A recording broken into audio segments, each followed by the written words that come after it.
isn't an invasion. It's a massacre. He'll stop at nothing, Clive. Nothing.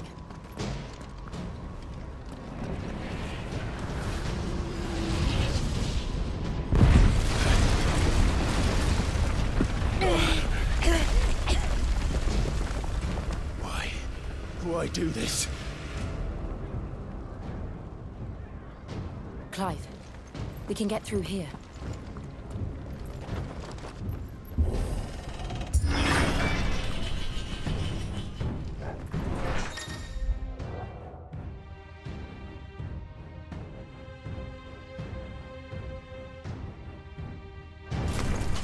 It's murderous! There's only one fitting punishment.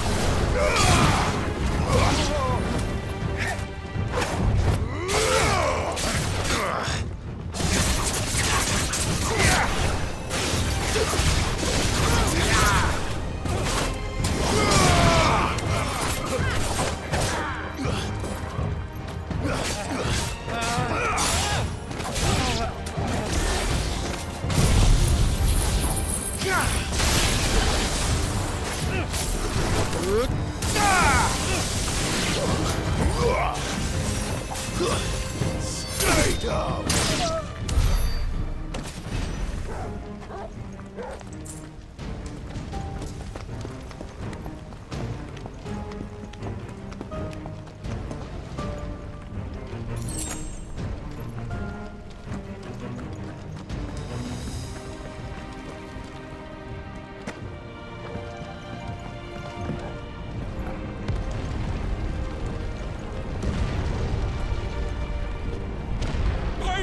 I yield!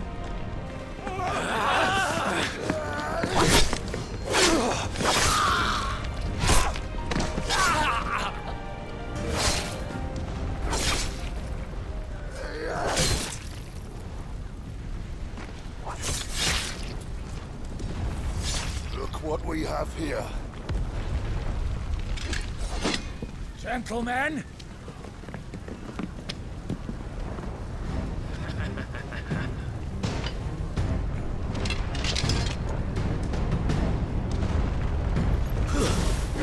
Escape!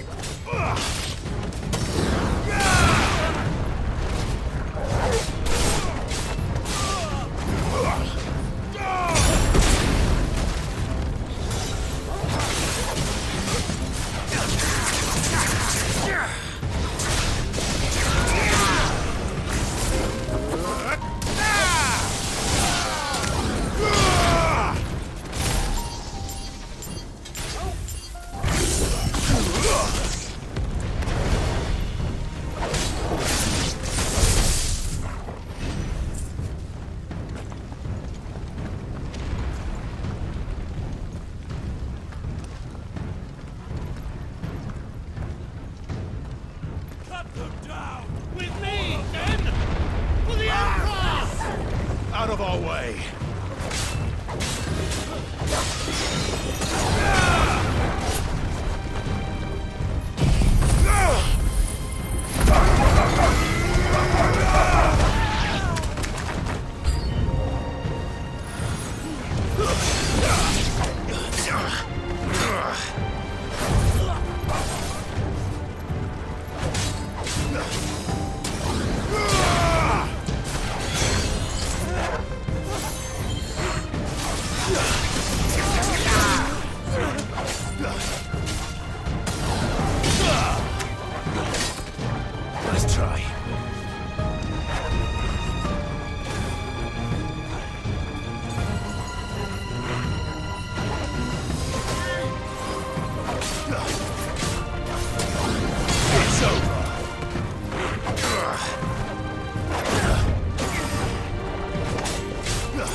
on, take him!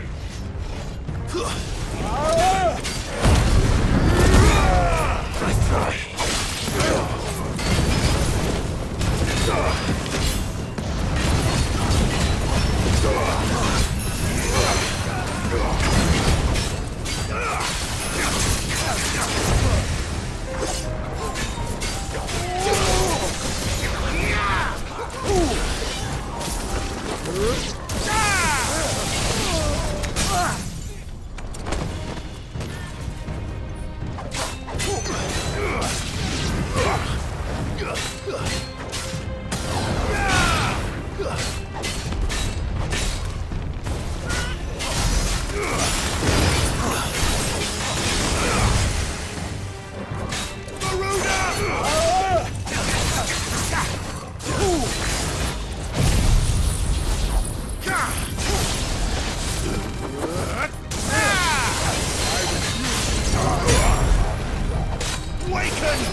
Get out of my city, or die!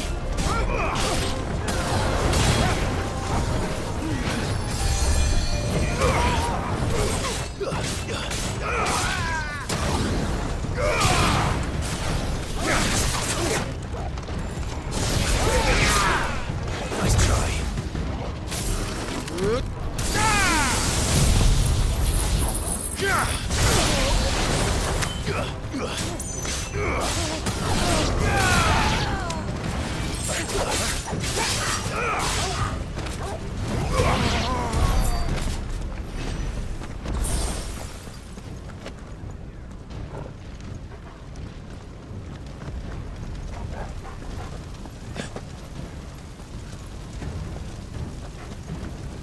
We're nearly at the castle.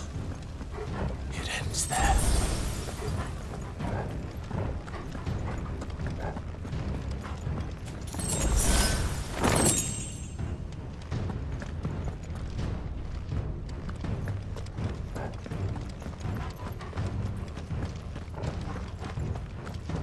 He's here! Remember, Get him! we take him alive.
Set her loose!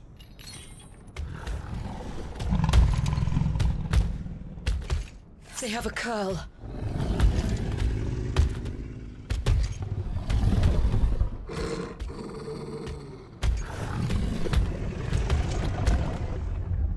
Attack! Ready? What do you think?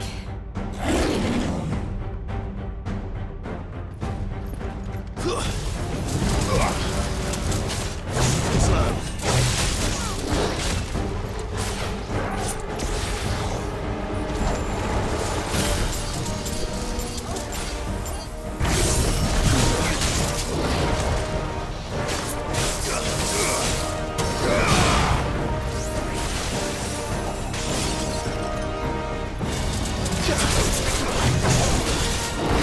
Nice try.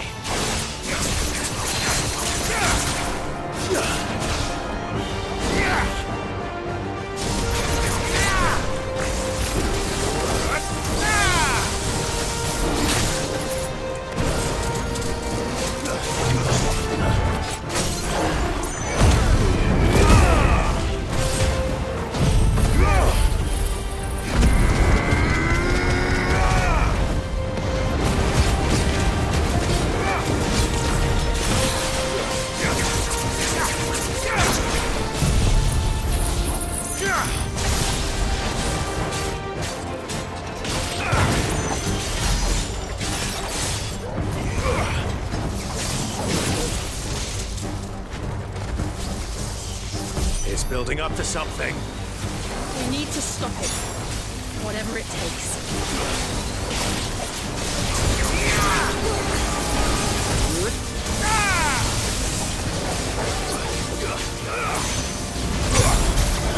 It's down! Then let's make this count.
Jill! We meet at last, Sid. Or should I say, Lord Rosfield? I've been looking for you for a very long time. Let her go, Kuka. I'm so glad you accepted my invitation. I went to some trouble with the decorations. Do you like what I've done with the place? Bastard! Such a pity your predecessor couldn't join us. But I am sure you will prove compelling company.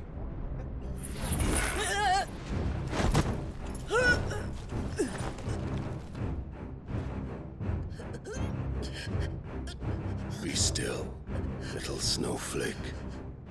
I would not have you melt before your starring moment.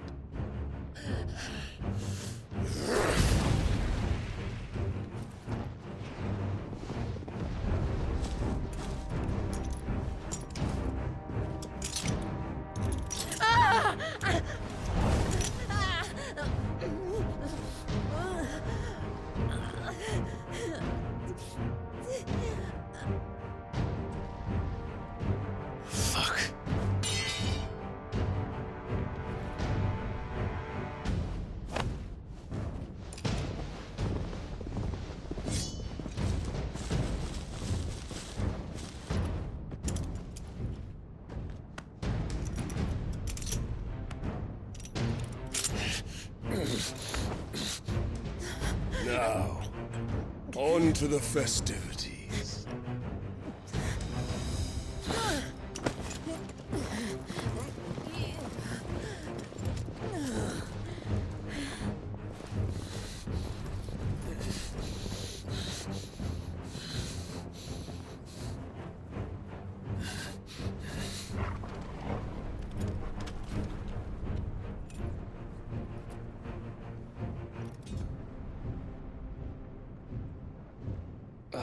That's just great, that is.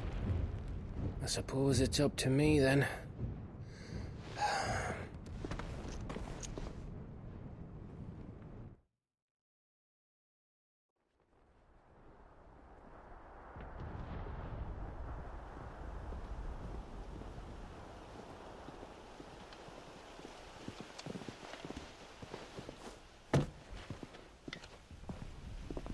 Headsman!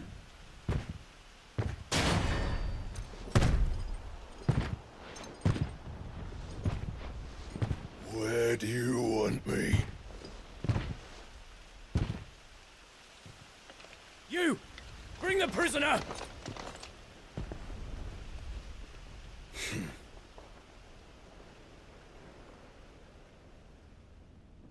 Yes, no more than she deserves for getting into bed with an outlaw. We should get into mine. Lord Kupka commands your presence. You're to bear witness to the girl's execution. Such a waste.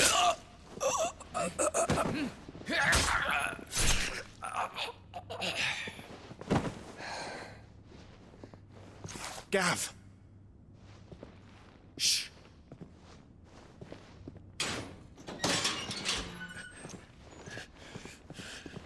Crystal fetters are a bastard to open, just so you know.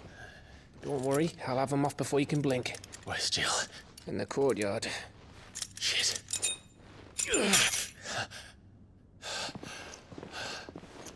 We have to hurry. The Imperials have sounded the retreat and cleared out of the castle, but the place is still swarming with Kupka's men. Leave them to me. I'll make my way up top and circle round the back. Quick as you like, eh?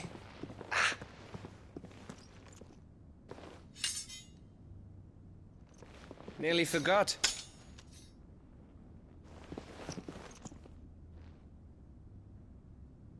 Hold on, Jill. I'm coming.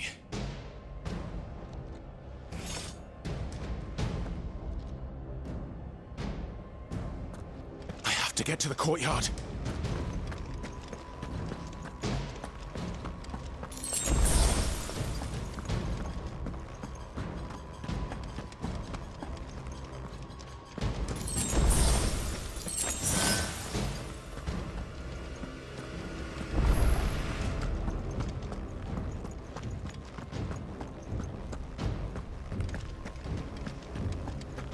Don't you let her die.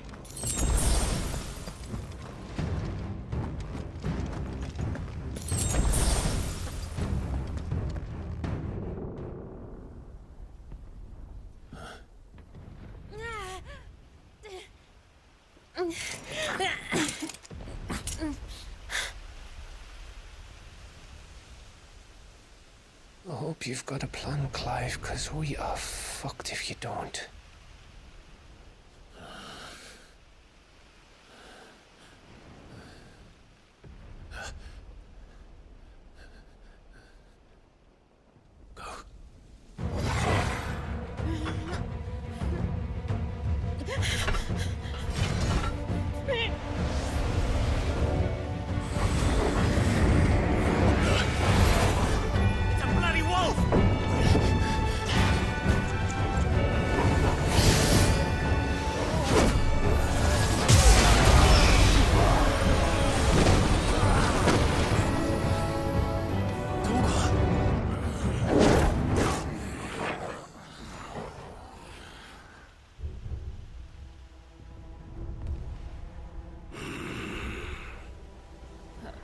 Jill, can you stand?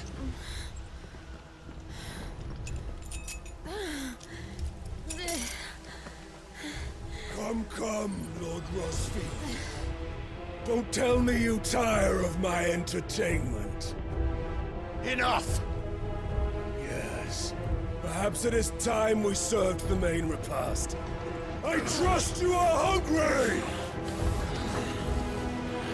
Need this? Much obliged.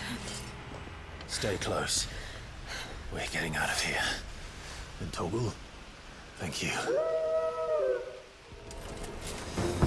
Take on at the Can't explain what the fuck your dog just did.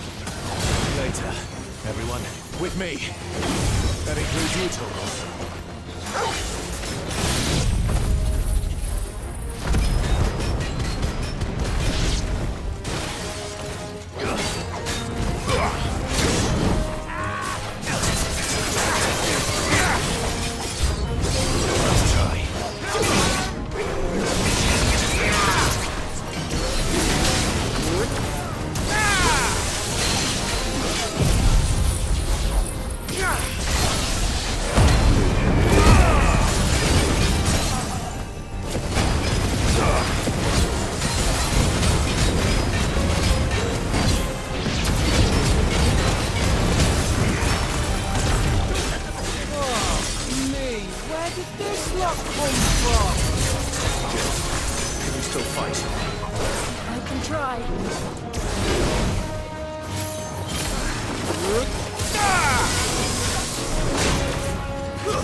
Still breathing, are you? Excellent. Then Lord Kupka's reward shall be ours. That's how bad news always came in threes. Let them come.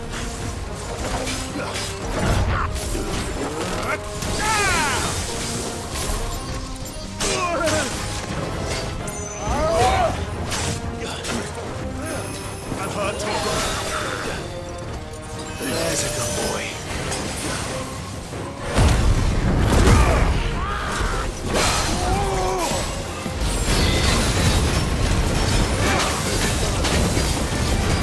I try.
It's over. For now. But I bet that wasn't the last of them. And they won't stop hunting us until Kupka's dead. So you get in there and finish the job, eh? Go on. If they come again, we'll hold them back. All right. but be careful.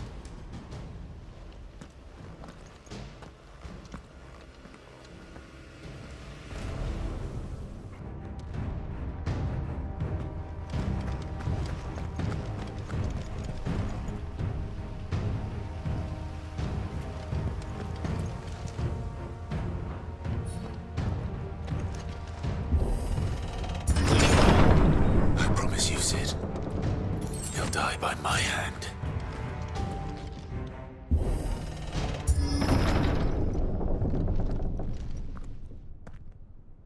Kuka. You're late. Trouble on the way? Just enjoying your entertainment. How gratifying.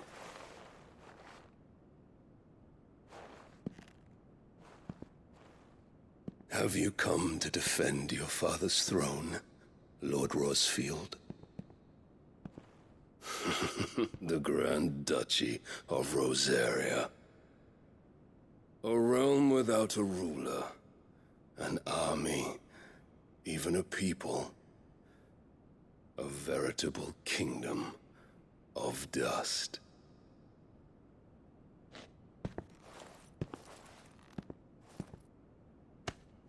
Truly, I see no throne to defend.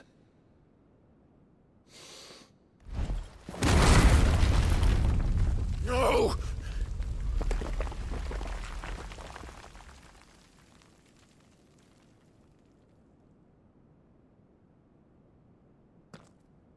Enough of your games, Kuka.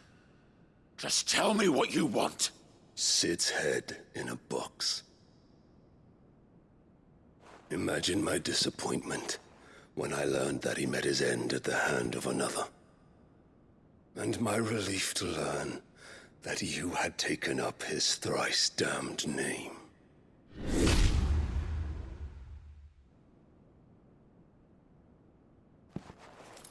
Your master slew Benedicta Harmon and defiled her body.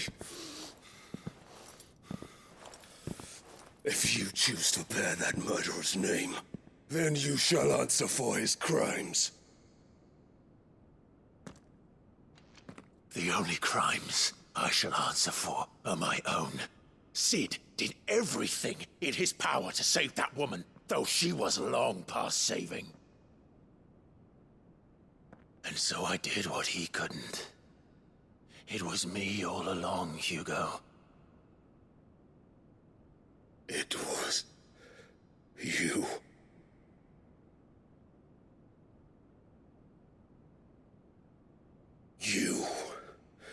You killed her. I did.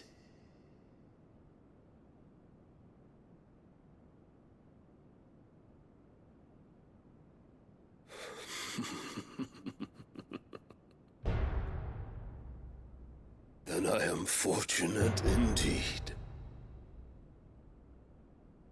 I had thought the most I could wish for was to take the life of one he loved, just as he did to me.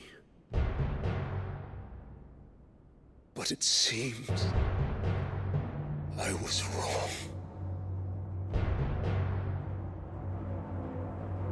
And I shall have my revenge. We shared a dream! I would be the king of the world! She would be my queen! And together, we would rule like the gods we are! But you crushed that dream, welded it to dust! Hear me, Rosefield! You will pay for what you've done. I'll tear you apart with my bare hands! And what of you? How many people have you killed? How many dreams have you crushed? You're not the only one who's seen their world fall apart around them. You'll get no pity from me, Kuka. No pity, and no mercy. Now die!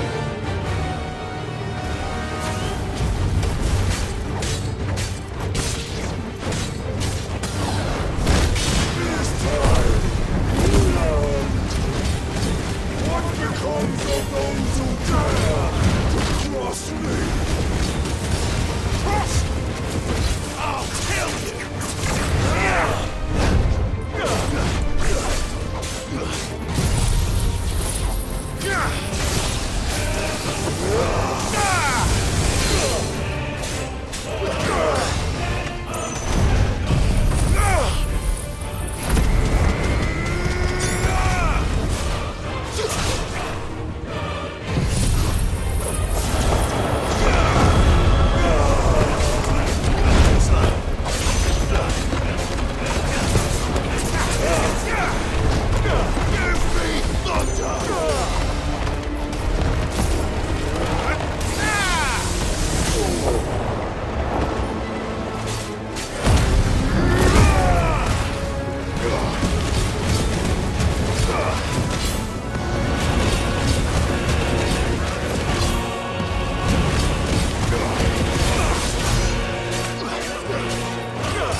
By my hand, Rosfield. My hatred for you is unending. And real thing. Let this palace be your grave!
The world has chosen. I am in my element. There's no escape. The earth will always be my domain.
just like your forefathers. Your journey ends.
Kill you.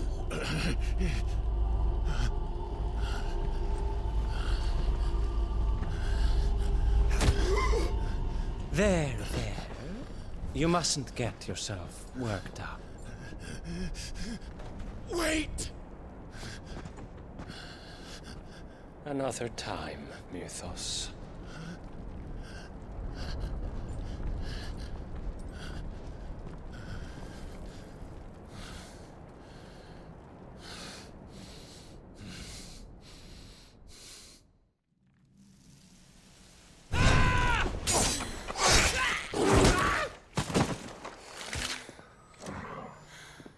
Is that all of them? I think so. Well, load of scum. Who the fuck invited them? Not that that's the biggest surprise we've had today. Where did you learn to do that, Toggle? Not telling, eh? Suit yourself. Gav, we have to find Clive. Right, sorry.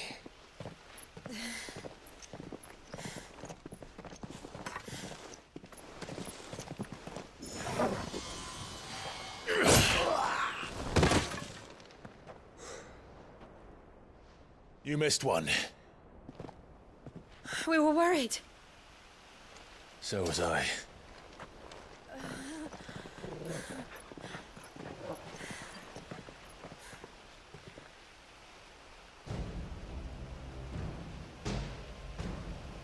I was so close. If it hadn't been for my gift, I would have finished him. I'm just glad you got out of there alive. When did the royalists arrive? Right after you went inside. Just when we thought we were shot of Titans lot. In pile Odins. Not enough of them to worry us, though. No.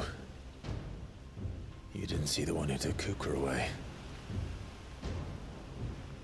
So, what? You think they came here to save him? Well, I'll be fucked if I know what's going on, but every minute we spend racking our brains, that bastard's getting further away.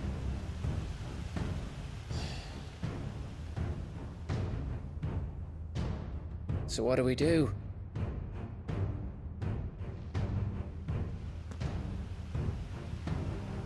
We go back to the hideaway. I'm too tired to think. As are you, by the looks of it. And after what Jill's been through. Let's worry about Coeurl later, shall we? Aye. All right. It'll give us a chance to solve the riddle of your magic mud, too. Hey, how you feeling? Ready to go home?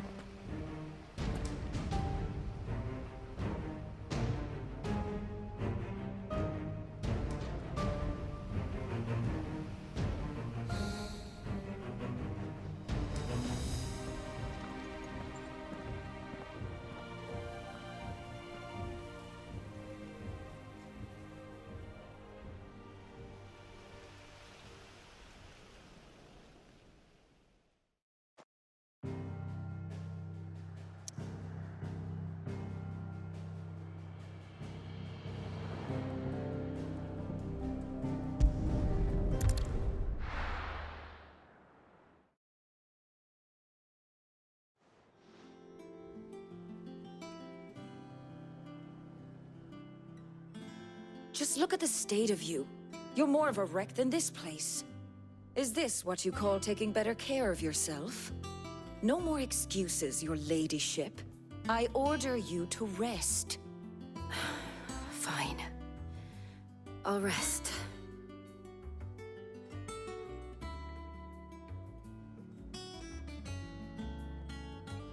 Don't worry, Gav. She's in good hands. But we should have never let her fall into Hugo's. Back when he had some like. The question is, where is he now? And what the hell were those royalists doing there? I was wondering about that all the way home. Otto may have heard something. I'll talk to him. And I'll talk to Tomes. The lawsman. About what? About your faithful hound for a start. If any four-legged friend's ever done that before, I'm betting Tomes will have read about it. But what I want to know is, what happens afterwards? It's all well and good Torgal saving our arses, but if it costs him what it cost Jill... Right. Let me know if you learn anything. Will do. And you do the same, eh?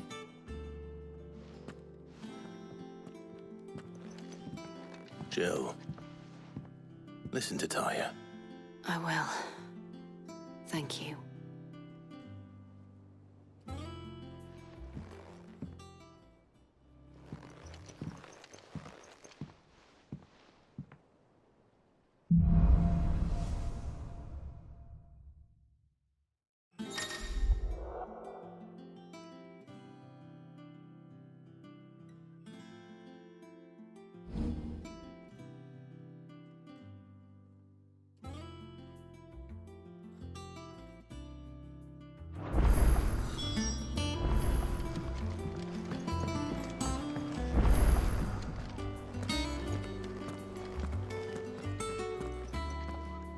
Otto, is now a good time?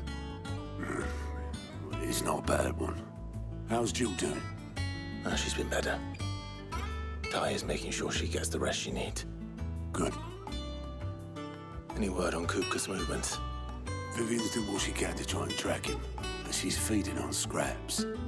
We've sent ours out to the curse breakers and our other friends in the west, asking them to keep their eyes peeled for anything unusual.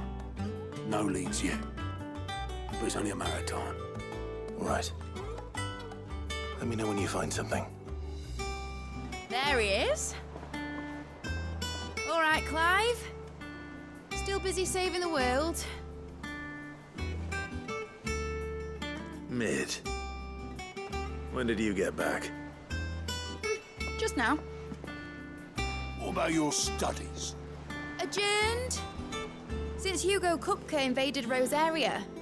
All the canvas in uproar about it. He's gone mad. He's turned rogue. It'll be us next. You try concentrating with all of that. All right. You win. How long will you be staying this time? Dunno. A while, most likely. Any road, while I'm here, I was hoping you could do us a favour. Mid. You can't just expect me to... Please, oblige her.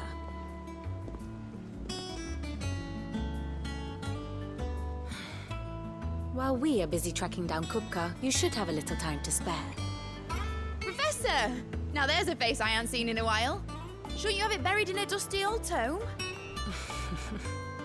I did, till a familiar trill pricked my ears. As ever, your exuberance is a breath of fresh air, which successfully scattered the painstakingly assembled fragments of my thoughts. I'll take that as a compliment. Well, Clive, you heard the professor. So, I'll meet you in the storeroom when you're done.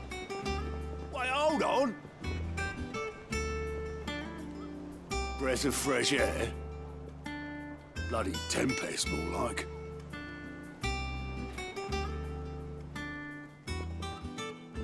Oi, Otto, you got my gill? Huh? What are you on about? My fee for bringing Mid across. She said you were paying. That little... The storeroom, was it? I wonder what Mid's plotting.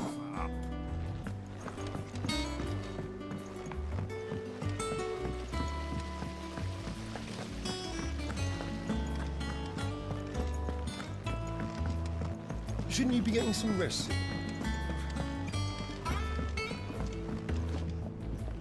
You took your time. I'm a busy man, Mid. I'll get to the point then. I want to turn the room down there into a workshop like the one I had at Dad's place. Mid, you've only just come back. And I've been thinking about it for a while. Dad said I had a knack for engineering. Told me everything he knew about it. Then sent me off to Canva to learn everything he didn't. That was his dream for me. That one day I'd put my studies to use for the good of the cause. But I'm helping no one stuck at school. I've studied enough. It's time I put my knack to work. I know that I can help the people here, and I want to do it. Well. If Sid could see you now. All right. I'll tell Otto you'll be staying. I knew you'd say yes. Which is why I wrote up a list of jobs for you. For me? Who else? What do you want me to do?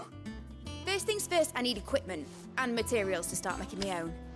There's the designs for the stuff I need, and the stuff it needs smithing from. The other materials I can work myself. Just need a generous benefactor to lay them on for me. Apart from the wood, I'll need a carpenter for that, but I can just borrow yours. Is that everything? For now. I'll let you know if I need out else.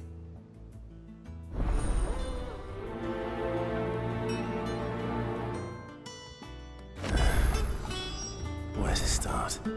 Materials and tools. That means Charon and Blackthorne.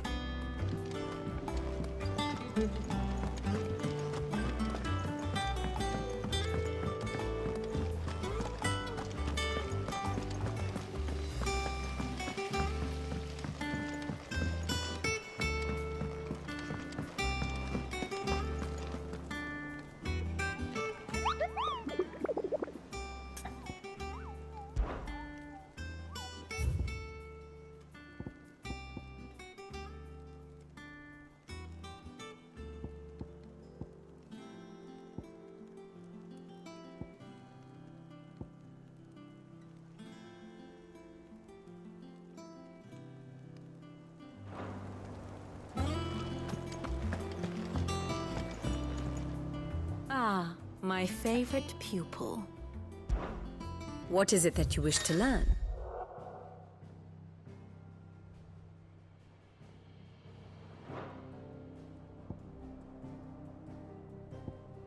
Study it well, Clive.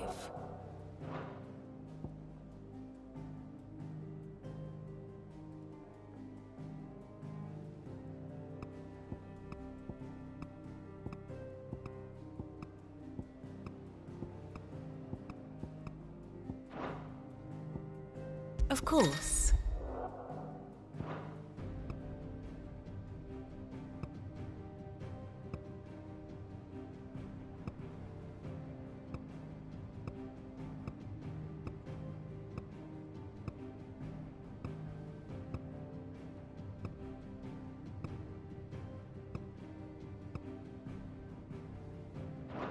Thus ends today's lesson.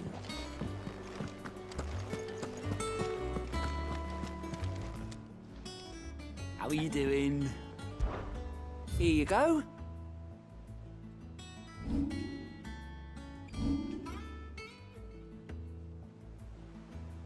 Think you can help?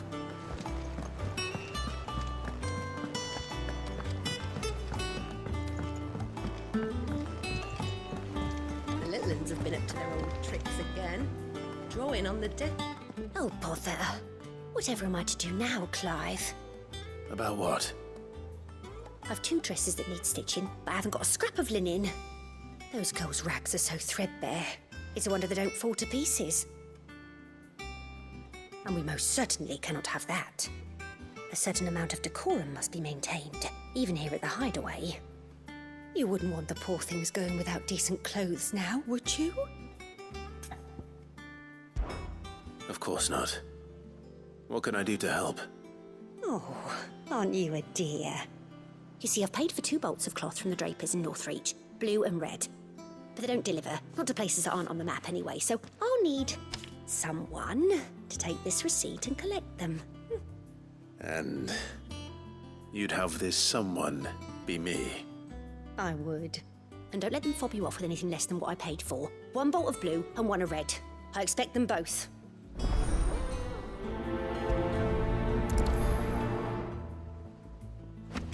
They'd give us new clothes. But we've no coin.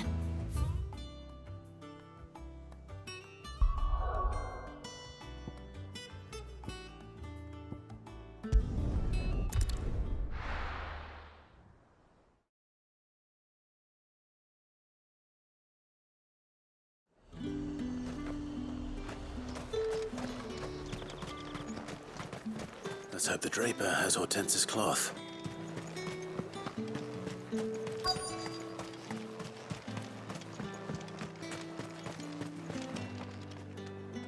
Might I interest you in some swansdown? Perhaps some seersucker? Or for herringbone? Just some linen. 2 bolts. Already paid for in full.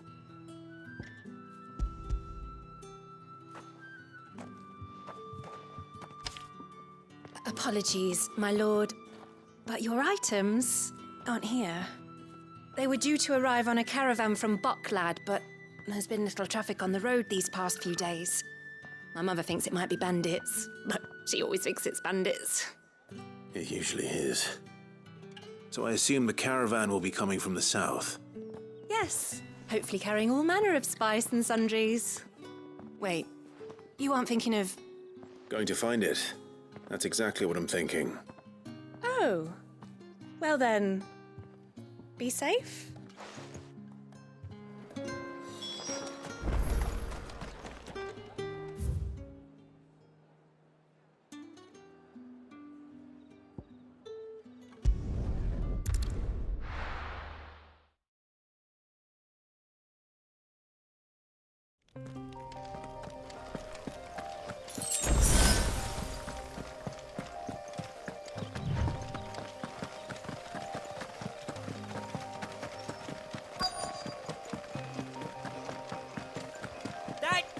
Bird's a menace.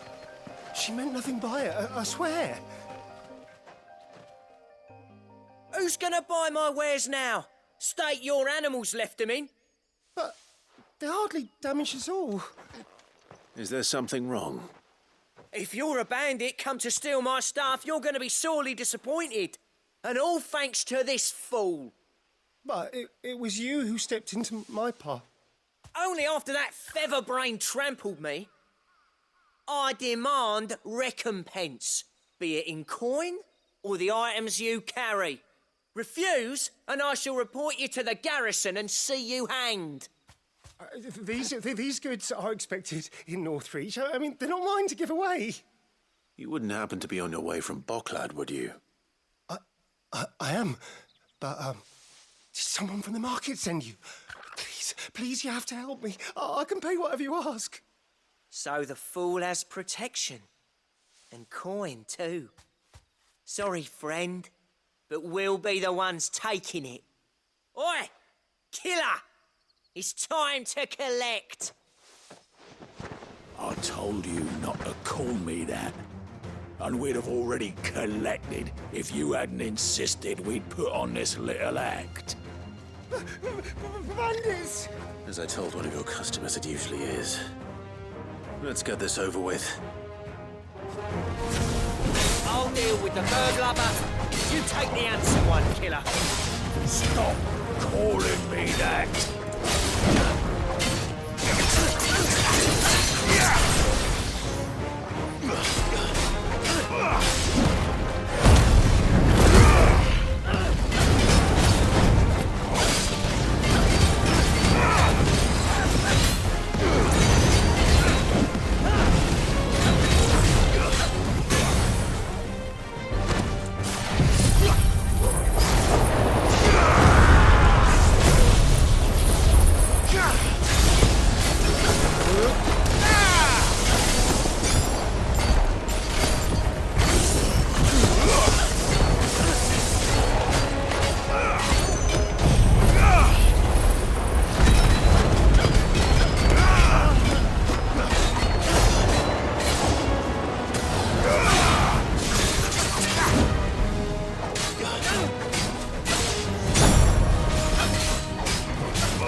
All right.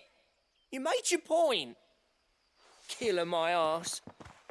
Did he hurt you? No, thankfully. He seemed intent on letting the bandit do his dirty work for him, and he would have succeeded had the great lender not sent you. My shipment is safe, and my livelihood with it. You must allow me to reward you. We can speak of that once you're safe in Northreach. I'll accompany you there.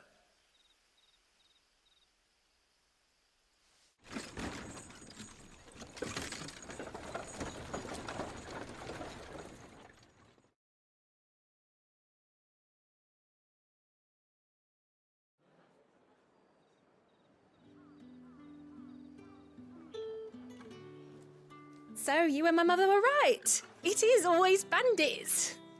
And were it not for the kindness of our free sword here, you'd be buying your order back from them at twice the price. Now, if you don't mind, I have a pressing appointment at the Vale before my return to Boklad. Farewell. Oh, I almost forgot. I suppose you'll be wanting your linen. You'll be happy to know both bolts arrived safely along with the rest of the delivery. I've also added a few extra lengths of our finest fabrics to the bundle. Free of charge. Are you sure? My mother would insist. It's the least we can do for the man who saved our shipment. That's that done then. Now it's back to Hortense with her cloth.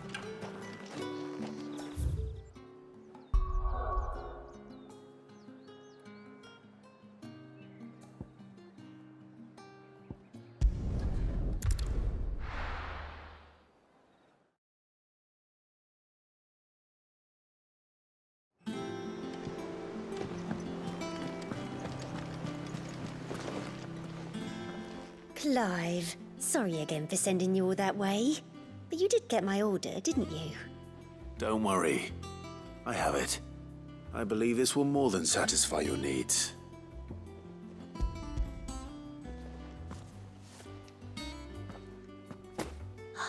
Let's see here. One bolt of red, one bolt of blue. What's this? I don't recall ordering any silk or velvet or... Is this gold work? Krieger's ghost. If that devilit of a draper expects me to pay for these... You needn't worry on that score, Hortense. They were a gift. For services rendered. I can always return them if you like. Oh, no. Oh, there's no need to be hasty now, Clive. I'm sure I can put all three to good use. Speaking of which one's most to your liking? I don't know.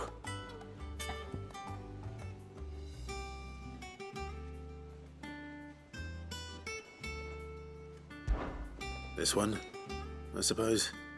I've a mind to give a piece to Jill. Did you know she's quite the little seamstress? I know needlecraft was amongst her lessons at the castle. Her lessons? Oh, that's right. The two of you were raised together in Rosalith, weren't you? Not quite together, but when my father put down the uprising in the Northern Territories, Jill was taken as a ward to ensure that her father, the Silvermane, would keep the peace. She's an honest-to-goodness princess then, isn't she? I could tell, you know. Some people just have that air about them. Not many round here, mind. I'd offered to sew her something that might better suit her station. But she'd most likely turn me down, as she always does. Tell me not to waste the fabric when it's better used on the children. Don't take it the wrong way. She certainly seems to be attached to the last outfit you made her. Oh, sometimes I think she never takes it off. Or perhaps she'll make something for herself with your gift. Either way, I'm sure she won't turn it down. We'll see, I suppose.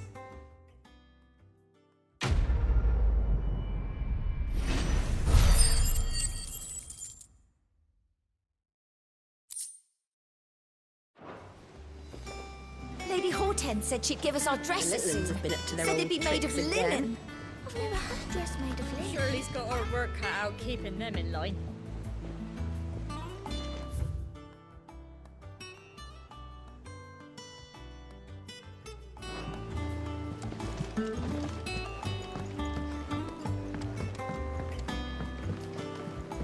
Jill looked white as a sheet when we brought her back. It's all right.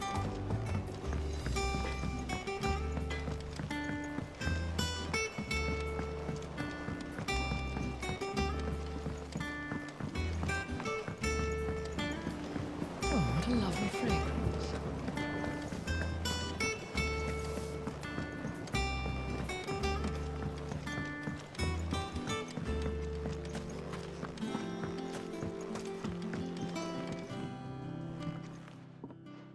Sid, I know that when we came to the hideaway, we chose to let go of our past in order that we might focus on our future. We did. Nonetheless, I was wondering if... well, I know you are from Rosaria, and I'm in need of someone with intimate knowledge of those lands. Apparently, the duchy is home to all manner of curative herbs found nowhere else in the realm. Among them is a flower called a morganbeard that increases the potency of lesser medicines. I can't say that I've had much practice healing. My youth was spent in the Bailey. A shame. You see, the hideaway relies heavily upon medicines procured from afar. And when those shipments are late, well, it's our sick who suffer. If we could find this flower and learn to grow it here, we might save many lives. However, as you are well aware, Imperial occupation has rendered the roads unsafe for those like me, untrained in the military arts. Now, I'm not asking the busiest man in the hideaway to drop everything and make the journey for me, but if you happen to be in the duchy on other business...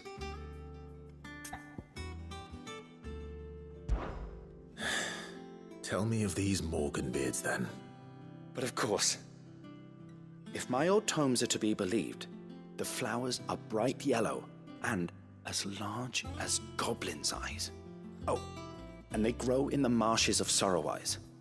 If I am to propagate them here in the backyard, I will require several samples, preferably of blooms which have already gone to seed. And before I forget, I do seem to recall learning in the course of my research that their odor has the tendency to attract unsavory creatures. Nothing you cannot handle, though, I'm sure.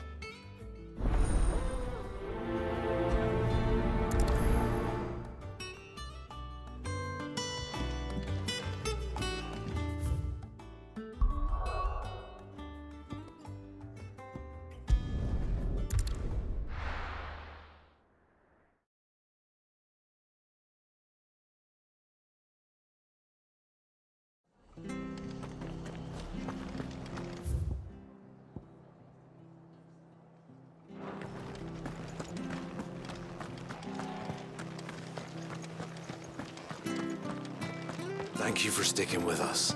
Those of us who are still here have to look after each other.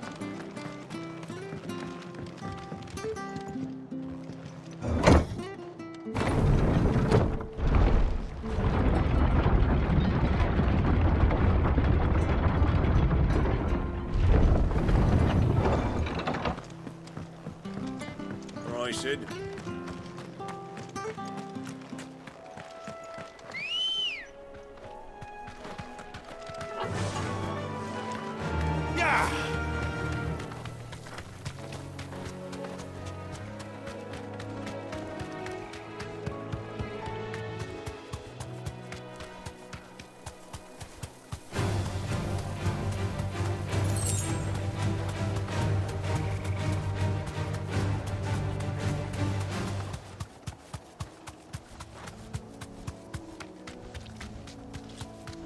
Marshes near the Abbey are certainly damp.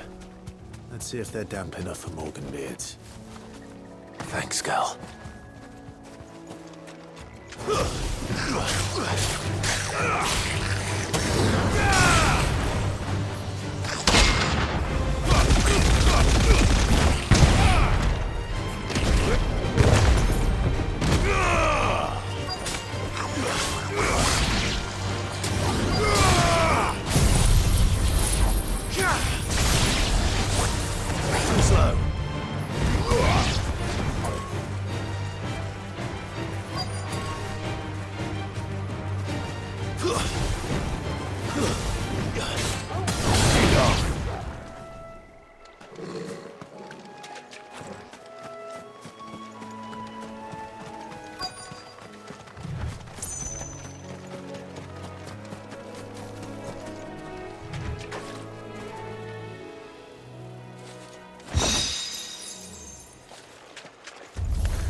Size of a goblin's eye. Not this goblin. He certainly wasn't wrong about them being attracted to the flowers, though.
Bright yellow. These are our Morgan beards, all right. Well, I've gone to this much trouble. Might as well gather as... There's something familiar about this scent. It reminds me of home.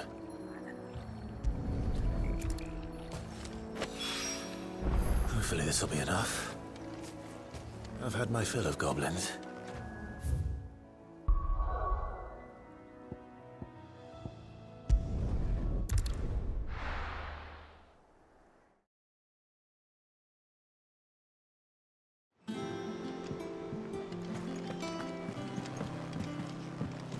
Jill looks white as a sheep.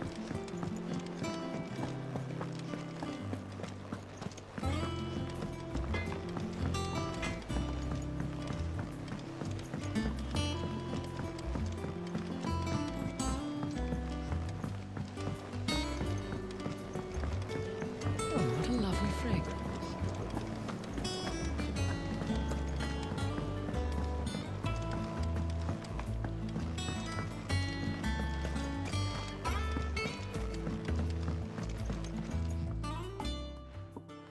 It is rare that we see you so often in the backyard, Sid. What brings you to the gardens? I found your flowers. Yes, wonderful. These are almost identical to the plates in my tome. Did you have any trouble locating them? Finding them was the easy part, but it's odd. They remind me of my childhood somehow. I don't remember these flowers specifically, but we must have grown them in the castle garden. If the petals are meant to improve the effectiveness of medicines, it's possible that the court physicers grew them for the tinctures and treatments they made my brother.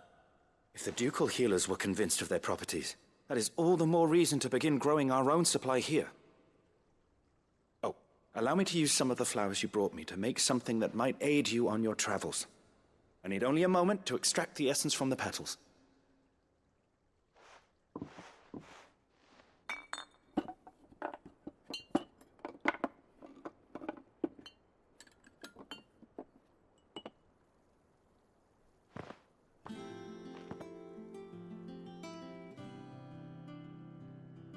And here we are. A phial of pure Morganbeard extract. A single drop added to any one of your restoratives will increase its potency. At least I hope it will.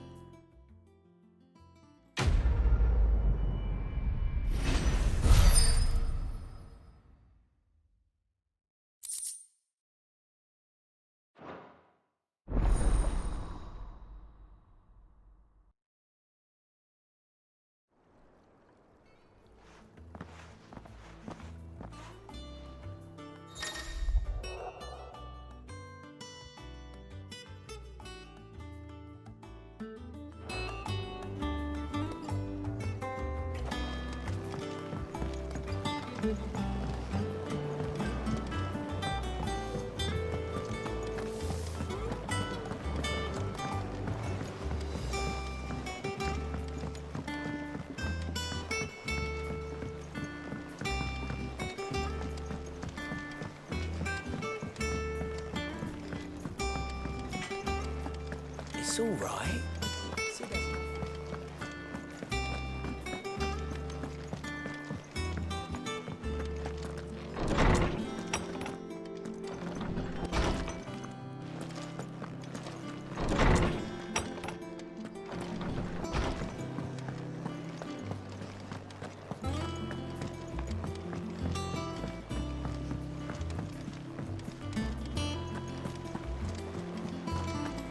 The little uns have been up to their old tricks again.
Keep them pilgers nice and chill. Look at this place.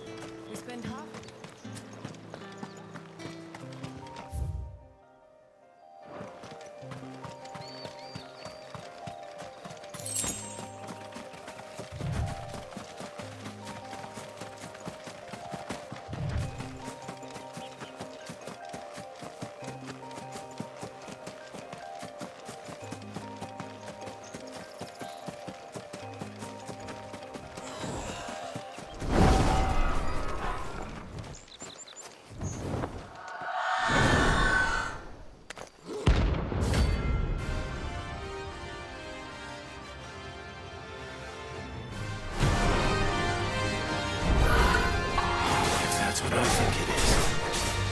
This isn't gonna be easy.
Rest well. I know I will.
The little uns have been up to their old tricks again.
Enough of you, are there?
Hope there aren't any more of them. Better already.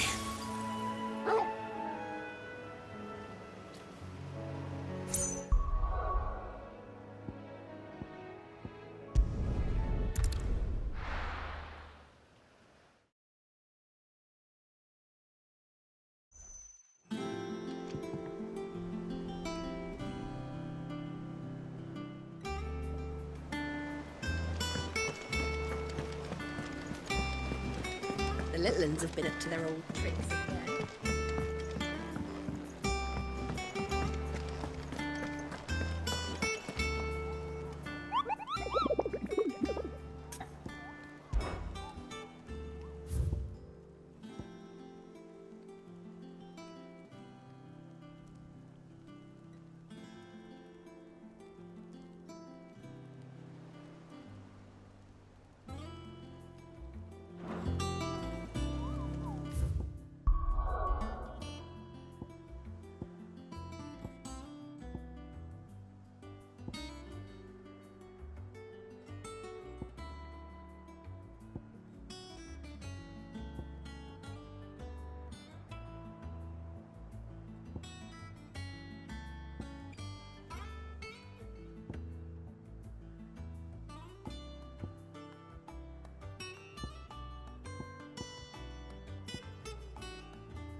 Locals will sleep easier without him at their gate.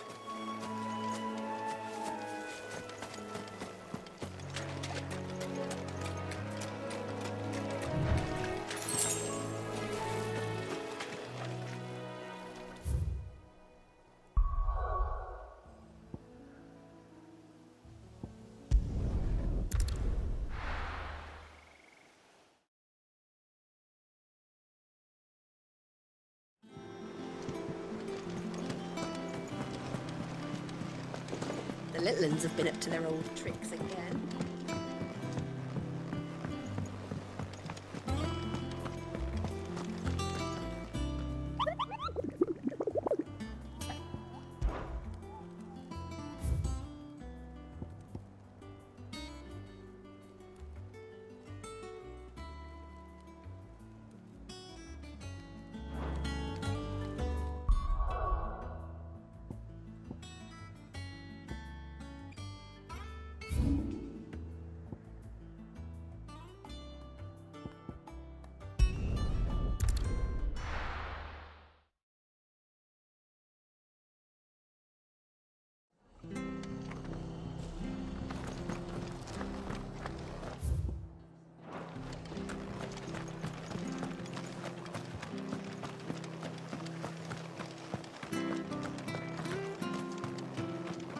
Care out there, eh?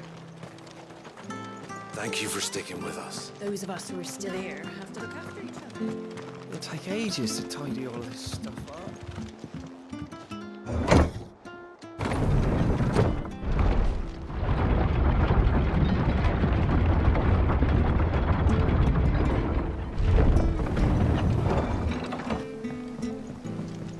All right, Sid.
From the ruins it came, and to ruin it returns.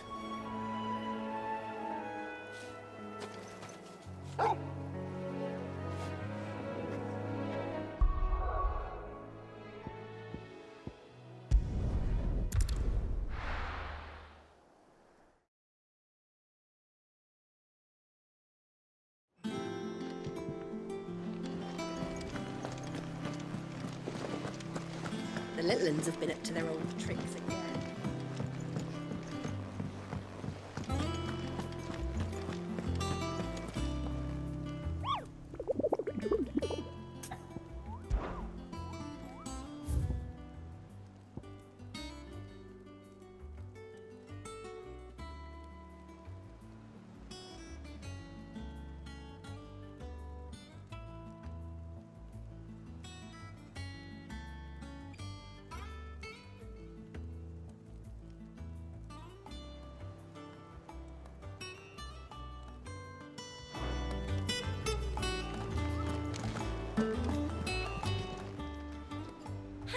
Help you today, Clive? Come to claim your just desserts? You earned this. Here you are. All done?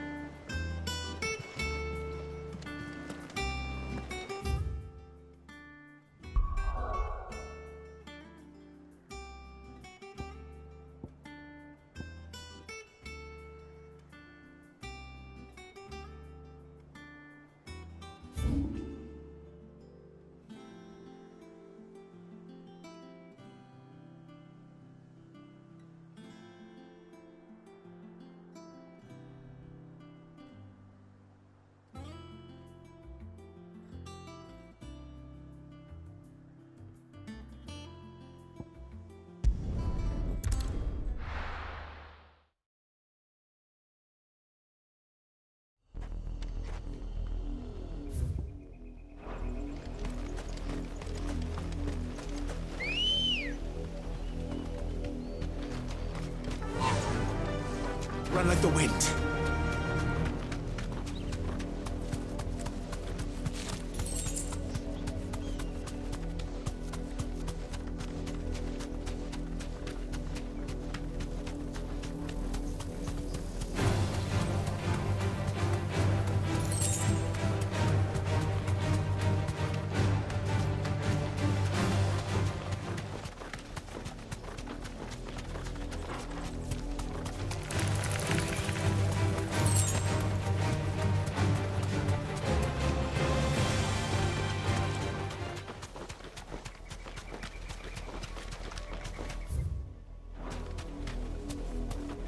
Be safe.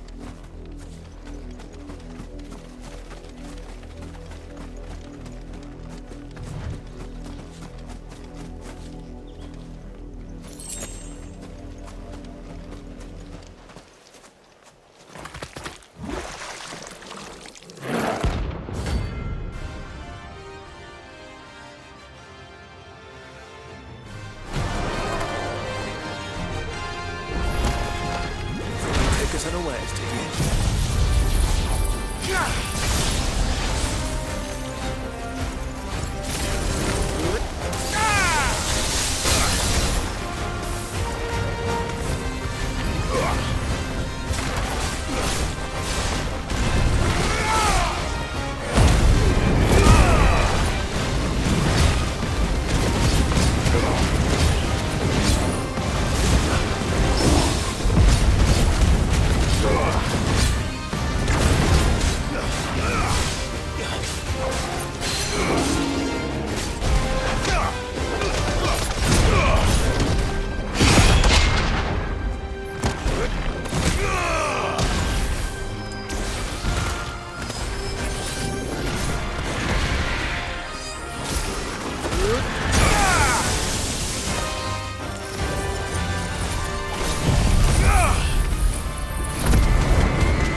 It's dead now. Whatever it was.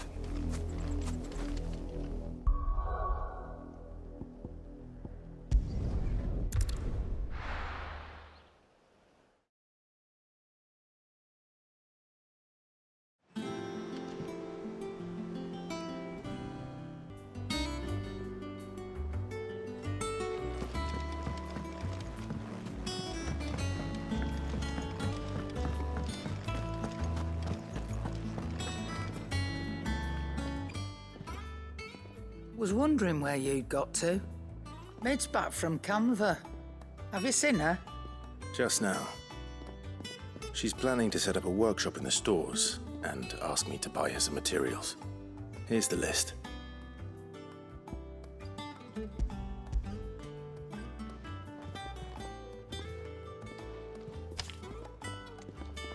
Think you can find everything on there? This lot. Wouldn't be much of a trader if I couldn't. Excellent. As for payment... It's paid. 100 times over by what that girl's done for us. If it weren't for her filters, we'd have naught to drink but blight water, and that would have drained the life out of us long ago. Indeed it would. I'll send the stuff on to Mid when it comes in. Thank you, Charon.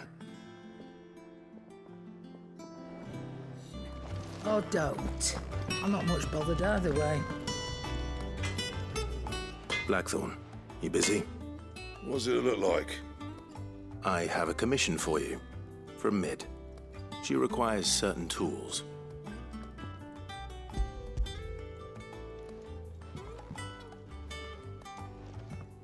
Do you think you can make them? Bloody hell.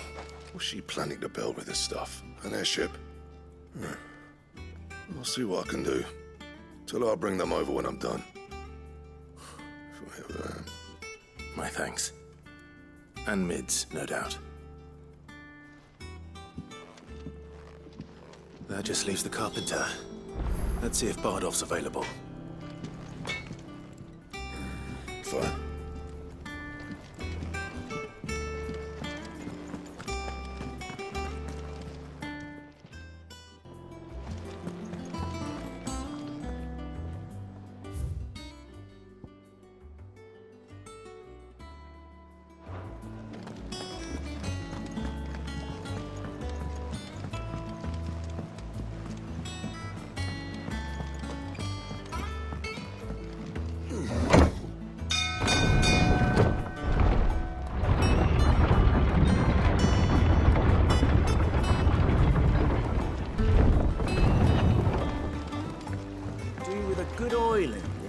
Should be enough to keep us going.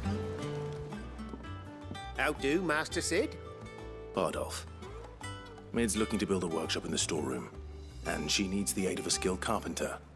So naturally I thought of you. Well, I'd love to help the young miss however I can. But I'm afraid I got my hands full just keeping this place afloat. There's holes need patching, and if I don't patch them, we'll all of us sink into the mere. I'd gladly spare Mid all the time I have, but the sad truth is, I ain't got none. I see. It don't have to be me, though, does it? What about that other fella? You know, the one over at Martha's Rest. Bernard, was it? That's right. And he is a friend of the cause. I'll ask Martha if she can spare him.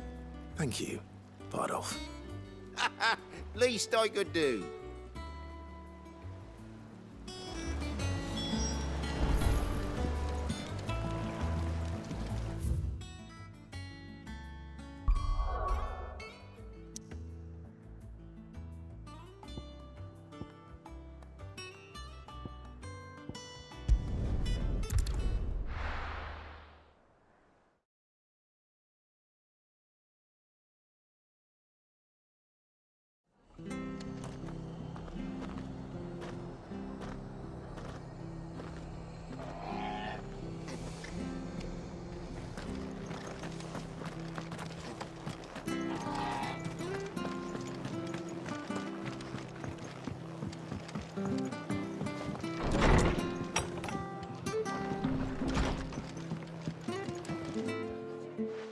Clive, what brings you to the rest? Our home finds itself in need of an extra carpenter. I wondered if I might be able to borrow Bernard for a short while. I don't mind if he don't. We're all friends here, aren't we? Thank you, Martha. Do you know where I might find him? He went up to Cressida on business. No idea what, mind. Place is a ruin. Far as I know, he's still there. I'll look for him there then.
You deserve a rest.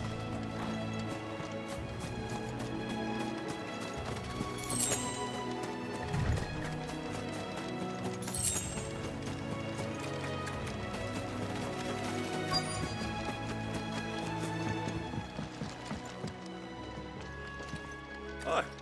If it ain't the lad who saved my life. What brings you to a place like this? You do, Bernard. Martha said I might find you here. I have a proposition for you. Oh, do you now?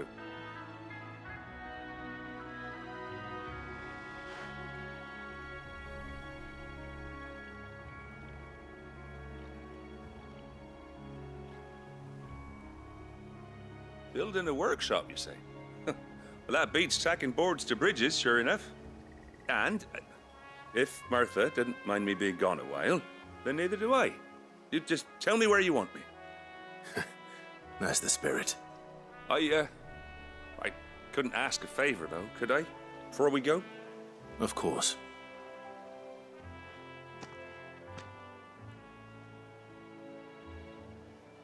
Well, that there is Cressida, where I grew up.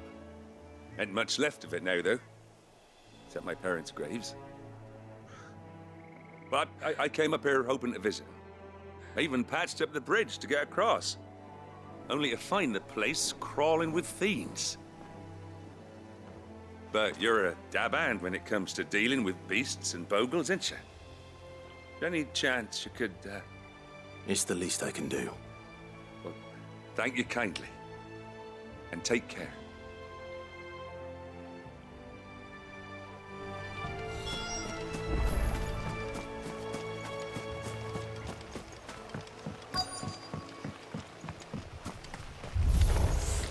This shouldn't take long.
That should do it.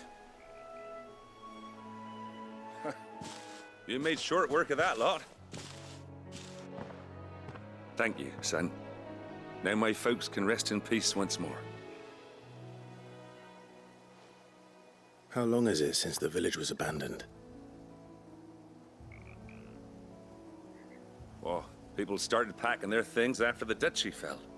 Between the Blight and the Imperials, you just couldn't make ends meet. Must be nigh on a decade since the last wagon left. Though it may as well have been a century, looking at the place. This isn't the Cressida I remember. I'm sorry.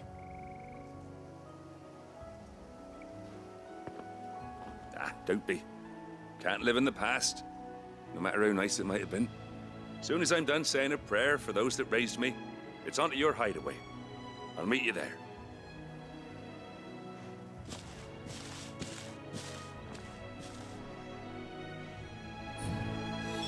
That should take care of Mid's little list. Better head back before she thinks of anything else.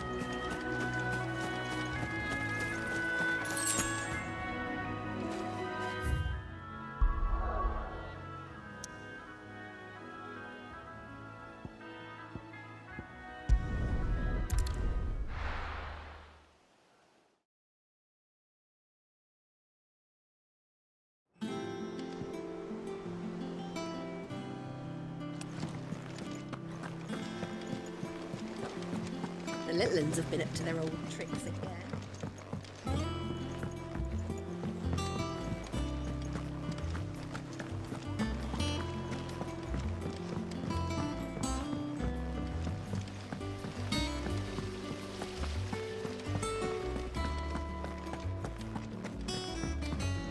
Shouldn't you be getting some rest?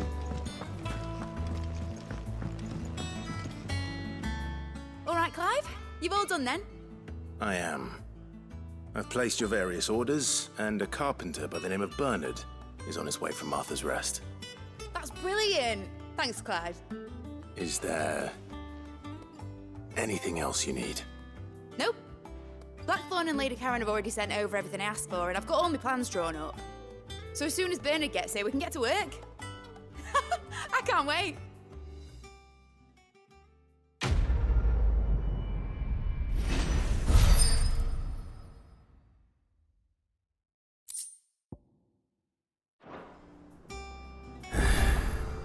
That's my good deed for the day done. Let's see how Jill's faring.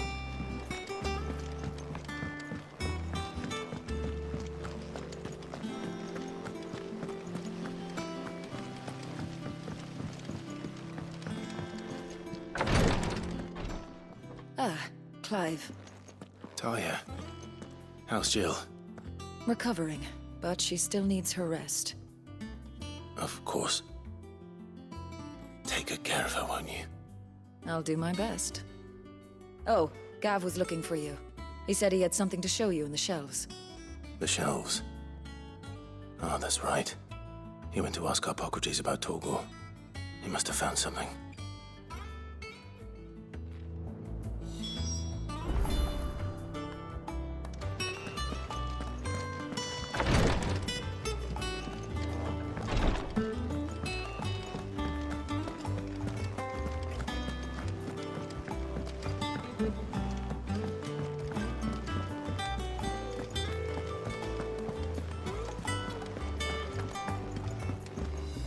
Jill looked white as a sheet when he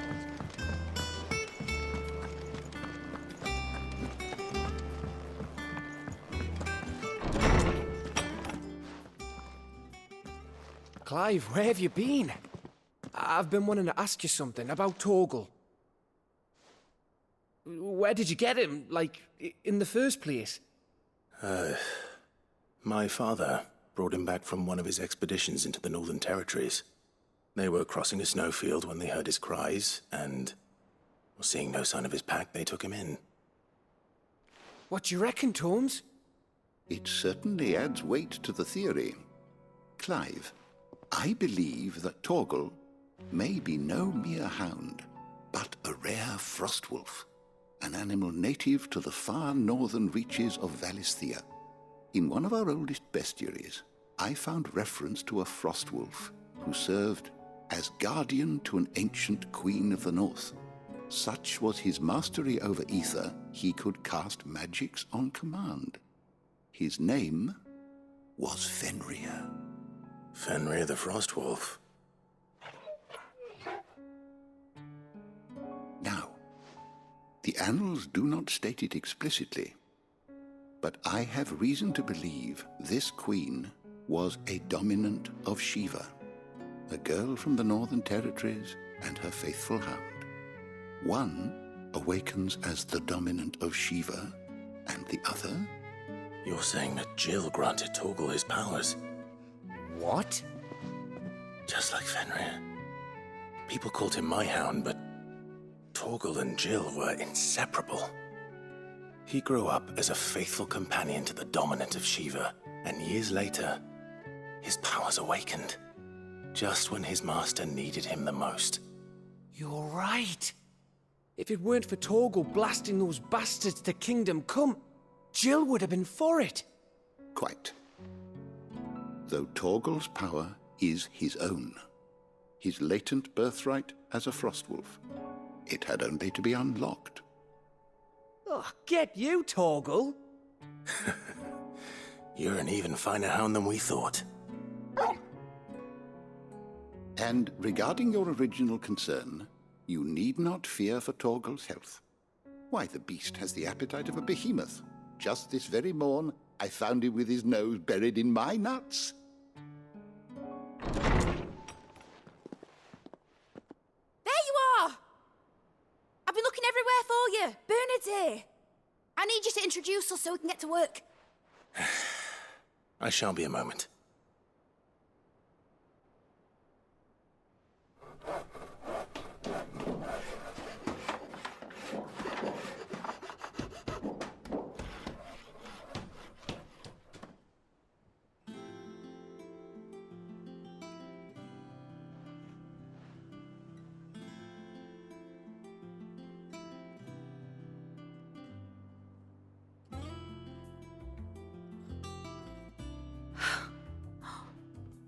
Isn't it brilliant? It is. Well, I couldn't have done it without you. You and everyone else. But I promise I'll pay you back. I'm gonna work my fingers to the bone for you lot, starting right now. Just you wait. I'll make wonders like this world's never seen. Then I look forward to seeing them.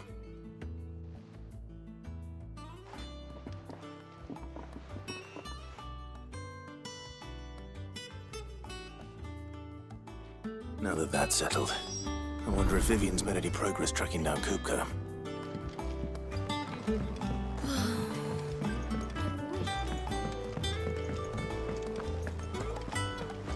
I think I'll wait till mid's away to take a tour.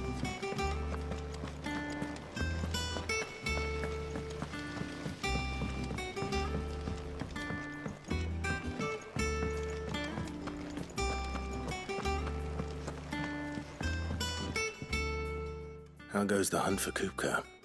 Largely in circles. We have myriad sightings of strange soldiers in unexpected places, but nothing definitive as yet. If only we knew for certain by what route he left Rosalith. Well, keep at it. If anyone can piece this puzzle together, it's you. And I'm willing to wait as long as it takes.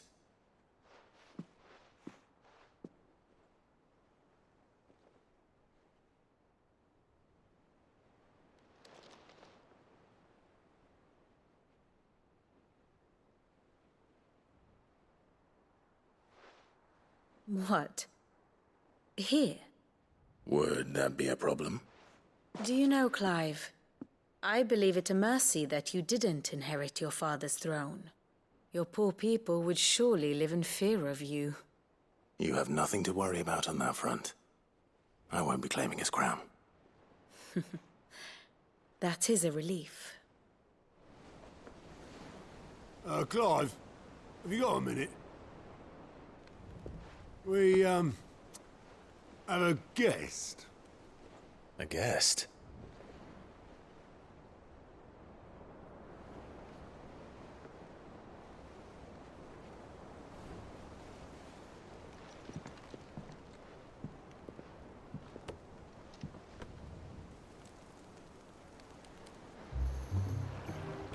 For your trouble. It was a pleasure, in hindsight. Uncle Byron? Clive, my boy! Tap a cask and stoke the ovens, for your favourite uncle is here!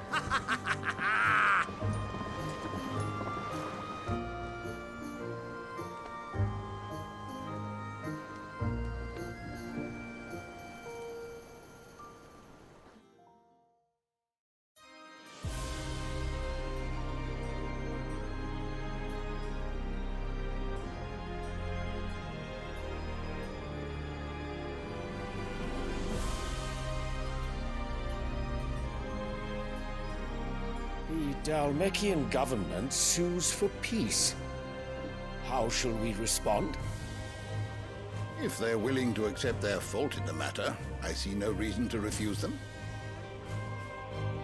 Still, we must insist on substantial reparations. Twinside stores are not as bottomless as reported. Aye, and we have many more mouths to feed. We shall just have to have the Dalmecs empty their treasuries for us.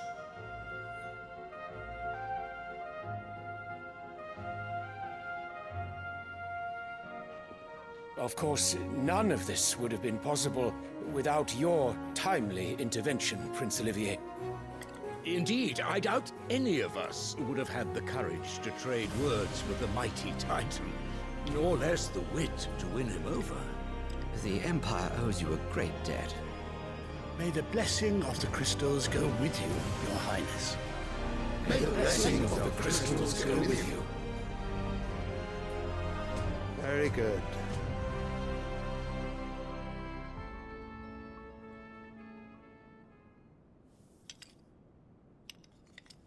Now, let us come to the question of precisely when the Dalmecs will withdraw their troops. Dion's fire could rid us of them in mere moments.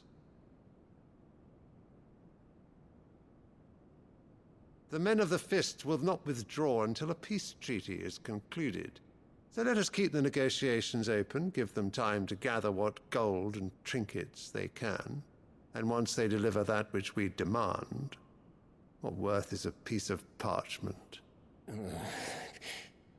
Your Radiance, were Prince Dion to take the field, the enemy would surely send their own dominant to meet him. And while His Highness would of course prevail, there would be heavy losses on both. You need not fear Hugo Kupka. He is engaged on the Western Front. Even were the Dalmecs to send for him, he would not arrive in time. As much as I would enjoy witnessing a clash between Bahamut and Titan, it is not to be. And what of your subjects, Your Radiance? If the fighting spread to the city proper, the people would bear the brunt of it. There will be losses, it is true. Yet for every citizen who falls, another can be bred. For every home that burns, another can be built. The Empire will live on.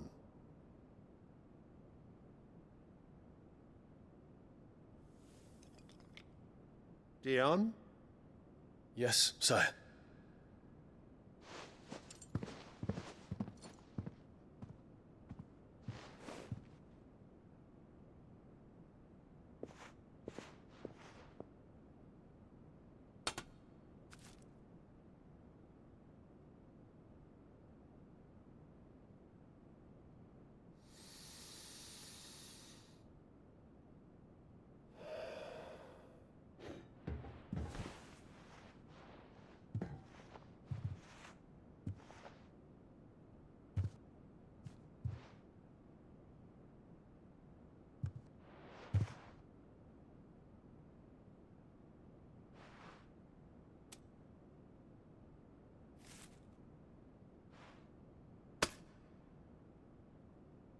Prepare for battle.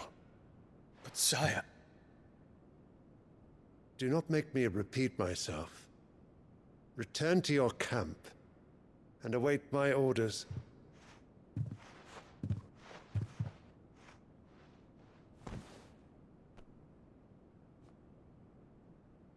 If that is your wish, your Radiance, I shall depart at once.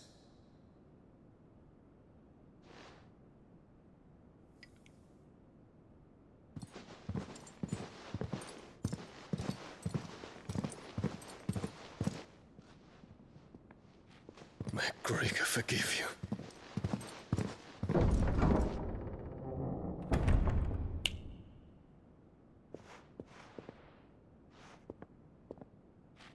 What do the astrologers augur? The stars are in agreement, Your Radiance. The shadow of treachery hangs over Prince Dion.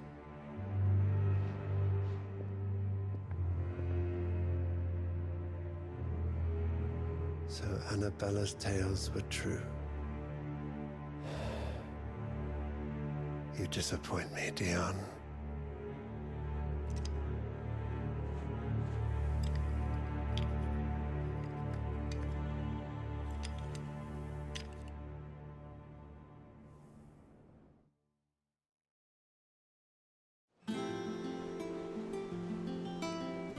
What on earth is Uncle Byron doing here? Only one way to find out.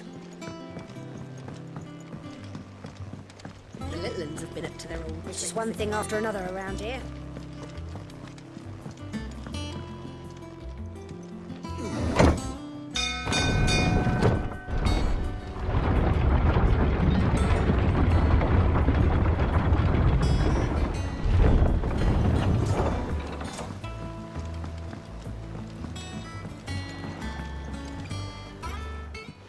My dear nephew, how I've missed you.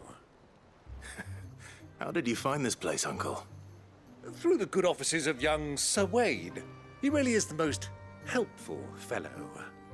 As are you, I hear. The Guardians and those they freed tell the most outlandish tales of your heroics in Rosalith. Which is why I came, to learn the full truth of the matter. Sort the fact from the fiction, so to speak. You were working with the Guardians of the Flame to evacuate the people of Rosalith to Port Isolde. I was, aye. Then I have questions for you. Please, come inside, Uncle. Gladly. You there? There are 2,000 gold talents in those chests. See that they're added to my nephew's coffers, would you? 2,000?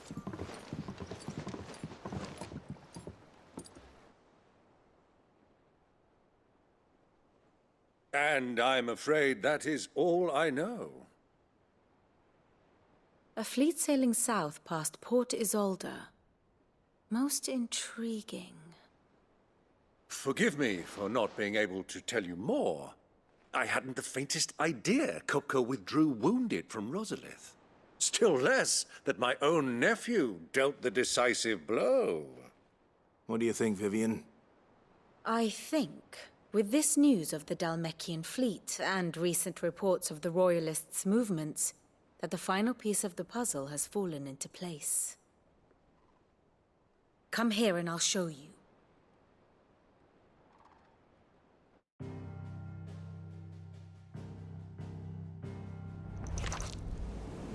It is known that Kupka's forces entered Rosaria via its unguarded coast. So can the same be said of your visitors from Waloed? Certainly her royal navy is famed for the efficiency with which it bears her knights from one battlefield to the next. And in the Einherjar, or Black Galleon, she boasts a vessel nigh as swift and every bit as feared as the kingdom's legendary cavalry. A fitting flagship for a land apart, her naval presence being crucial to her ambitions beyond Ash. Yes, it seems safe to assume that the Royalists did indeed enter Rosaria from the sea.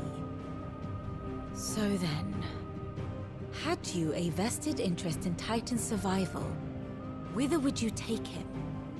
Why, home to Drake's Fang, a place rich enough in ether to conjure the magics needed to mend his hurts. But would that not entail an arduous voyage around the southern cape? Let us say that the royalists did put ashore with a mind to spirit Kupka away from under your very nose. Could that truly have been their plan for him? To load him aboard one of the ships flying Republican colors sighted off the coast near Port Isolde. To spend weeks at sea, being tossed hither and yon by unforgiving waves, his life hanging in the balance. No. The journey would mean Titan's death, and Kupka's faithful creatures would not allow it. So what then was the plan of our Waluda friends? Reports suggest they made not for the coast, but for the desert. And by cutting through the Velkroy, a party traveling light would have Titan back in his bed days before a galley could lurch into port. To wit, it was the royalists, not the Republicans, who effected Hugo Kupka's safe retreat.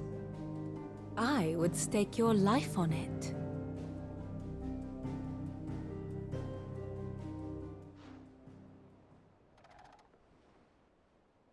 So it was the Waludas who spirited the wretch away.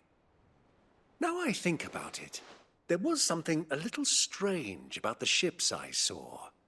The men seemed almost crestfallen, as if in mourning, as if they believed, or were made to believe, that their master was dead. You have a keen mind, Lord Rosfield. And you have your answer. To find Kupka, you have merely to follow the royalist trail across the Velkroy. It may well have gone cold by now, but as they say in the Republic, all roads lead to Drake's Fang. Allow me to accompany you part of the way. As luck would have it, I had intended to journey Canberward on business after visiting you here. The Fang would be but a short detour. I'd be glad of the company. Give me a moment to make ready. I need to tell my friends what we've learned, and where we're going. Very well, but be quick about it, my boy. Time waits for no man.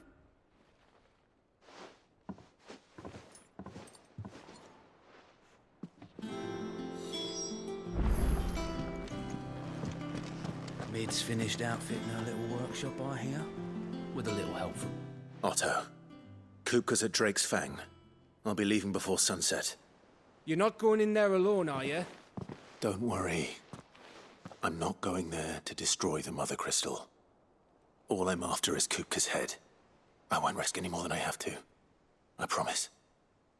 The Lancer and the Fang are all Kupka's personal fiefdom. You have any trouble on the way, you ask for Rosina Dalamil, Suncaller, the Desert Hare.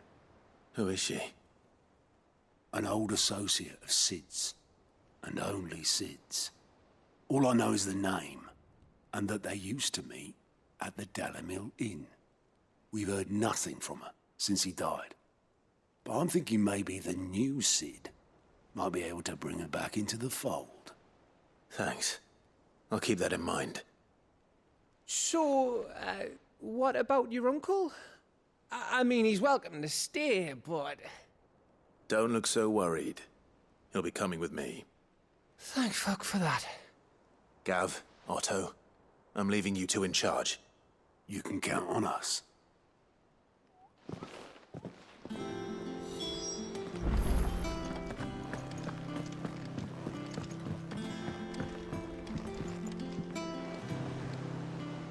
All right, Uncle. I'm ready to depart. Shall we? We shall. Come, let us away to adventure.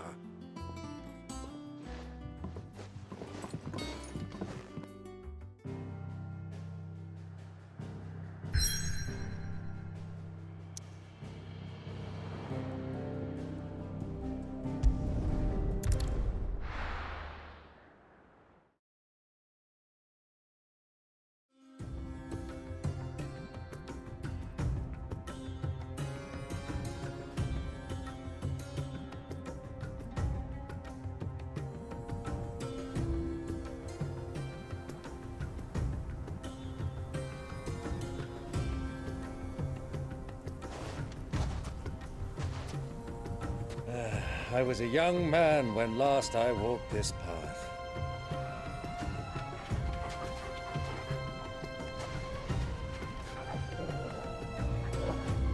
There's an old trading post not far from here.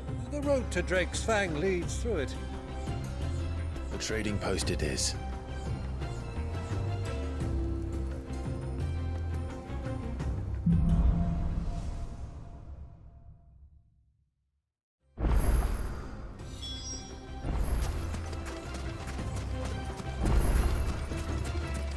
Our destination lies over that dune, beyond the ruins. Mark 'em well, Clive. It's all too easy to lose one's bearings in the sands.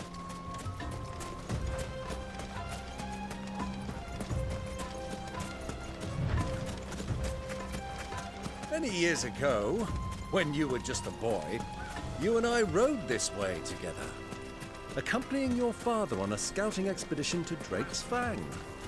He let me come with you. I'm not surprised you don't remember. It was just before Joshua was born. You were so eager to be there when your brother arrived that you whipped your chocobo too hard on the journey home and fell from the saddle. I shall never forget how Elwyn fussed over you as you sat in the sand, bawling like a babe.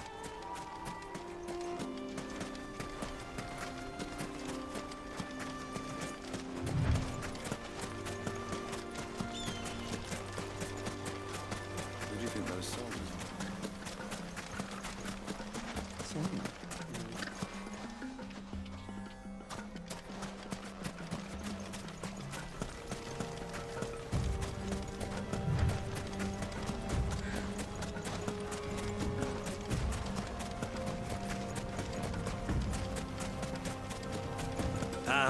There she is, the good old Dalamil Inn.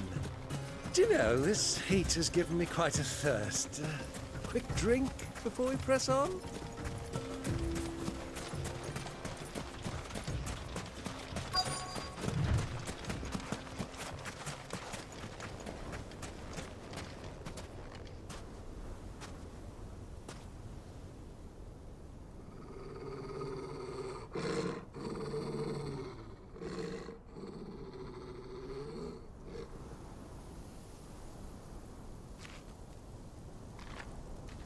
Look, there.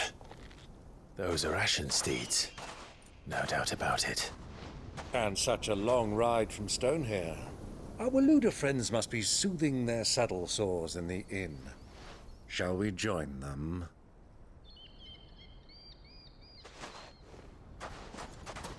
Run along and play now, Torgal. Dogs aren't allowed inside.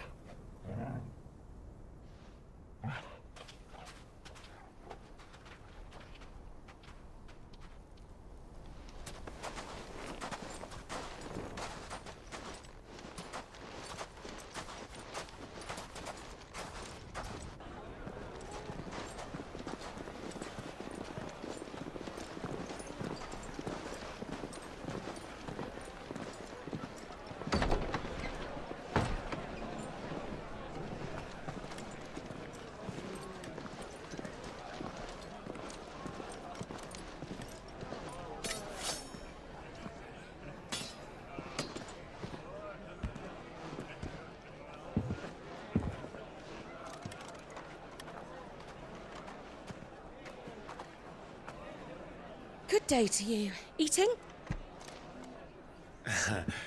Sorry about my pal. He only talks when his mouth's full.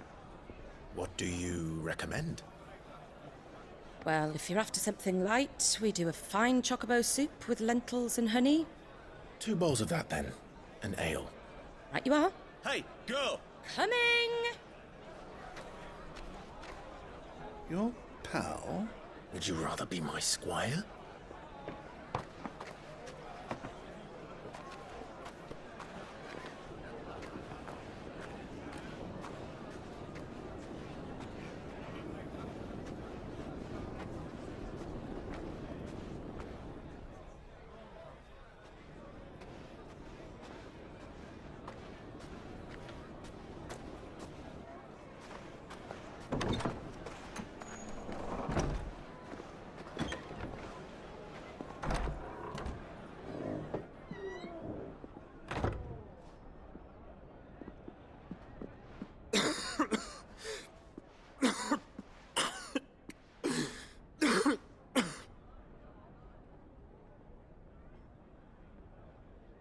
Grace, it is plain you are not yet well enough to travel. If you would only let me take you to someone who can better attend to your ills. No, we must press on. Prince Theon has returned to his camp and will soon depart for the front. I must speak with him at all costs. Miss this chance and I may never get another. You do understand that? Yes, Your Grace. But you must at least agree to take your medicine. I'll fetch you some water.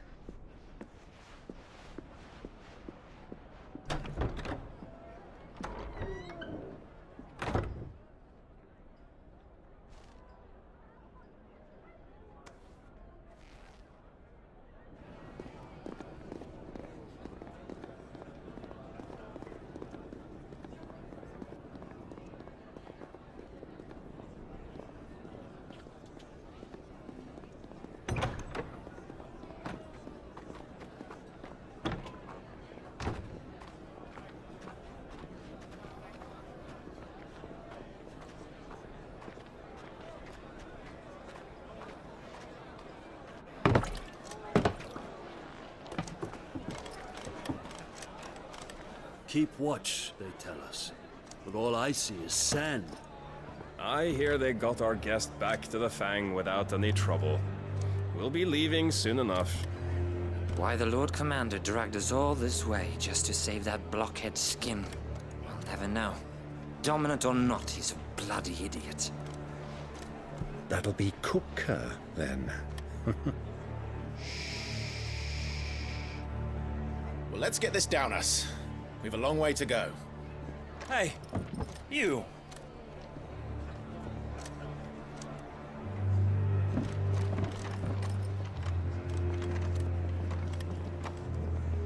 Uncle?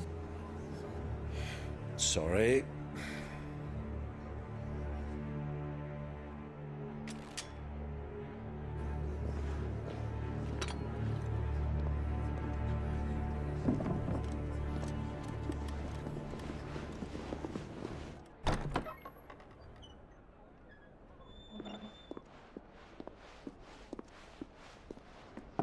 Can you walk, Your Grace? What's wrong? I fear trouble may be brewing downstairs.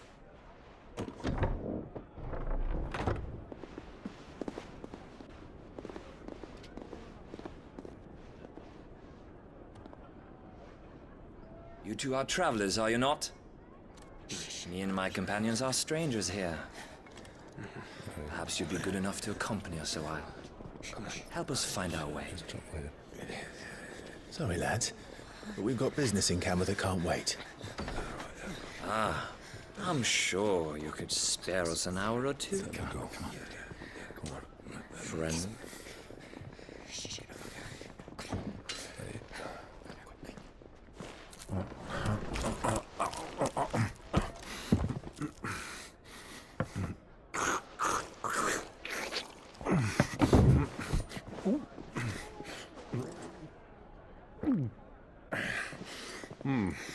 I'm afraid we don't have a moment to lose.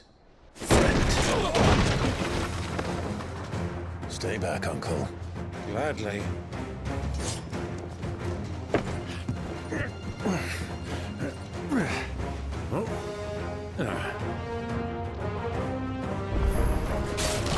The outlaw! Take him! Try it.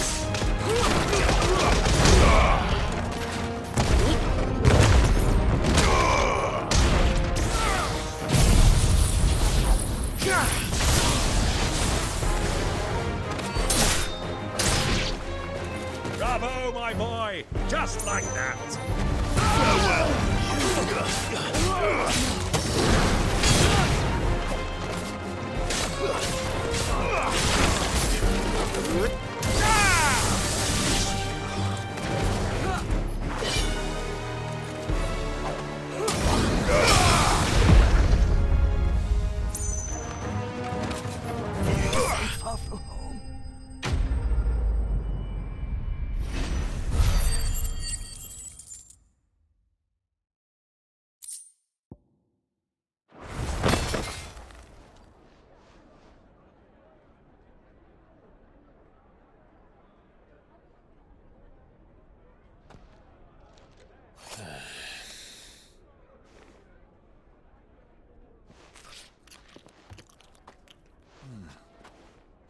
for your trouble.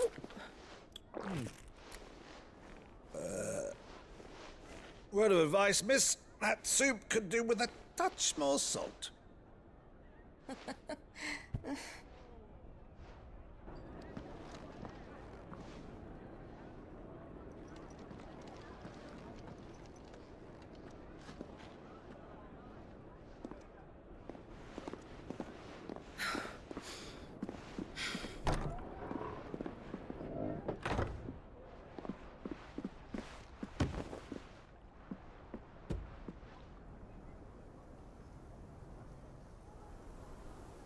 Now's our chance.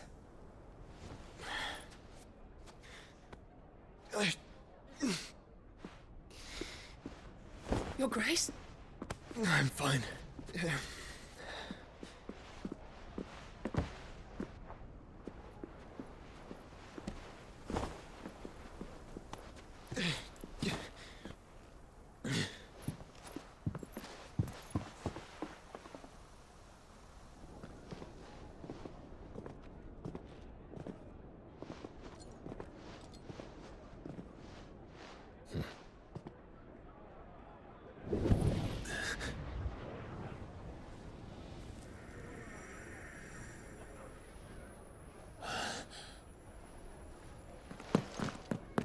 Clive?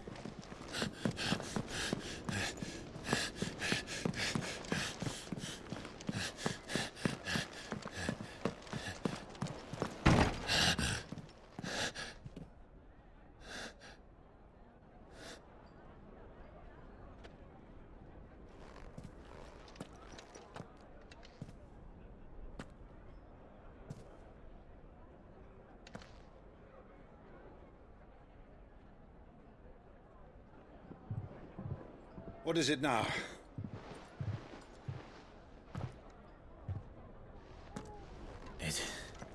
It's nothing. Let's go.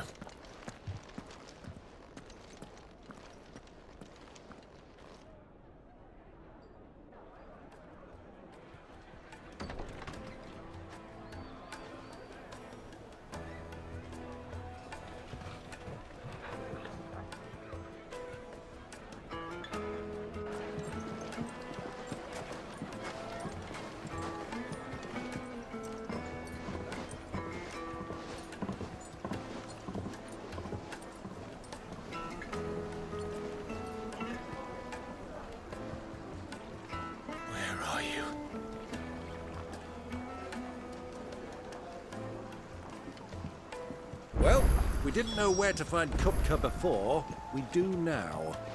The royalists said it themselves. Their guest is in the Fang. We should press on before any more of their friends turn up.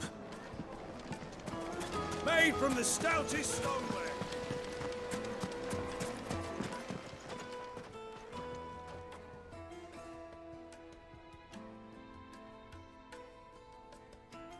Ah, they've closed the road. And it's the only way from here to the Fang. It would seem Lord Kupka is not accepting visitors at present.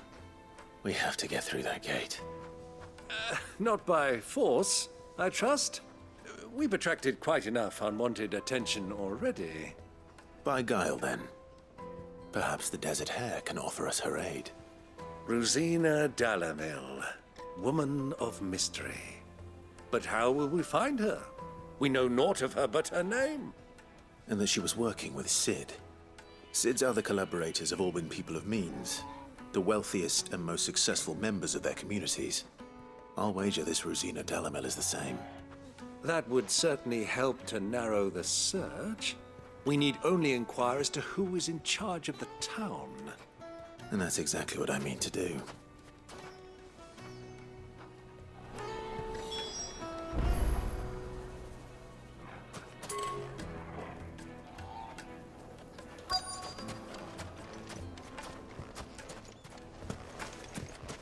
Light it, for Gilbert's sake. You're a bearer, aren't you? Anything I can help you with, travelers? Allow me.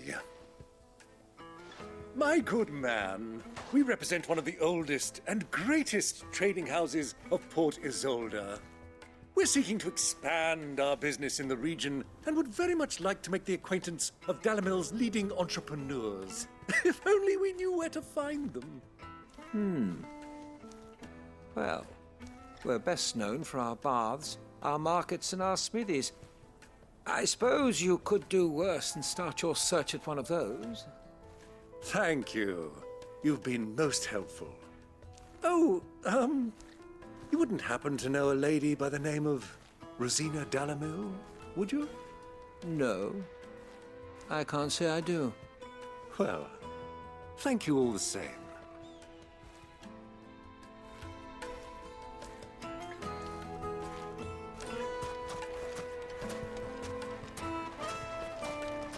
$1,000 gil for a measly bunch of gazelle trees. I named my price. If you can't pay it, that's your problem.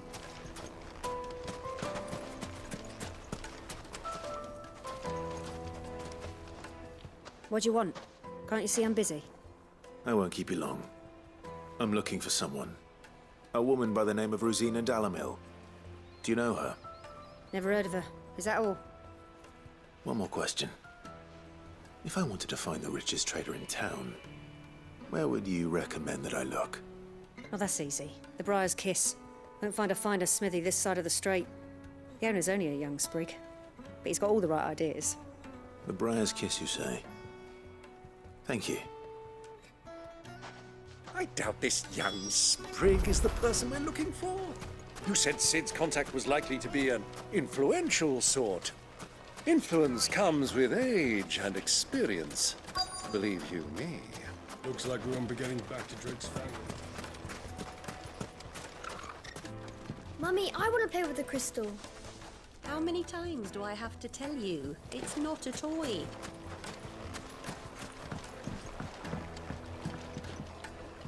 Can I help you? Yes, I'm looking for a woman by the name of Rosina Dalamil. A long-standing pillar of your community, I believe, from old trading stock. Then you should ask Ferda. He's been here for years. Knows the place and its people like the back of his hand. And he's in with all the old merchant families. Try the baths. That's where you'll usually find him. Thank you kindly.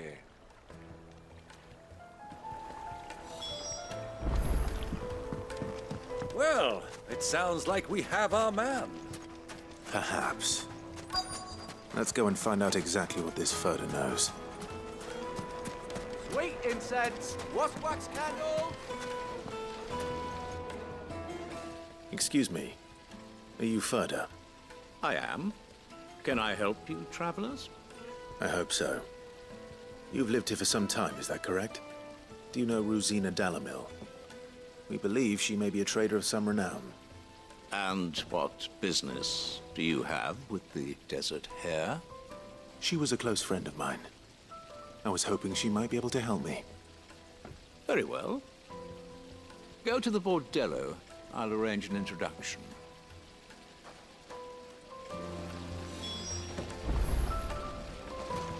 Silver plat! Do you think we can trust him? Only as far as I think he trusts us.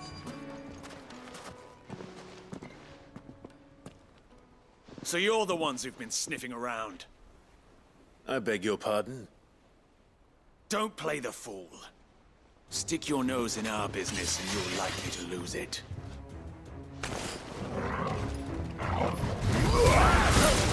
Nice try.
Who are you working for?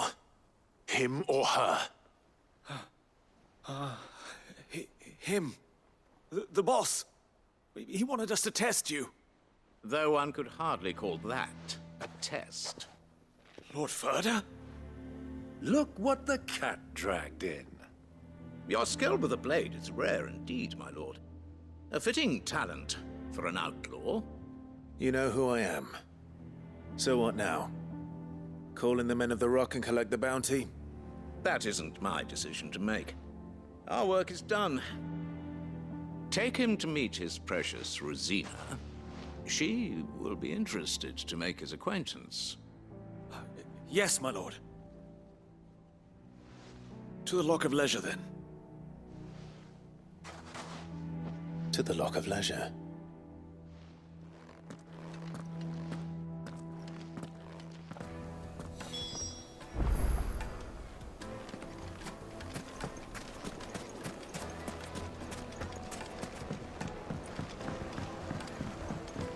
Fresh bread, warm from the oven. Take a sniff, good sir. My carpets have...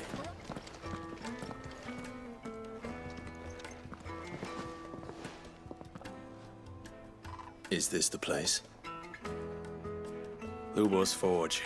The Briar's Kiss. So it was the young sprig after all. So much for Rosina Dalamil being a woman of experience. How wrong I was. It was an easy mistake to make, Uncle. After all, it must have been years since Sid last saw her. Sorry, him. Whoever this Lubor truly is, he's clearly a man of means. I'd say he deserves our respect. See that he gets it.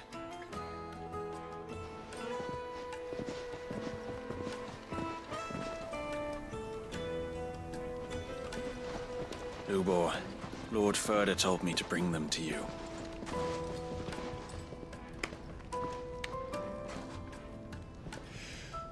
My boys tell me you're in need of assistance.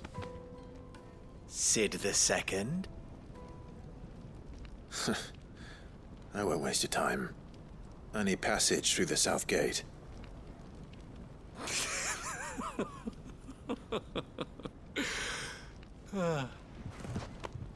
Tell me, what do you think is a merchant's most important commodity? Why, trust. Everyone knows that. Without it, you have nothing. And nothing is exactly what you have. And so, for you, I, too, have nothing. I'm not in the business of helping every lost puppy that wanders in off the street. I'm a busy man, as you can see. Let's leave this mummer to his farce. By all means. Find someone else to help you on your way. Just be sure to tell them you're not the two travelers from the inn the guards are looking for. Don't want them jumping to conclusions, do we? Why, you... So, what do we need to do to earn your trust?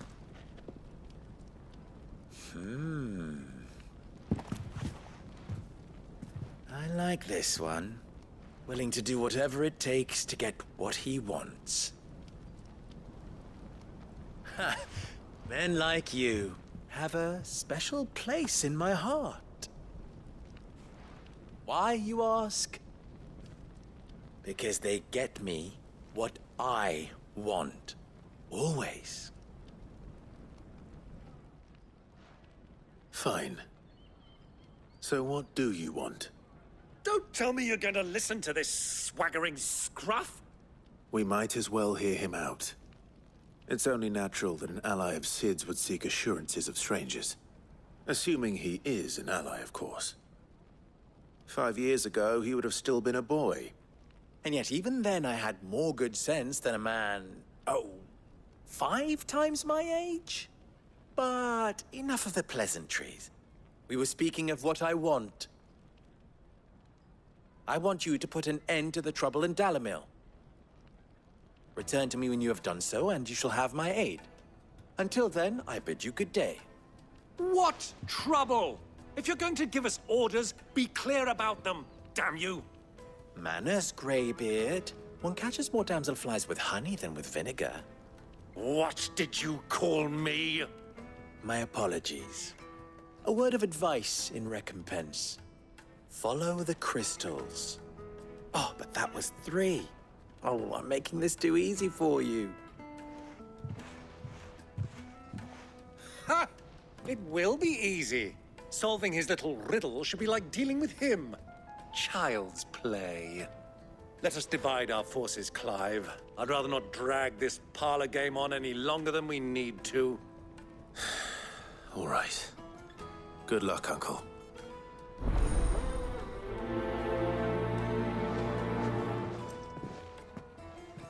I thought we were the only ones causing trouble in Dalamil.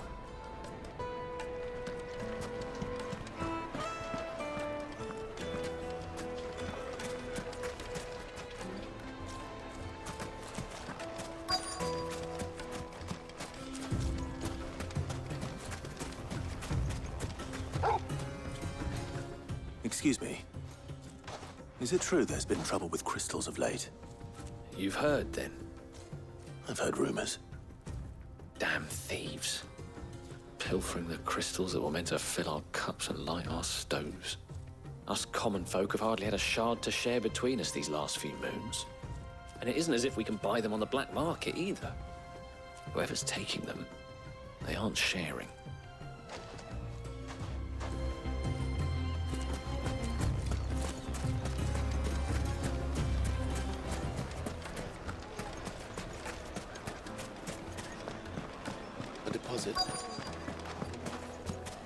The juiciest Needed meat to a silken soft. You wouldn't believe how much he gave me. Well, What can I do for you, soldier? Need that sword polishing? I'm not a soldier. Ugh, then be off with you. I serve the men of the Rock and the men of the Rock only. You have an agreement with them? Don't be stupid. I just know which side my bread is buttered. Don't want to be stuck under some pauper when they come knocking. With pockets deeper than Zemeckis and an urge to empty them. No, just leave, will you? Before you scare them off. Do you think they'll be back soon? I need a new dress. If they pay. Fresh bread, warm from the oven. The most fragrant herbs and spices.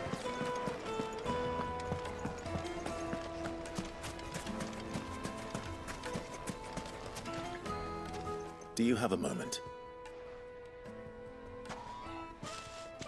Depends what for. Just a question.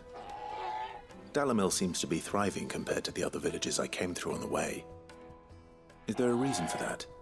Well, we're a stone's throw from Drake's Fang, for one. The soldiers guarding the Mother Crystal and the shipments need a place to spend their hard-earned gil. The men of the Rock throw their money about like there's no tomorrow. Is that so? Well, thank you. Don't let me keep you from your work any longer. I think I'm starting to get an idea of what's been going on. I wonder if Uncle Byron's learned anything of use. He'll probably be back at the inn by now.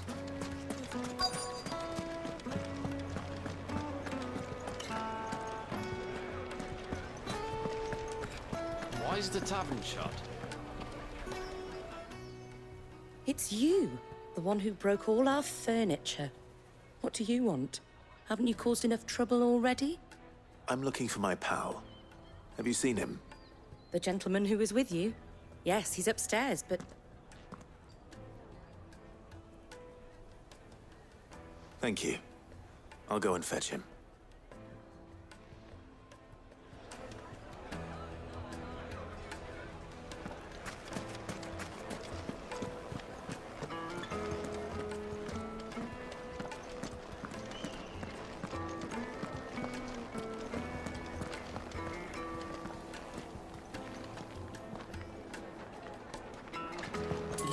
treat you.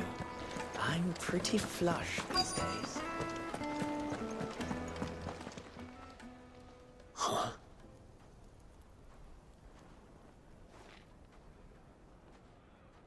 Will this suffice as a deposit? By the sands. That's a black pearl. One of the many treasures in my collection that I would be only too happy to part with, should you give me reason to do so. All right. I'm sure that we can come to an agreement, but not here. What are you doing, Uncle?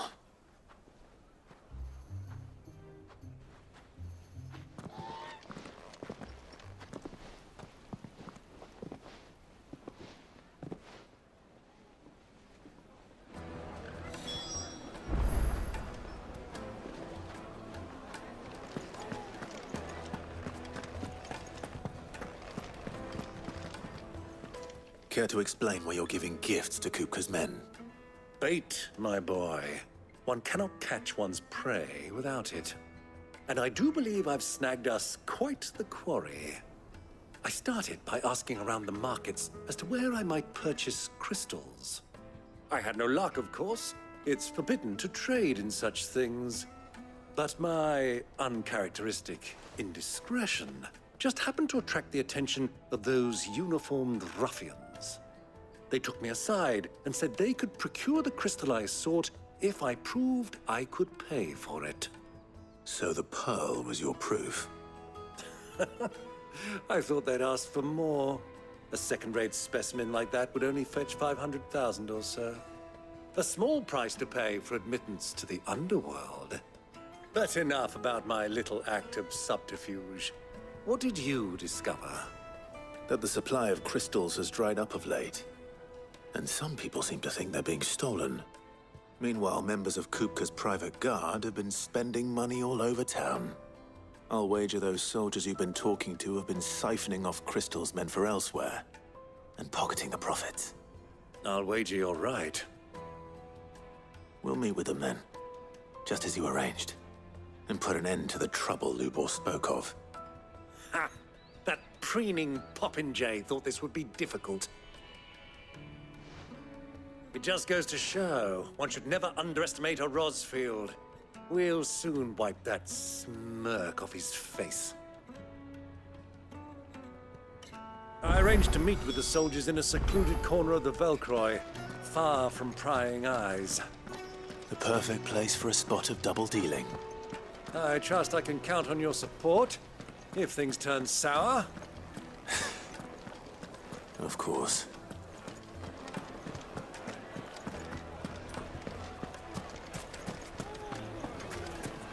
What was all that crashing and banging about before? My carpets have bride and flame.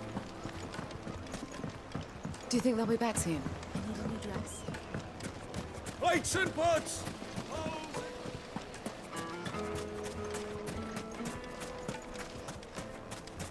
Light it, for Gilbert's sake!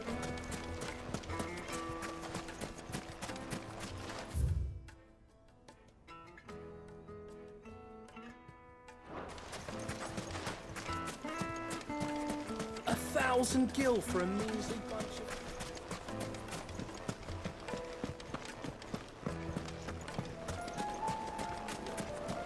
Made from the stoutest stoneware. Needed to a silken soft. Take a sniff, good Yes, sir. they're quite sorted.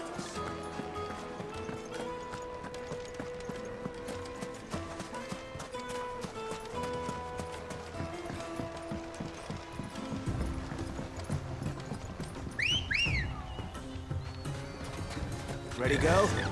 Yeah!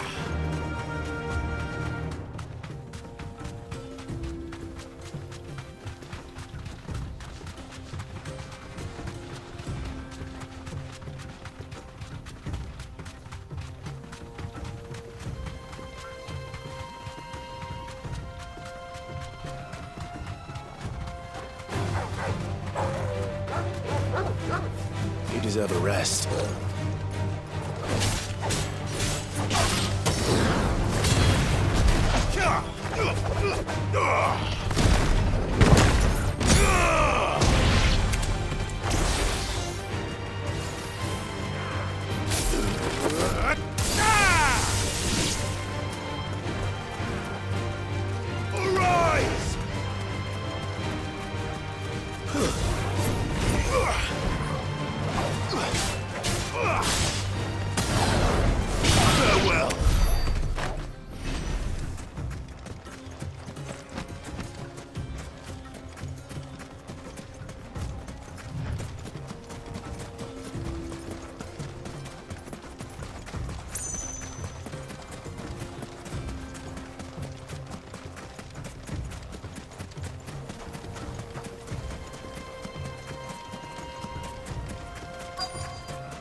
I'll take it from here.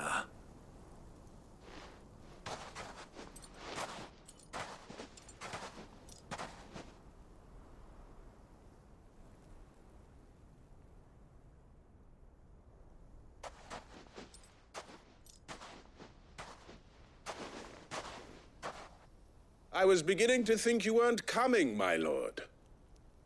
You've brought your contribution?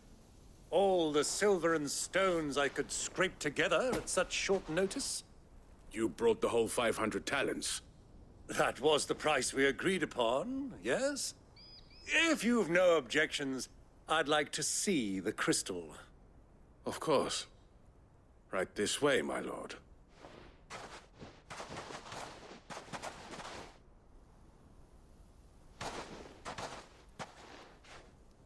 Not bad at all.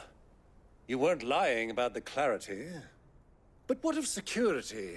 If I were to be stopped on the road, what guarantee have I that it wouldn't be seized as property of the Republic? Because these crystals are no longer the property of the Republic. You're not buying from us. You're buying from them. And we have no more jurisdiction here than you, my lord. But we have ships, and will gladly deliver to a port of your choosing, now that our price has been met. Royalists, eh? What brings you here? Why, to collect their share of Fang's blessing, of course. Our nations are allies, and so they are entitled to a portion of the Mother Crystal's bounty. And, being such good friends, we elected to increase that portion and share the benefits.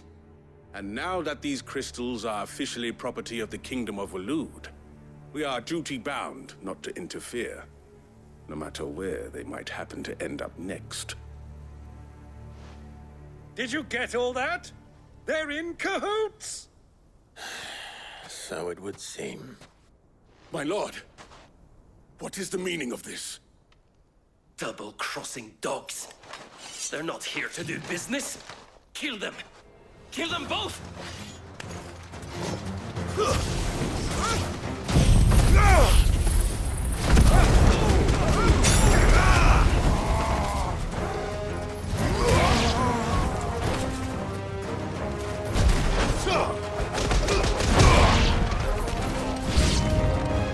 It's not over yet, Uncle! Good! I'm just getting warmed up!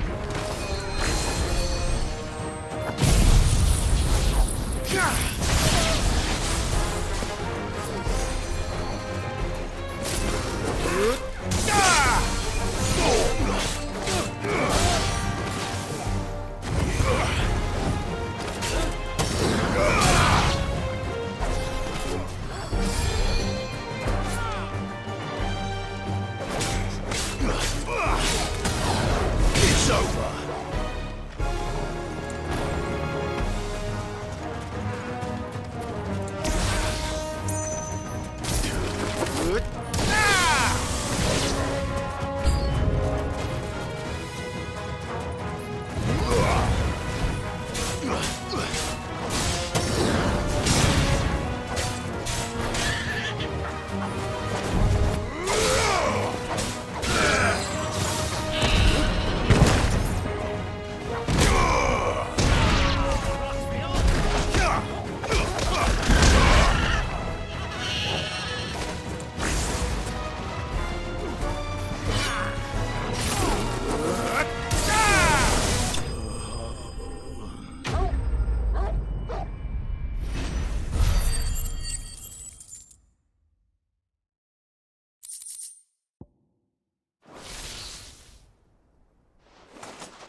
Well, that wasn't too bad.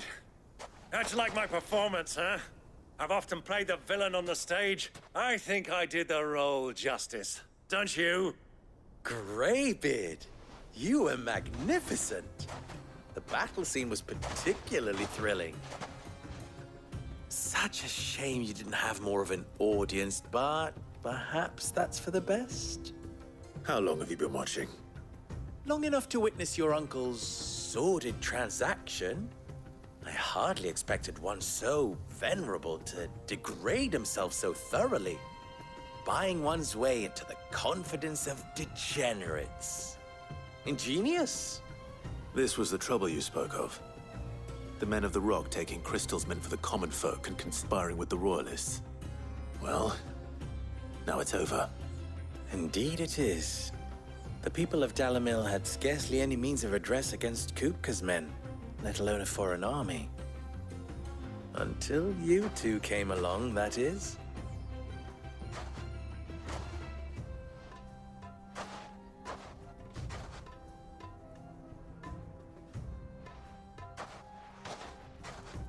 Well, we'd better get these crystals back to town. You won't mind waiting with them while I fetch a wagon.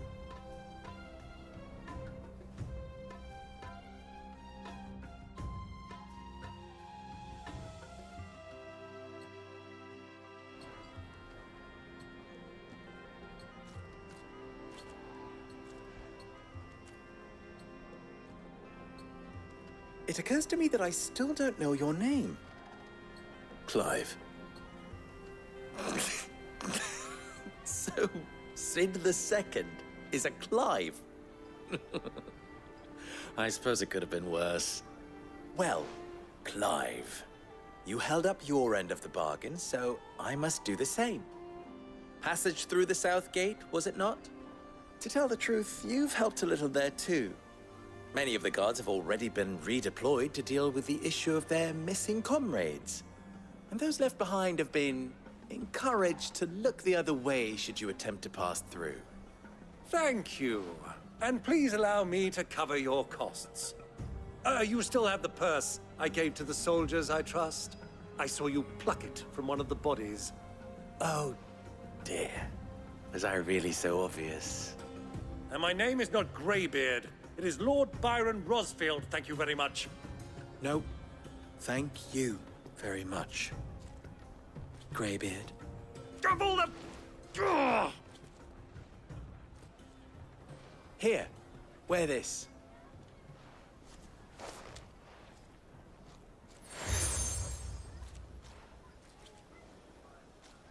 Any friend of mine who sees you with it shall be a friend of yours.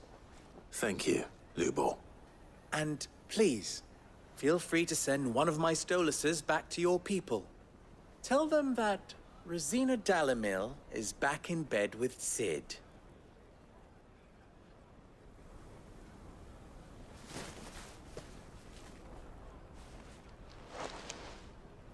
Omia Lostelan. Tu Isakelis.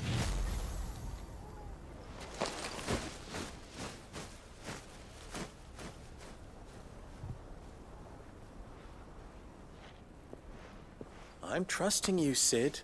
Or should I say, Clive. So be sure not to let me down. I have a reputation to uphold.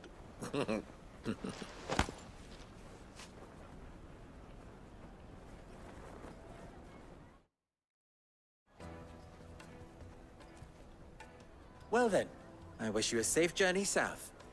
Thank you. Not at all. It was my pleasure.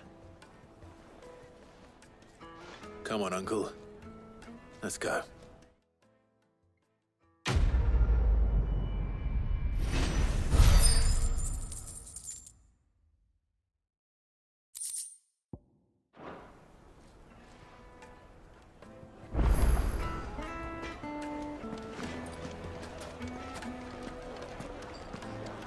Is it true what I'm hearing?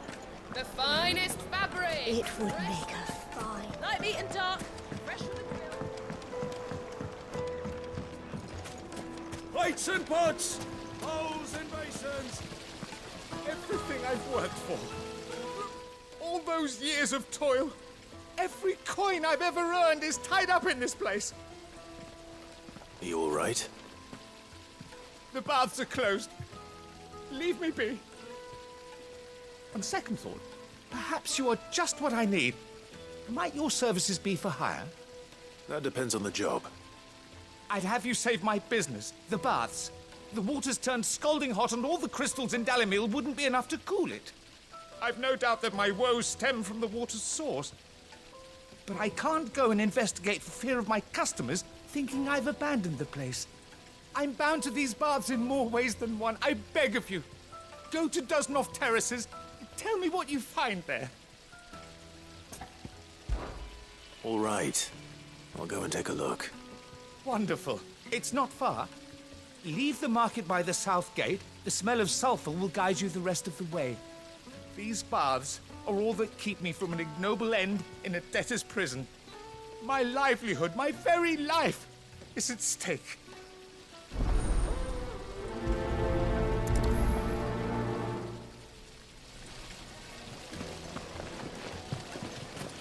Just look at the hanging lantern! Ah, they've opened the gate! Lubor was true to his word. We should get going soon. Do you have water? Ah, I'm not too late. What is it, Lubor? A question that I neglected to ask earlier. Where is it that you're bound? To Drake's Fang. To finish Hugo Kupka. Just as I thought. Then allow me to share a secret. Drake's Fang is currently riddled with royalists. Talmeki and Walud are allies, and as you have seen, their soldiers work hand in glove. But no nation has ever before allowed a foreign army to make a barracks of its holiest of holies. Not by choice, at least. And there's more. A man on the inside of the Fang has failed to report for several days. I fear there may be more trouble lying in wait for you on the road ahead. Isn't there always? If you're determined to beard the lion's den, then promise me one thing. That you will enter via the mines, where the guard is lightest. I've lost one Cid already. If I lose another, people will start to think me careless. I don't plan on dying. Not before Kupka does, anyway. Well, so long as you have a plan.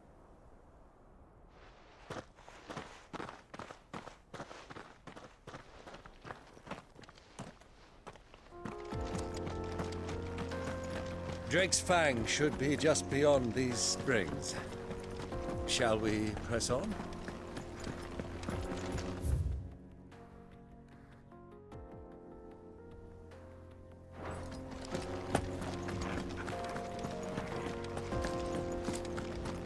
Come on, girl, the gate's open now.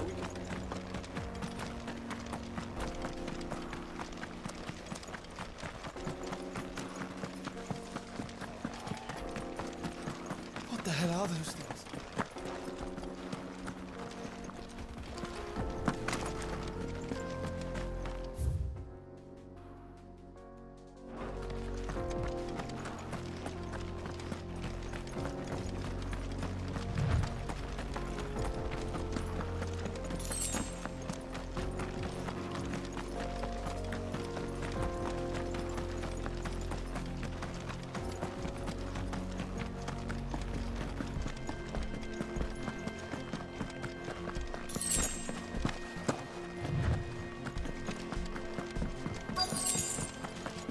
By the flames.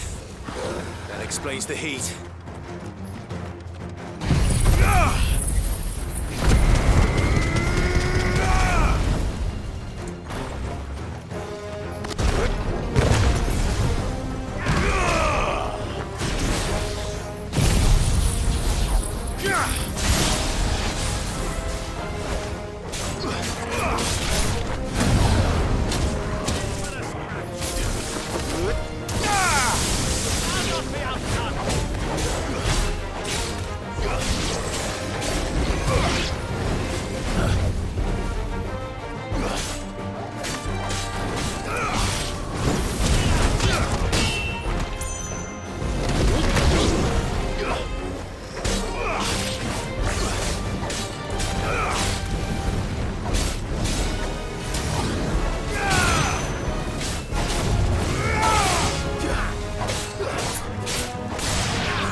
Out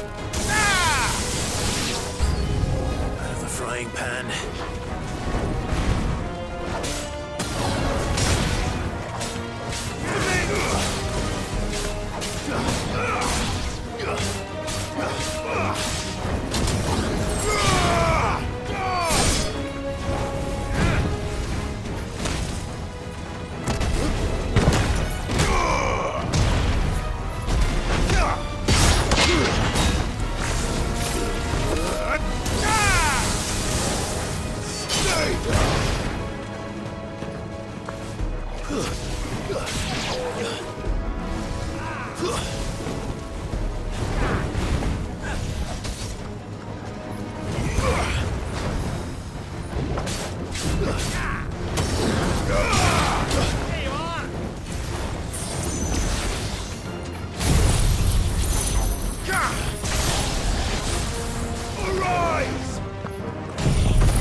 Let's cool things down a bit. Let's hope it's enough to keep the baths from boiling.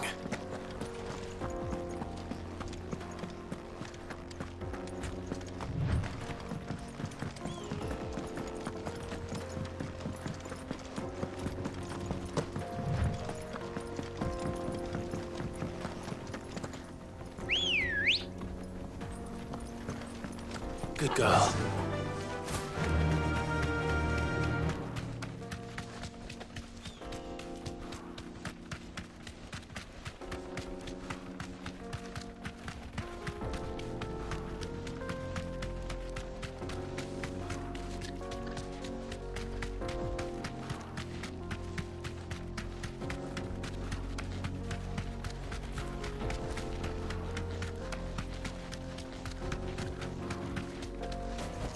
We should get I going. can walk from here. Do you have water? I've got a crystal. Finally, we'll be able to get this.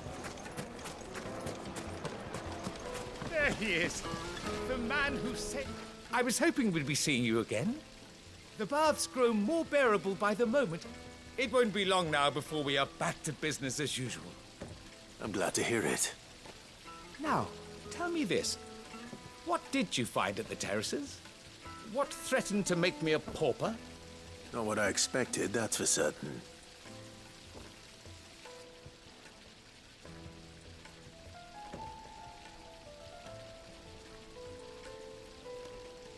You tell a fine story. That's not to say I don't believe you, though. Creatures made of flame, eh? That's something new to worry about. But I burdened you with my worries enough already. Here, a small something by way of thanks. Right. It's high time I got back to work. With a little luck, the day might yet be salvaged.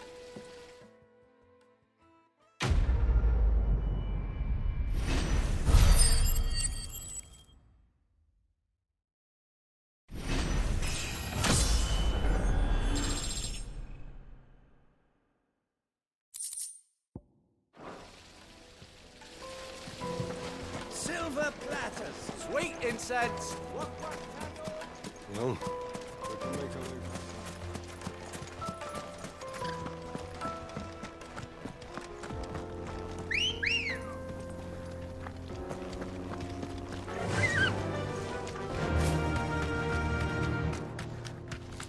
Come on, girlie.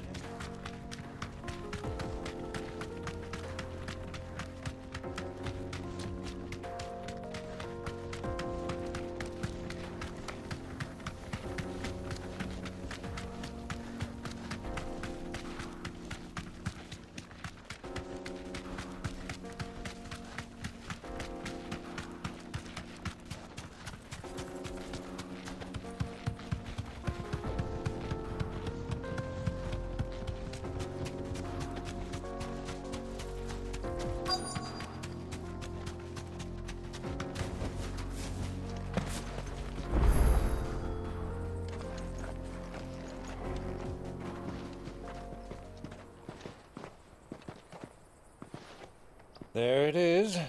Drake's Fang.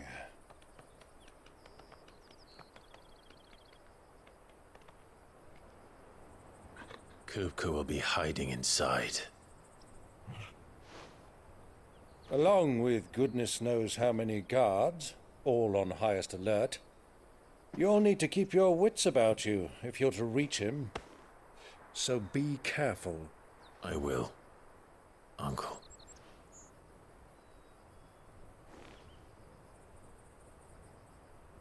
Before you go, Clive, allow me to apologize.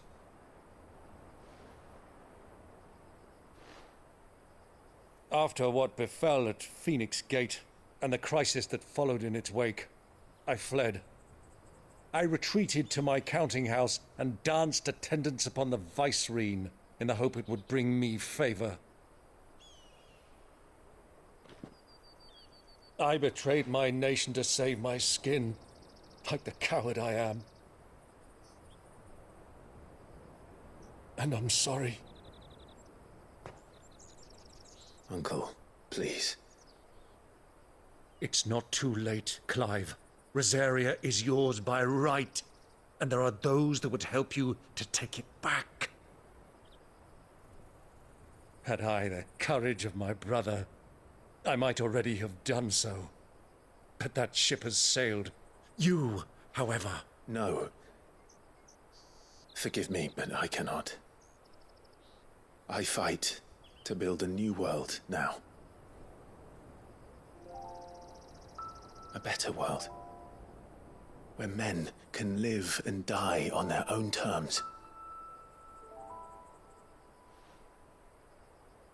I was raised in a nation that strove to improve the plight of bearers.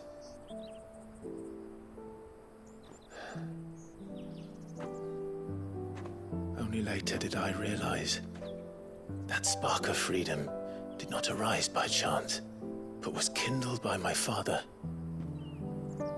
You would see me follow in his footsteps.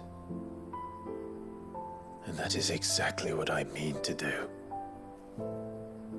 Not by ruling Rosaria, but by extending his ideals to the whole of the twins.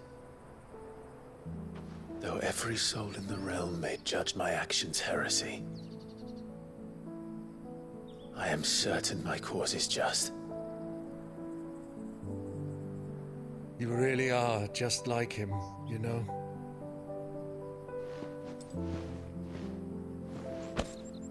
Thank you, Clive, for coming back to me. I am proud to call you nephew.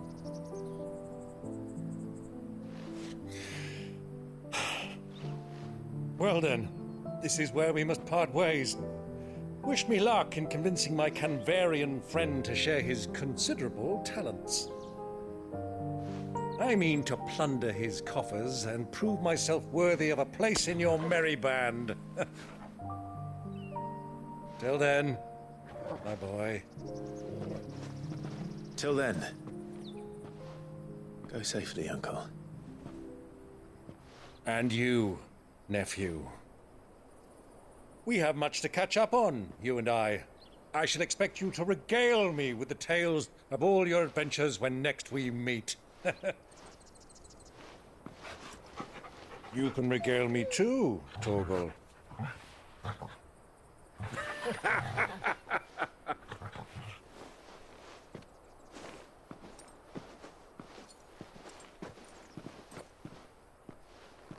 I'm coming for you, Kupka.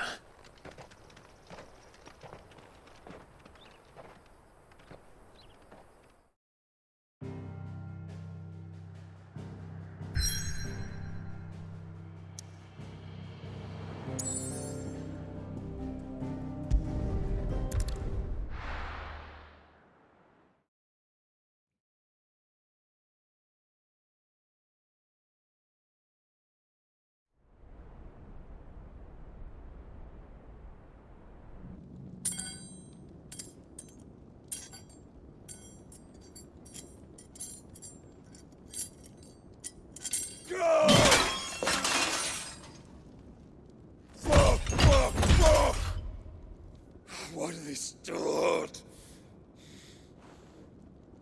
What has that gutter rat done to me?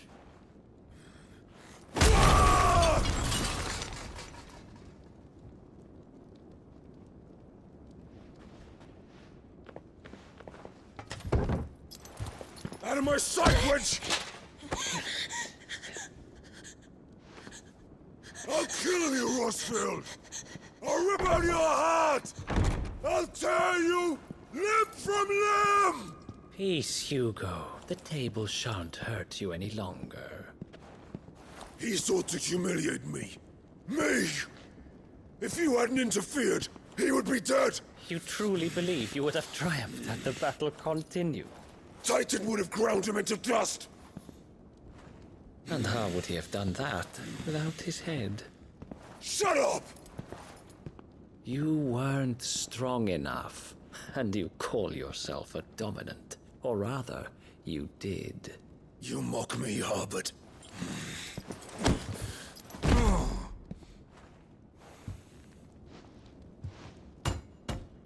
Do you see, Hugo? You are weak. Fuck! But so long as that fire burns within you, there is still hope. There may yet be a way for you to take your revenge. Tell me, what must I do?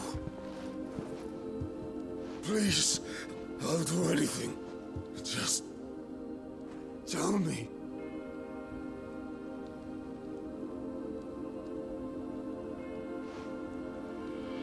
The heart. What of it? A mother crystal's heart is the most concentrated source of ether in all creation. Perhaps you could take advantage of that. Of course, the crystal would not yield her blessing to any ordinary man. But then, you are no ordinary man, are you, Hugo? Clive Rossfield stole your power, but others have suffered a similar fate, and still managed to find the strength to conjure their icon. Like Benedicta Harmon. She too drank of the ether and gained a power beyond human understanding. She did?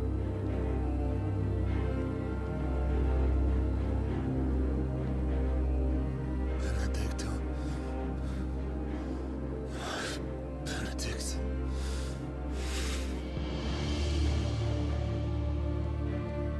I'll do it. My love. I'll avenge you.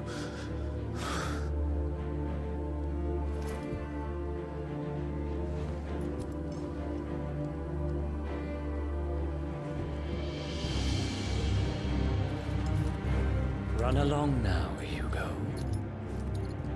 You need only follow the light.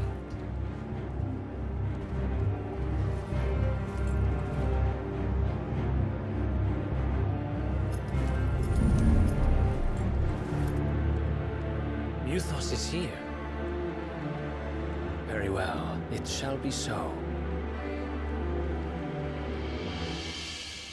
You may leave everything to me, Your Majesty.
royalists bring them from ash?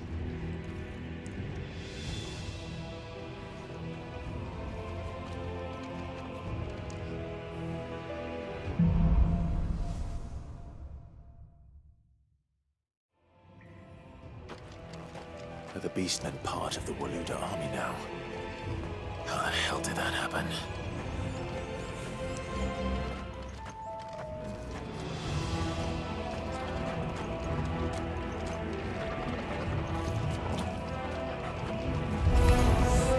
They've spotted us.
So much for the men of the rock.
going any further this way.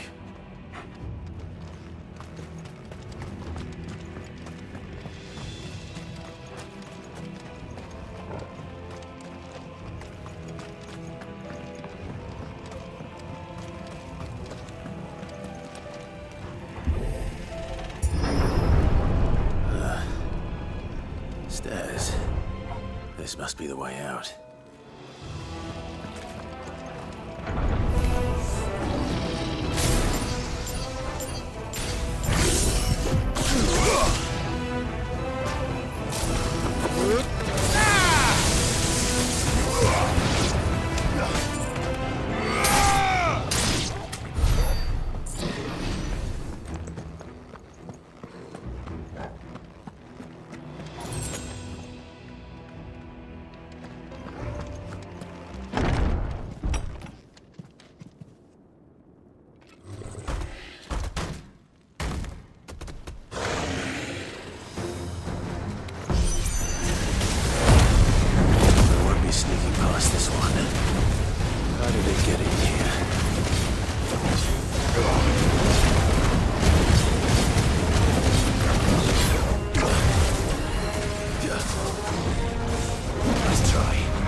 Flames.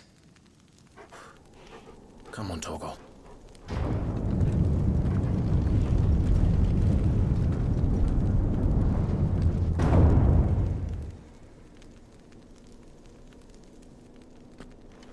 Kuka never did do things by halves. As if taking the Mother Crystal for his own wasn't enough. He had to build his castle in it.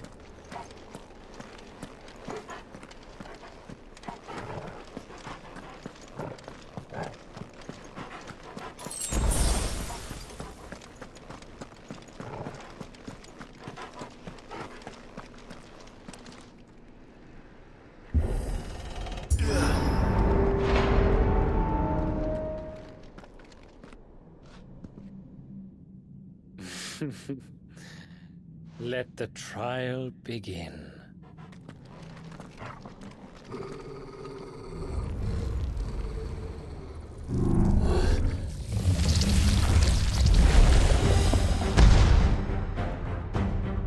What the hell? With me, Torgal.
seems were expected.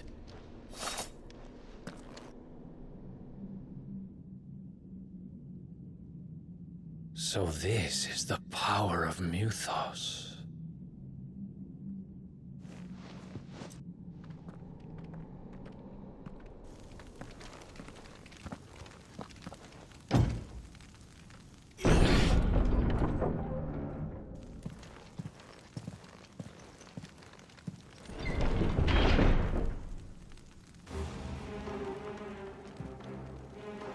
Did the orcs do this too?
What the hell is going on? Are these things here for me? Or for him?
First orcs, now these nightmares. Is this your doing, Ultima?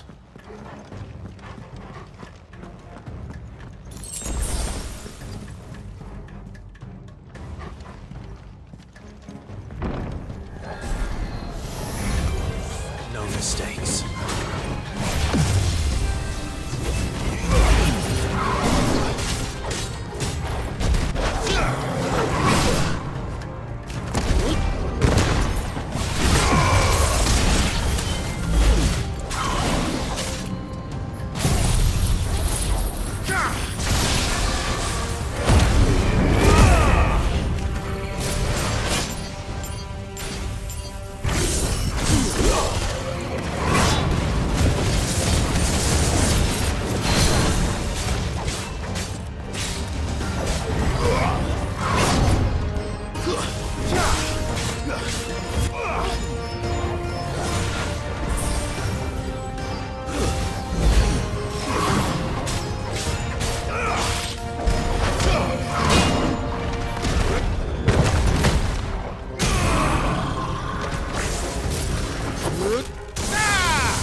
You've been busy, Kupka.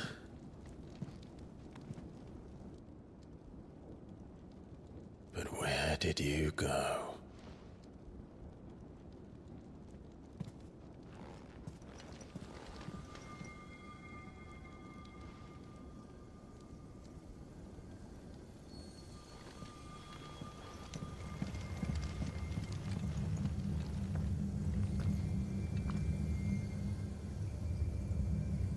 The heart.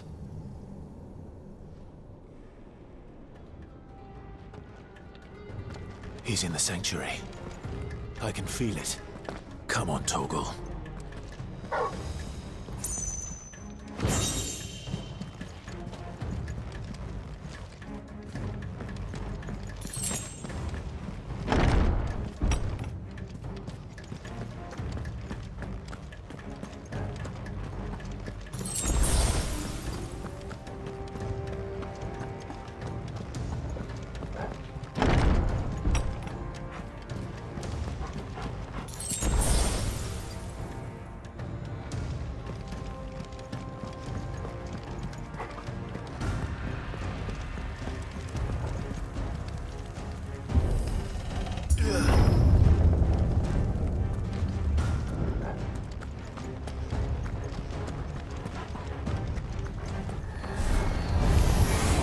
Just what I needed.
My everything.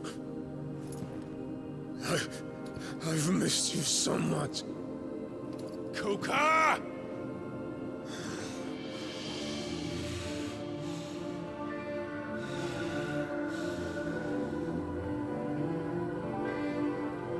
I swear to you, my love. We will never be parted again. What's wrong with him?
But if you can do it, then so could I!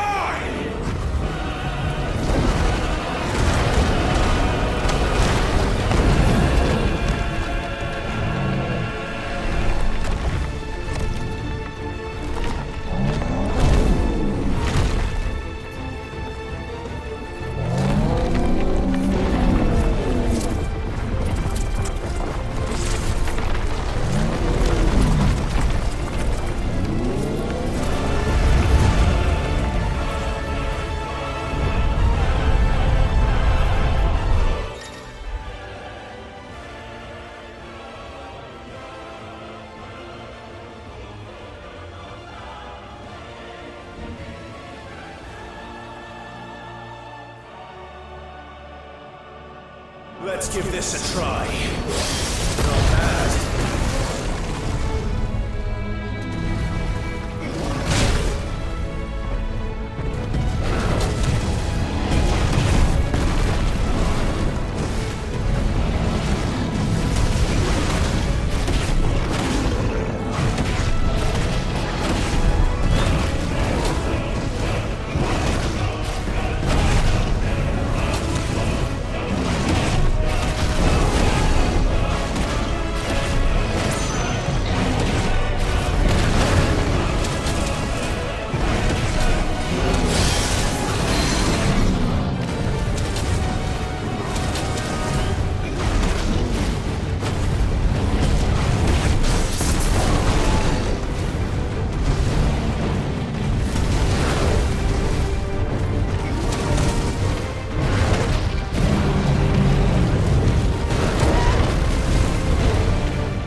Joker!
do you want?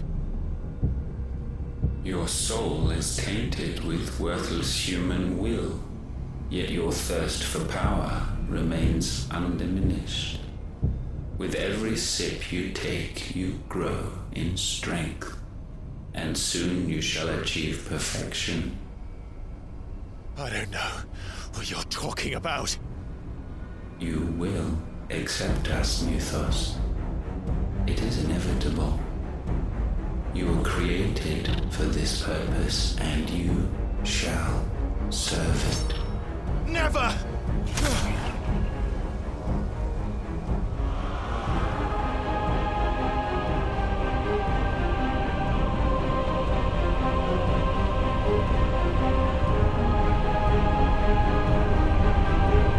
Fight it, Clive! Don't let him in! Consciousness. We see now. Human will is so insubstantial it cannot exist in isolation. You mitigate its weakness by interweaving it with your consciousness. We believed we had merely to purge you of your will to claim our vessel. It appears we first have to sever every thread of the consciousness that supports it. No matter. The time to build a new world is not yet upon us. We will contemplate.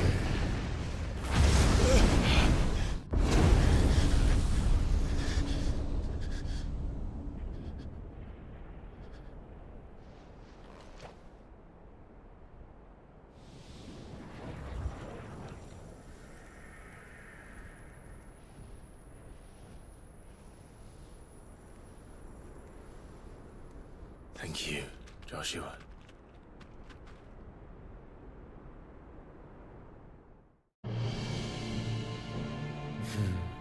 One can no more command the power of ether by drowning in its flood than one can constrain the tides by standing in the sea. I had thought Hugo wiser than this, but it seems his head was full of rocks after all. Titan was strong. Your Majesty. But Mythos is stronger. For 5 years, that man lived only for revenge. Clinging fast to a fiction, even as it swept him into the abyss.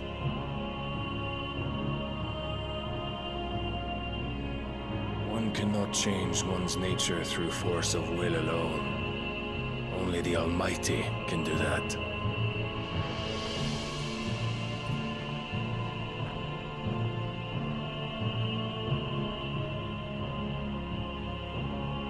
Hugo Kupka, the man who gave his life for a woman's head. A fool like all the rest.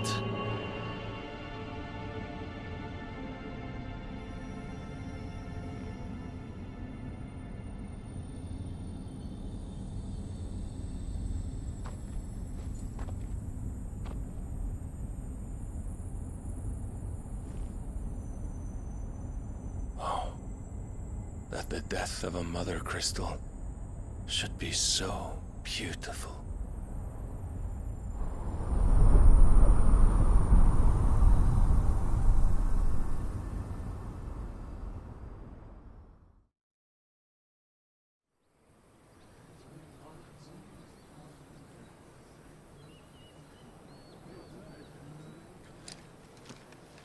Some medicine, my lord?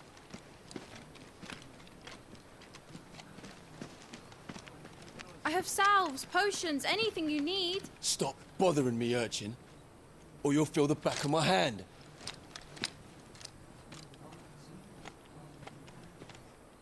You must consider your health, my prince. If a show of force is needed to keep the Dalmex at bay, you may trust in your dragoons. I beg you to call on Bahamut only as a last resort. His strength comes at too great a cost. The Empire agreed to an armistice with the Republic, and yet the Emperor still plots its ruin. For now, the Dalmecs suspect nothing, and as long as I can hold their gaze, war need not be inevitable.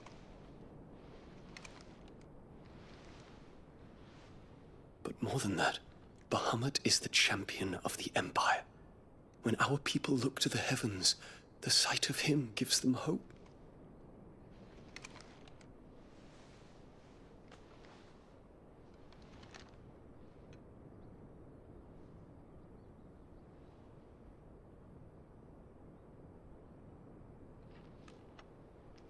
Forgive me, Terence. Would that you were my master. But alas. I will always be your loyal servant.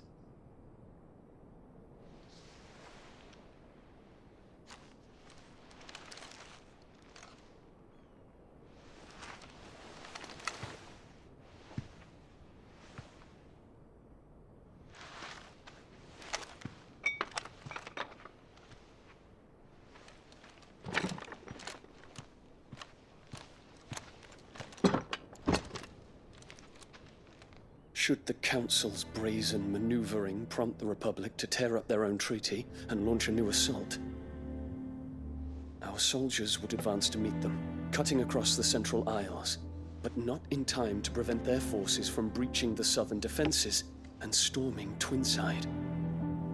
And so the capital would become a battlefield. Thousands of innocents would die. I cannot allow that to happen. There is one small mercy, at least. You will not be forced to do battle with Titan.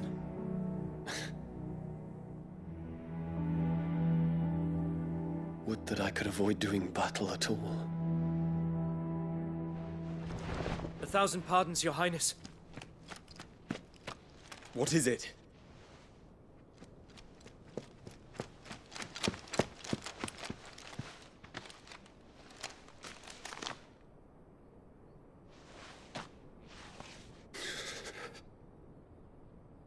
Olivier has been made Emperor.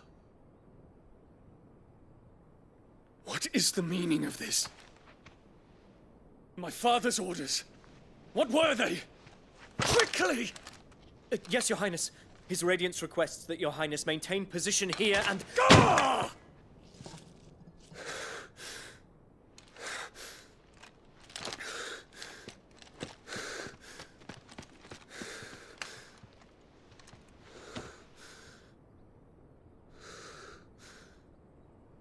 Terence. Yes, my prince. I must go to the palace. I'll ready your steed.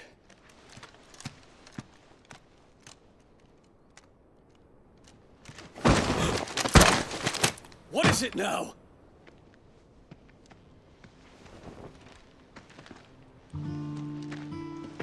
Forgive the intrusion, Your Highness. I know you. At ease. We stand in the presence of the Phoenix. You wouldn't want to get your fingers burned. I hope I'm not interrupting. Not at all. Though I admit, I did not expect such a distinguished guest. How many years has it been since the Remembrance ceremony? 20? I thought you long dead. Do I address a ghost? Many have told me that I look like one.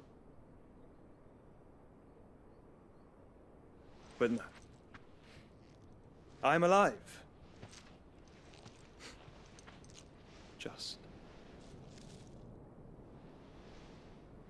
Prince Dion of the House Lesage, I have a tale to tell you.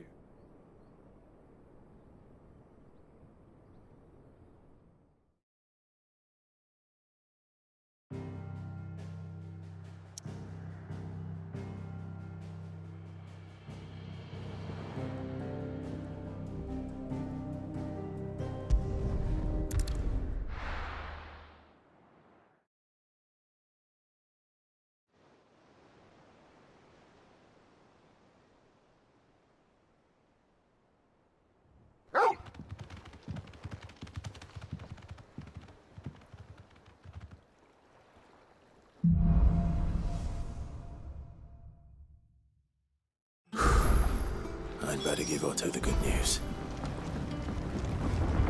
Walkways need cashing out.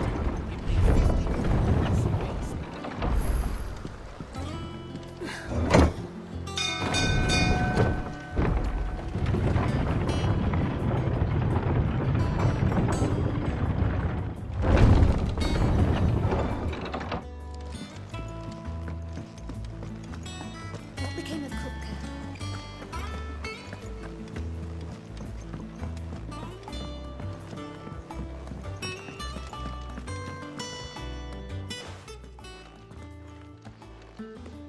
Clive, you're back.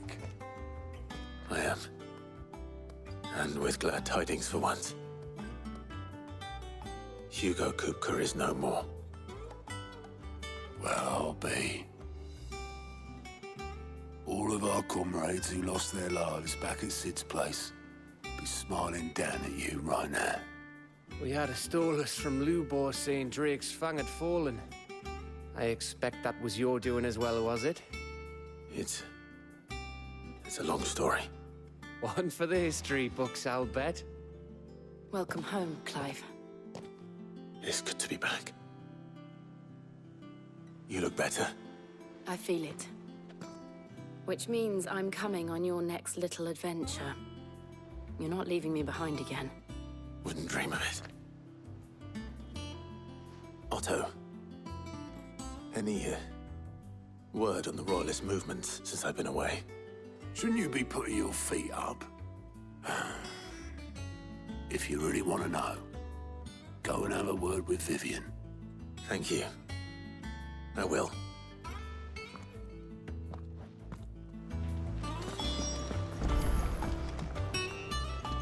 Ah, the conquering hero returns. And with hardly a scratch on him. I may have picked up one or two. Well, the fact that you came straight to me instead of visiting our resident physiker suggests that you picked up something more important. A scent. The scent of Waluders. The very same. But whatever plans Coeurl was hatching with the royalists, he took them to his grave. As did his men. Slaughtered by the orcs who'd taken over the Fang. Orcs, Vivian. I've never seen such creatures in storm before. The Waluders must have ferried them over from Ash, but why? Why work to rescue Coeurl only to invade his home, the mother crystal of an allied nation, and let both fall? It makes no sense. Do you know the tale of the blind men and the Adamantus? One can often be led astray by focusing too closely on individual details. One must instead see the bigger picture. And what bigger picture is there than my map?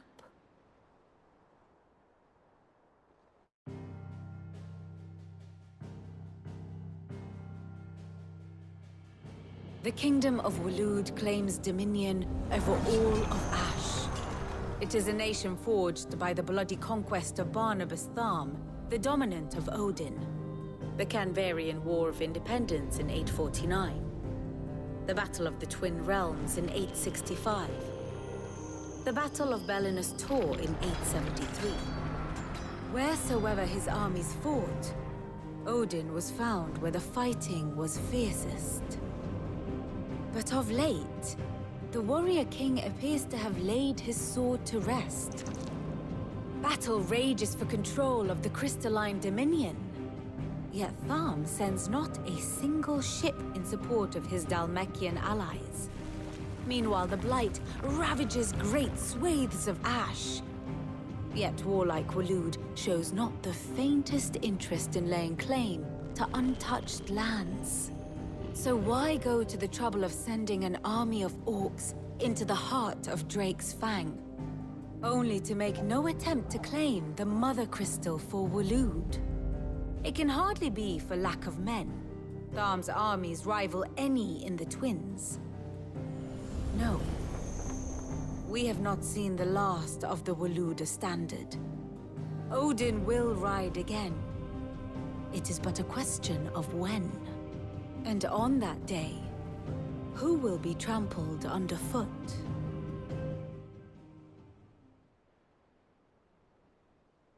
In summary, I know not to what end the royalists betrayed Kupka. I know only that it is part of some broader scheme. A scheme tied to the ambitions of one man. King Barnabas. But there is no need to wallow in confusion. If one is to cure a sickness, one must first identify the symptoms. And your Lord Uncle has volunteered to do just that by keeping an eye on the royalists' movements. He's really throwing himself into this. Indeed he is. Which means all that remains for us to do is await his reports.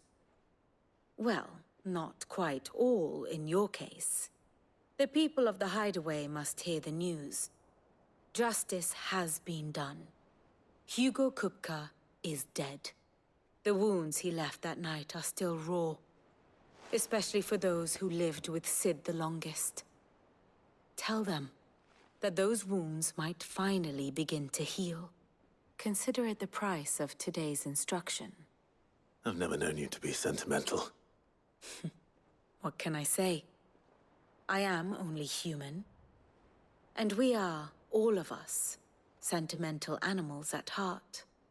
I suppose we are. Very well. I'll go and spread the word.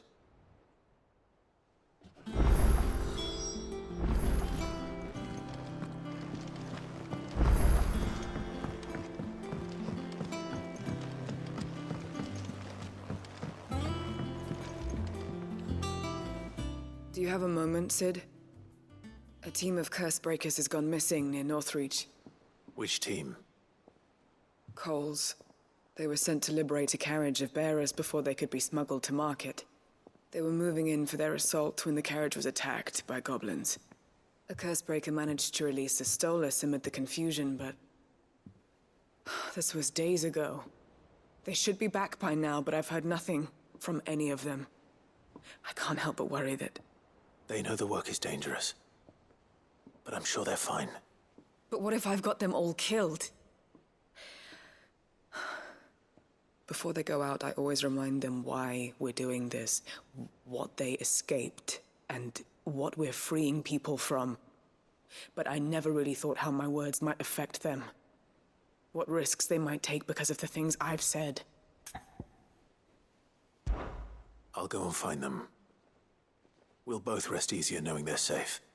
Thank you, Sid. And I'm sorry to trouble you with this. The plan was to intercept the slaver somewhere in the Dragon's Eyrie. I can't tell you much more than that, I'm afraid. That should be enough to go on. If they were there, Torgal will track them down.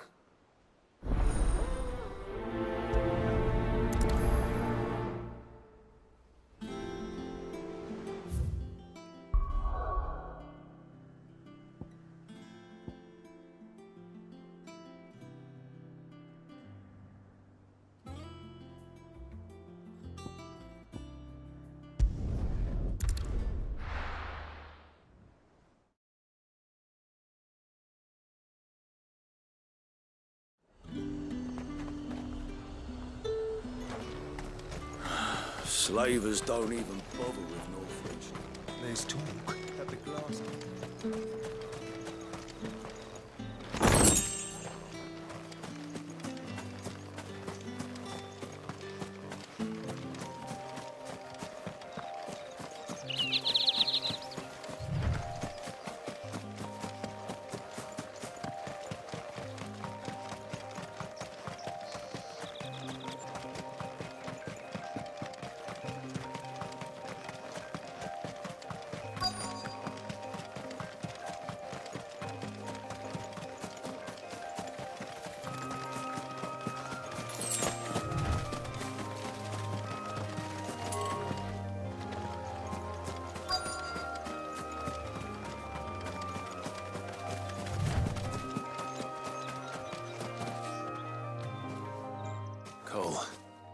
I'm glad you're in one piece. Just about. Sid, if you don't mind me asking, what are you doing here? Doris sent me to find you. She hasn't heard anything since the attack. She's been worried about you. I sent a runner to the Dame in Northreach. The hideaway should have learned of our survival yesterday. Well, I'm here now. And it looks like you freed the bearers. Only some. The rest locked themselves in the slavers' carriage rather than fleeing when they had the chance. I want to help them, Cid. But we're barely in any state to protect those few we did save. You made the right decision. Now where's the carriage? The goblins may still be out there. You have duties to attend to here. See to the injured. I'll handle the rest. All right. Just follow the path to the south. You'll come across the carriage soon enough. And please, hurry. If the beastmen get to those bearers, the poor souls will be eaten alive. I won't let that happen. Thank you. And Cid, it's good to see you. Don't thank me just yet.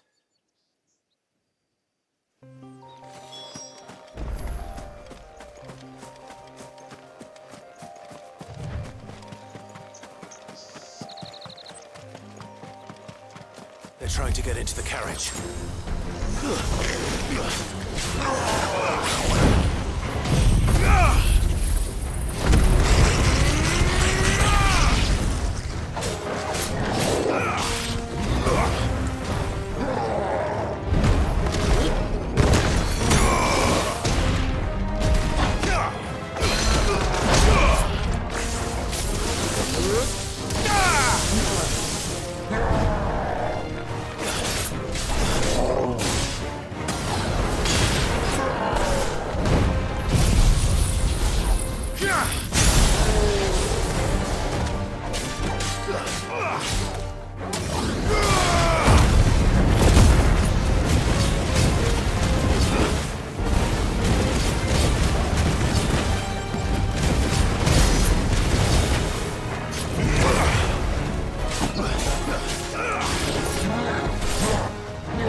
Who are you? A friend. Are there any more survivors? Why didn't you flee with the others? If the goblins had made it through that door, you wouldn't have stood a chance. Why should we run? One miserable death's no worse than another. Perhaps. But we're here to give you another choice. Freedom, safety. The life you've been denied. Come with us. Let us protect you. Cid, I couldn't just let you... You weren't too late then. Thank the gods. This man risked his life to save yours. To give you a second chance. Fine. Do with us what you will. What we'll do with you is take you to safety. After that, it's up to you. Your lives are your own now. You can leave the rest to us, Cid. We'll get everyone back to the hideaway. Thank you. I'll let Doris know we're expecting new arrivals.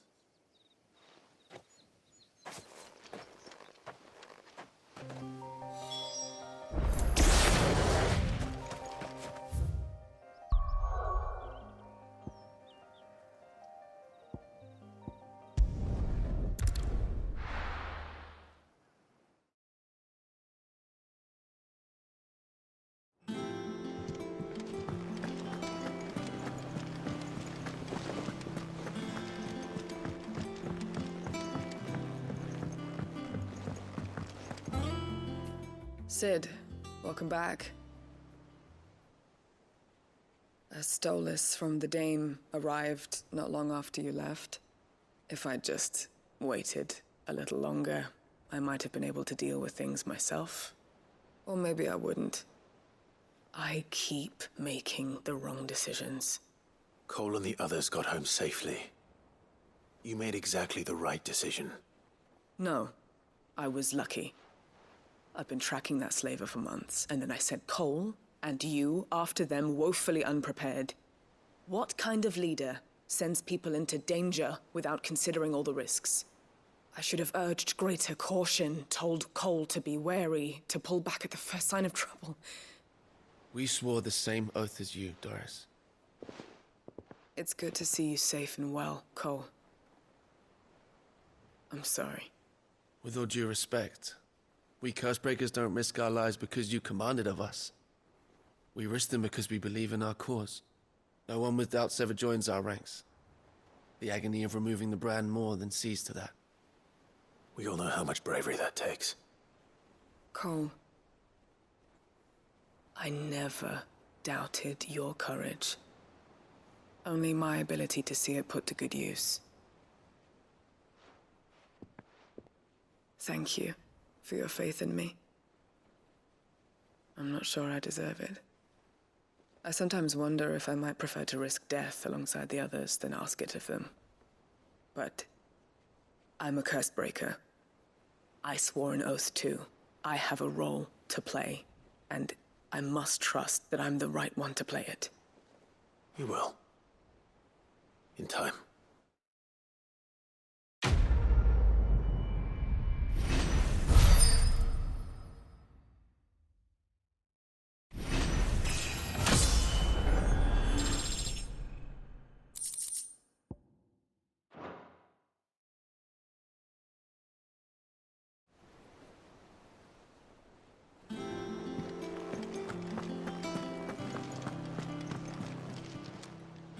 Clive! Anything catch your eye?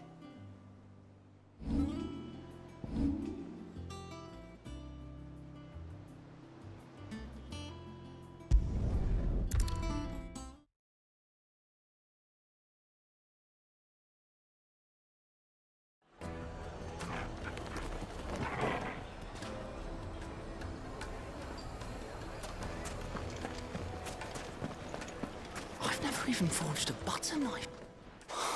Perhaps Forge Master Luber's having fun at my expense. I wouldn't put it past him. Neither would I. Oh, wait. Are you Clive? Sorry, my mind was elsewhere. I'm Sava, Master Luber's least accomplished apprentice. Soon to be former apprentice if I don't pass this test. Maybe I'm just not the resourceful type. People are buying up weapons faster than the Briar's Kiss can forge them, and here I am, unable to make a decent bit of kitchenware.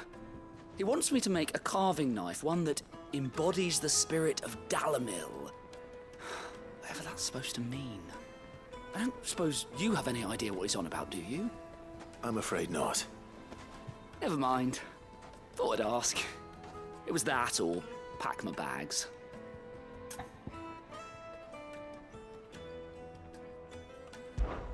I could give you a hand if you like. I know how busy the Briar's Kiss has been, and that Lubor needs all the capable hands he can find. I'd be a fool to refuse. So, where do we start? Good question. If I'm honest, I've never made any kind of knife before. And then there's this little riddle to keep in mind. The spirit of Dalamil. Nothing is ever simple with that man. The way I see it, there's only one way we'll be solving Lubor's puzzle. We need information. The more the better. You're right. There's no point fumbling in the dark, I suppose. Now, who to speak to first? Well, there's plenty of folk in Dalamil who use knives for a living. There's the butcher, of course, and any number of cooks. They're bound to have an opinion or two about the tools of their trade. All right. I think we have a plan. Let's get to it, shall we? I'll talk to every cook I can find. You speak to the butcher, and anyone else you can think of. All right. Good luck. Let's hope that someone says something useful.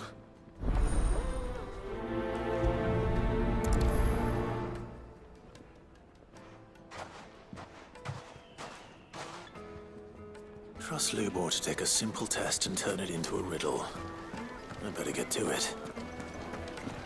My carpet outfits have The most fragrant herbs and spices. Fresh bread, warm from the oven. Here, have a taste. Oh, where did all the men of the rock go? Welcome, sir. What can I do you for? A question, if you don't mind. I need to know what makes a good carving knife. You a blacksmith or something? Something, I suppose. Fair enough. Knives, is it? First and foremost, it's got to hold an edge. Most knives will make it through fat, no problem, but sinew dulls cheap steel in no time.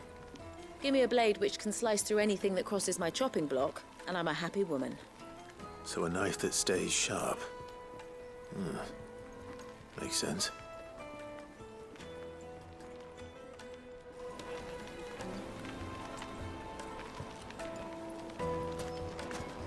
Kneaded to a silken softness. Made from the stoutest stoneware. Won't chip, won't crack, no matter how rocky the road.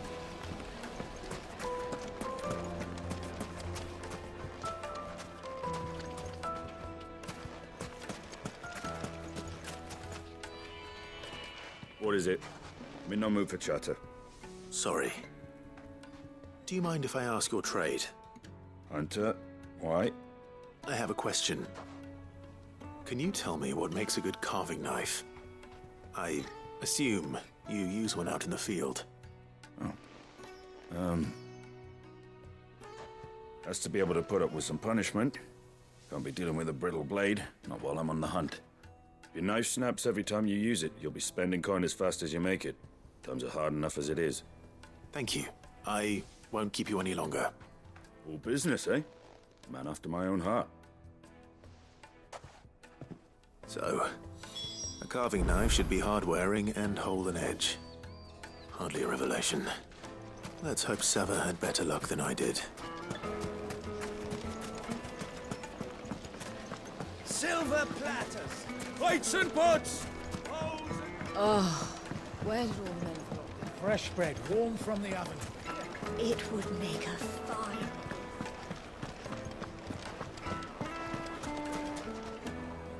So, how'd it go?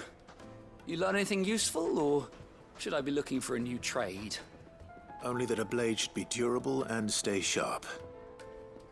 But I don't see how that relates to the spirit of Dalamil. I didn't have much luck either. All the cook said was that he needs his knives to be light. Too heavy and they do his shoulder in. So we're no better off than when we started. Perhaps Lubor didn't mean anything with his Dalamil remark. But that can't be right. I've bandied enough words with the man to know that he chooses them carefully. No. We must be missing something. Something right in front of our noses, most likely. No doubt you're right, but I have to make a start soon.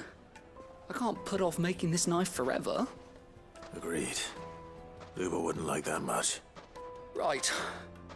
I've been trained to work iron. The cheap stuff, mind. But it's hardy enough if you don't hammer it too thin, and it sharpens up nicely with a bit of effort. Trouble is, it's either durable or it's light. Meaning someone is going to be disappointed. Forge Master Lubor, probably. Is there no one else you can turn to? Someone who knows their metals, perhaps? The other apprentices know better than to help me with my test. But maybe there is someone I could turn to. A merchant, a favourite of Forge Master Lubor's, who sells metals to tradesmen passing through the Velkroy. I bet she'd know a thing or two.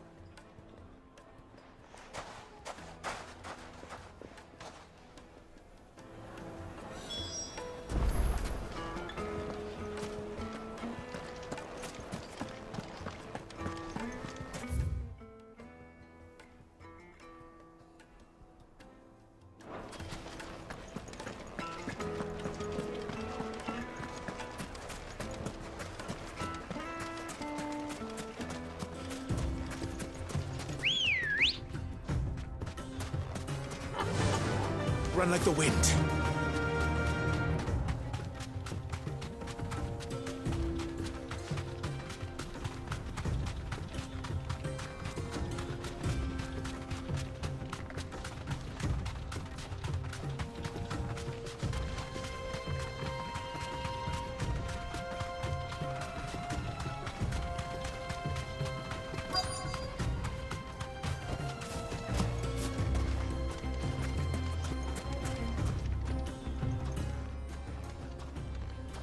Any luck? Or will you be needing help with your bags? Well, I asked her, but... you tell him. If you're looking to make a knife that will impress a master like Lubor, there are options. They're just not that viable. Featherlight adamantite knives will get passed from generation to generation, never needing so much as a lick of the whetstone. But adamantite ore is unique to ash, so it doesn't come cheap. And it's beyond my skill to handle. Unique to ash? Are there any materials unique to Dalamil? Something which could be mixed with iron to refine it. Make it lighter. What are you getting at? You said that Lubor trained you to work iron. Then that's what he'll expect you to use. But he would have known that it would either be too heavy or too brittle for a carving knife. Perhaps his Dalamil remark wasn't a riddle, but a hint. If it's cheap metal you're using, then there's always limestone, I suppose. Folk first settled Dalamil to get at her mineral deposits. And, if you know the trick, it can be melted down in the furnace to drive out impurities from low-quality iron. Bloody hell! That must be it! I don't suppose you know the trick, do you? It's hardly my speciality, but I've been around enough blacksmiths to know how it works. Looks like I've got some learning to do. Clive, I hate to ask after all that you've done for me, but... Limestone? Fine. I can hardly abandon you now. Besides, I want to know if this is the answer to Lubor's little riddle. I can't thank you enough, Clive. You'll have no trouble finding limestone over in the terraces. The place is bloody made of it. Then I suppose I'll meet you back at the forge. Right you are. I'll see you shortly. So, do you crush it up, or just throw it in the furnace?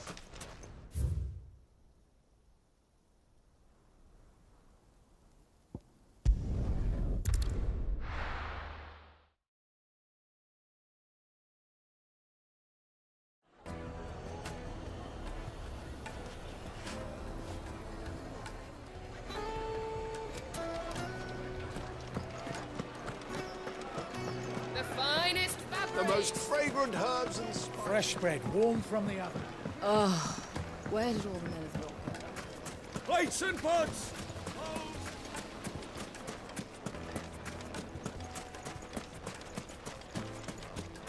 No, I'm telling you, it's gone.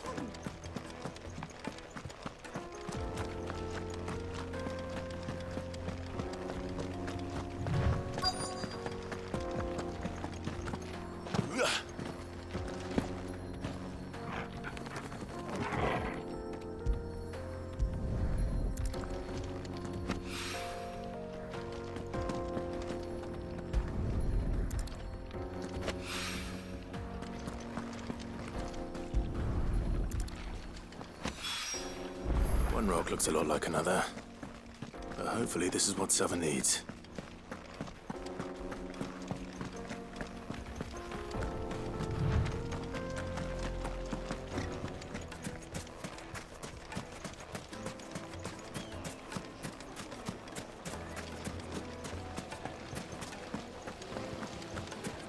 Made from the stoutest stoneware. Needed to a Juiciest meat from green. It would make a fine gift. Master Lubor says Drake's Fang has fallen. I wasn't sure how much you'd need, but I hope this is enough.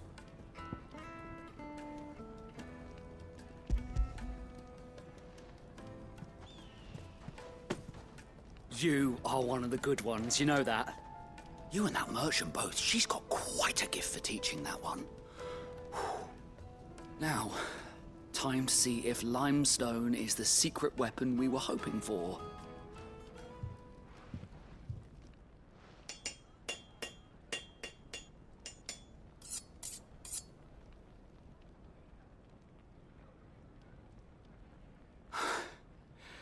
That'll do, I reckon. A knife forged from the very rocks of Dalamil. Her spirit, if you will. It's a fine-looking blade. I only hope Master Lubor agrees. That sounds like my cue. And just as well. I was getting tired of waiting. I'm sorry, Forge Master Lubor. Let's take a look then, shall we? First things first, Sava, do you think this is a carving knife worthy of the fine people of Dalamil? I'd like to think so. But what do you think? What do I think indeed? It's sharp-ish, but it won't last long with hard use. And it's heavy, heavier than it should be. You might not think it just to hold it for a moment, but sell that to a cook and you'll never hear the end of it. It looks like someone paid a visit to the terraces. The limestone was a step in the right direction, granted, but one that still leaves you short of the mark. And I was so certain I had it all worked out. I don't know who you found to teach you that little trick, but it certainly shows initiative. Next question. How much do you think I would charge if I'd made this? Well, if it took you even a fraction of the time it took me, I would say you could demand a heavy purse. And who would be able to pay that? The butcher? The hunter? The cooks over at the inn?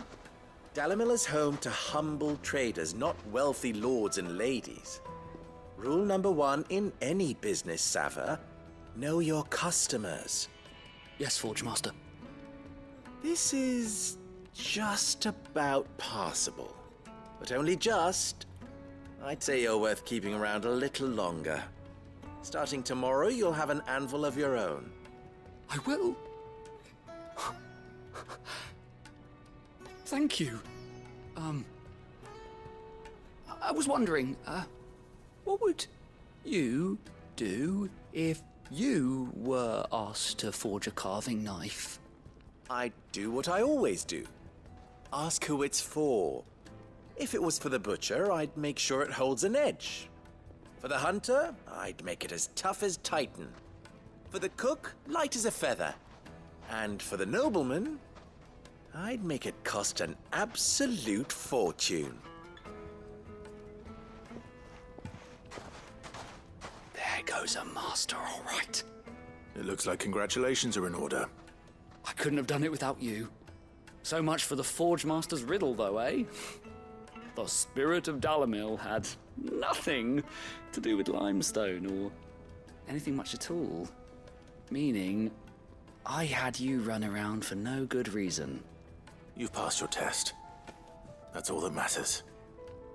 You'll have a forge of your own in no time. And when I do, I'll craft you the finest carving knife you have ever seen.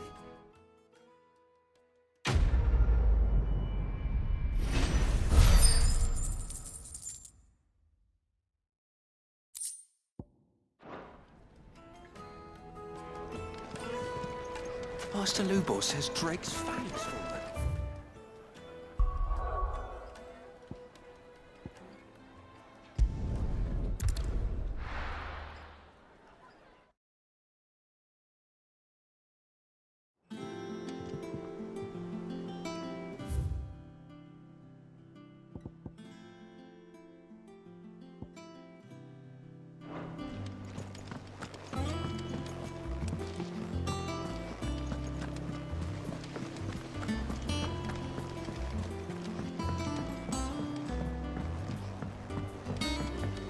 Seeing troops amassing.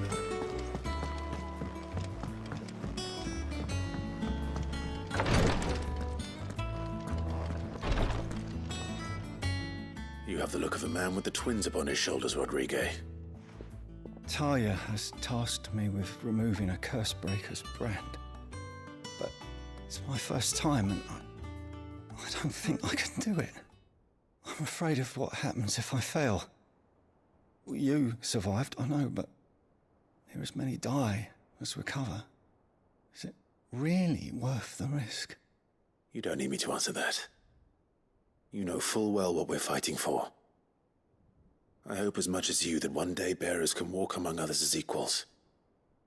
But until that day, a brand is a burden. And we must lift that burden in order to go undetected. The operation may be dangerous, but it's also essential. And we undergo it willingly. I know. I still wish there was some other way. But griping about my lot helps no one, I suppose.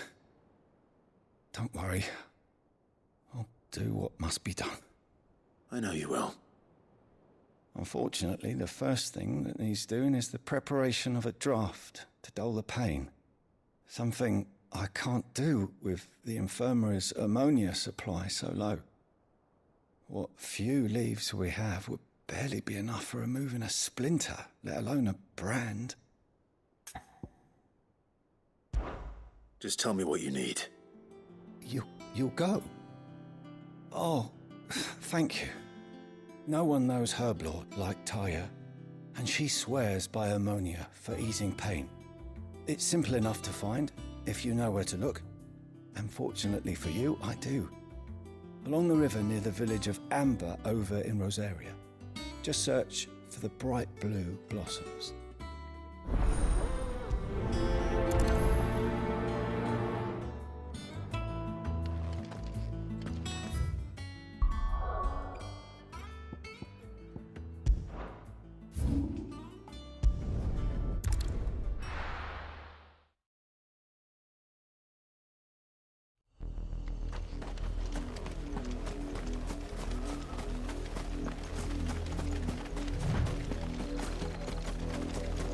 The river was easy enough to find. Now for those herbs.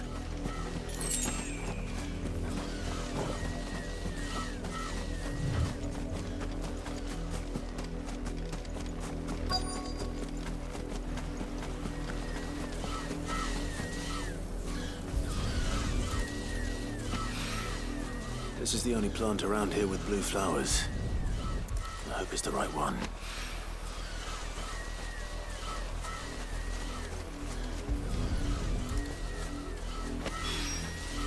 Should be enough to keep the infirmary stocked for a while. Hopefully this will put Rodriguez's mind at ease.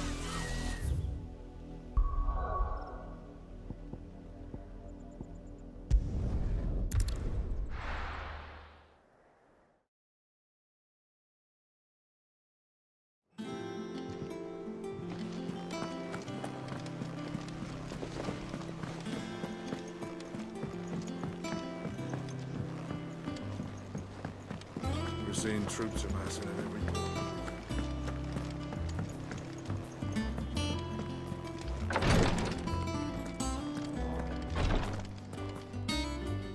I hope you didn't have too much trouble finding the ammonia.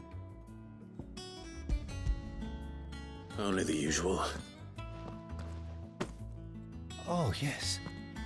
This is it. And more than I was expecting. I dare say the patient won't feel a thing. That is, unless I... You'll do fine. Taya trusts you, which means I trust you. The hideaway would be lost without skilled physicers like yourself. Thank you for the kind words. Truly. But I'm sorry. I'm still terrified. The brand is more than just ink on flesh. It's a death sentence. Milk of the wyvern tail lurking just below the surface of the skin. One ill-conceived incision, a single slip, and the poison fouls the patient's blood. Failure means death, and even success means tremendous pain. Days of agony as the wound heals. I became a physiker to help people, not to kill them. I don't want to kill anyone. Cursebreakers lead hard lives. And the operation is only the beginning. They toil in the shadows, risking life and limb, knowing their efforts will win them neither glory nor acclaim. And yet we never won for volunteers. Why do you think that is? Conviction? They're willing to die? They're willing to fight. To give their lives to create a world where people like us can be more than mere possessions. I know your work isn't easy. But neither is going under the knife. Be a shoulder for your patients to lean on. Stay strong for them. You sound like Tyre. Do you know what she once told me?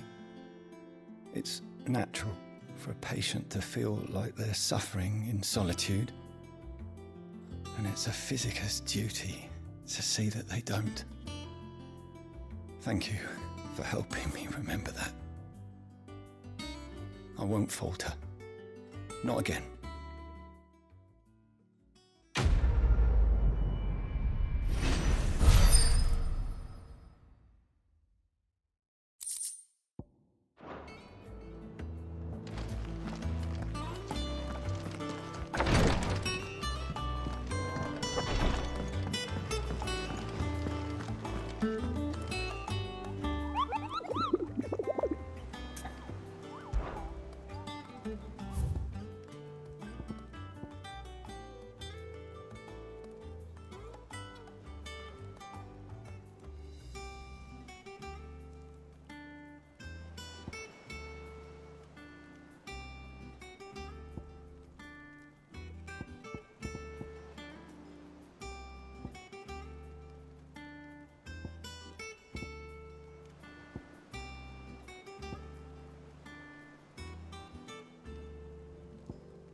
Welcome to the Patron's Whisper.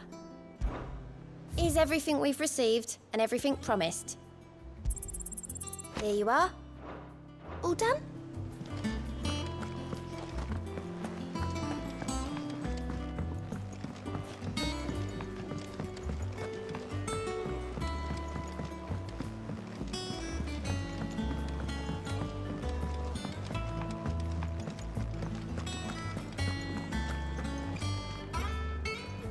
Well, someone looks pleased with himself.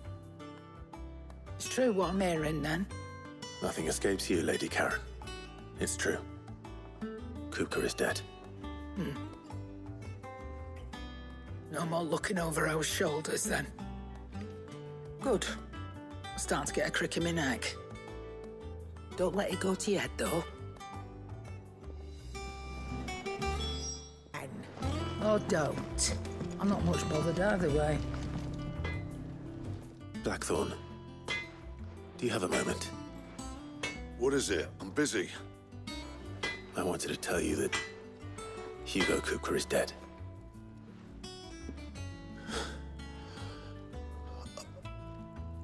I can't tell you how long I've been waiting to hear those words. This is it then. A new beginning under a new Cid. I'll try to live up to the name.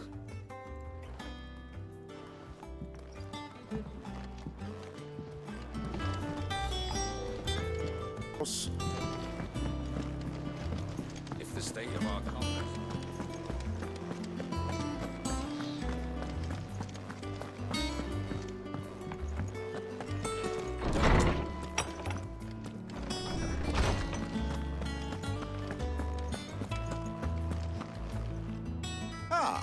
Clive, have you come seeking the gift of knowledge? No. To share mine, actually. Hugo Coeurl is dead. Oh, my. Can it really be true? Look, he's crying. He is. The big baby. And with good reason, children. These are tears of joy. We must offer up a prayer to your parents that the heavens might weep with us. There shall be no lessons today, only thanksgiving and merrymaking. Go, put away your things. All right. Brilliant.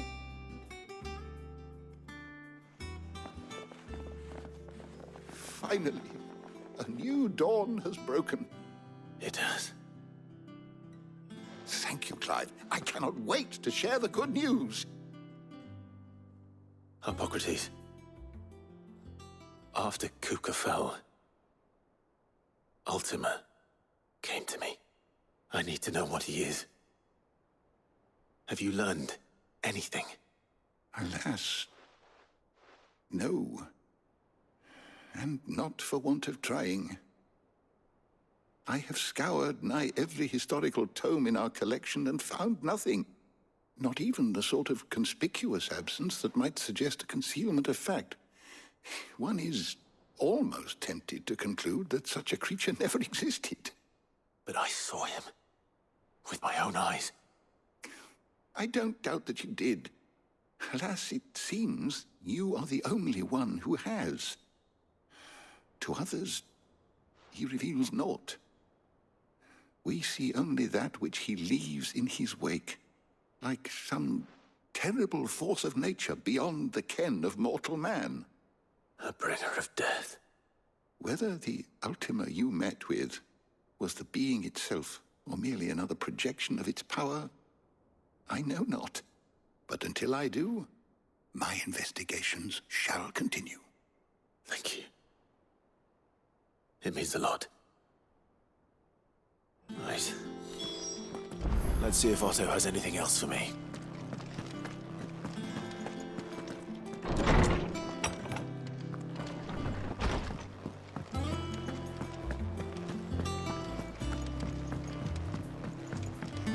I'm telling you, it's true. I heard it from Otto's own lips.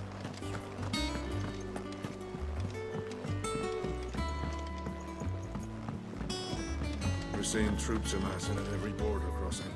You barely sat down since you came home. Vivian got you running errands or something? Just spreading the word.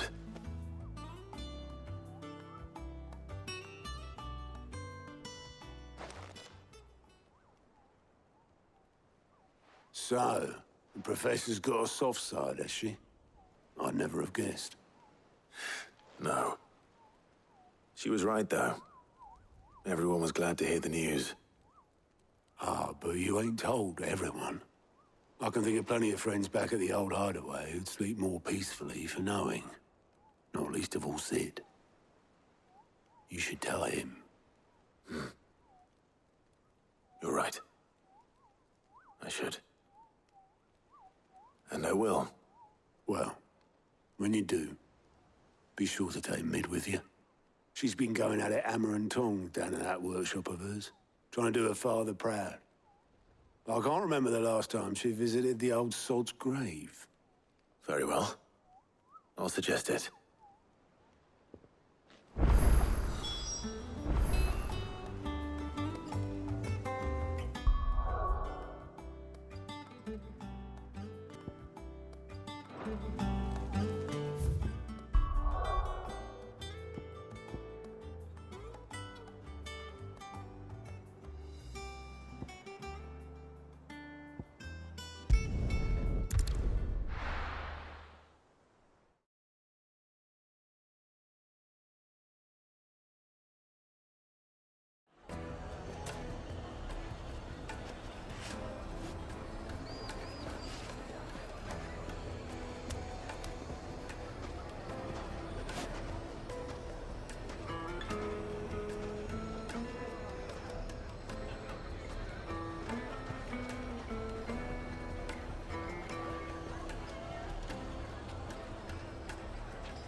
Take a sniff, good sir.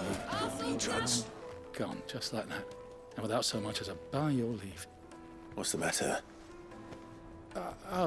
It's my apprentice. He up and vanished while my back was turned. I'd go and look for him myself, but I've got a bakery to run. A bakery that's now short one pair of hands. Loath though I am to rely on the kindness of strangers, I'm at a loss. Please, will you see if you can find him? I'll see what I can do. Do you know where he might have gone? I wouldn't be surprised if he was off somewhere mooning at Drake's Fang. He used to work there, you see. Poor fool left his heart in its hollow. All right. And that's where I'll start.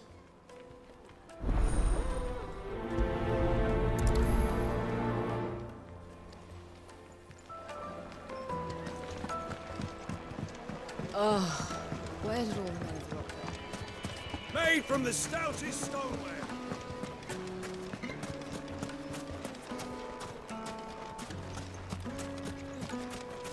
No, I'm telling you, it's gone.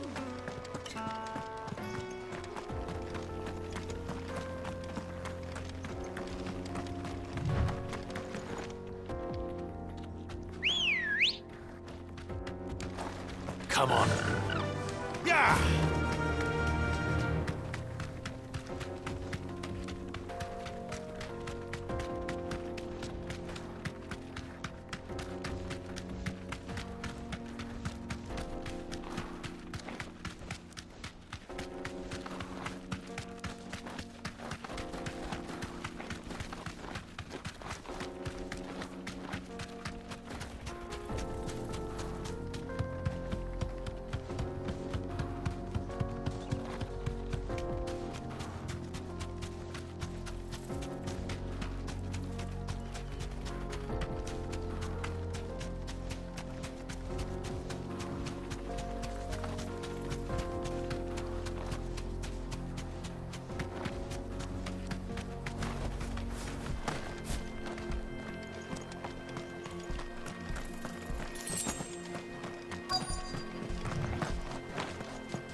Excuse me. What do you want? The baker sent me to find you. I am a sorry, selfish sod, aren't I? Certainly not a baker. Master must have ruled the day he took me in. Time was the sight of the Fang used to calm my nerves.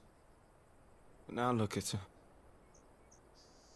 I take it you missed the Mother Crystal.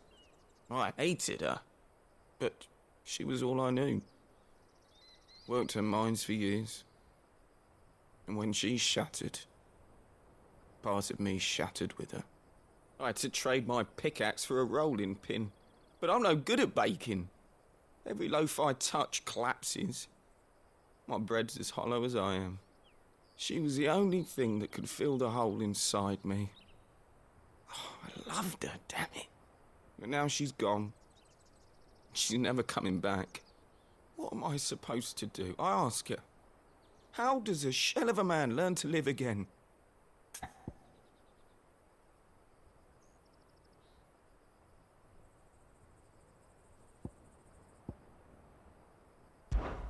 Focus on the job at hand. Think about what you can do right now. What use is proofing loaves when... Wait. Perhaps the solution has been in the bakery all along. You've opened my eyes. Thank you, friend, and fare thee well. Wait.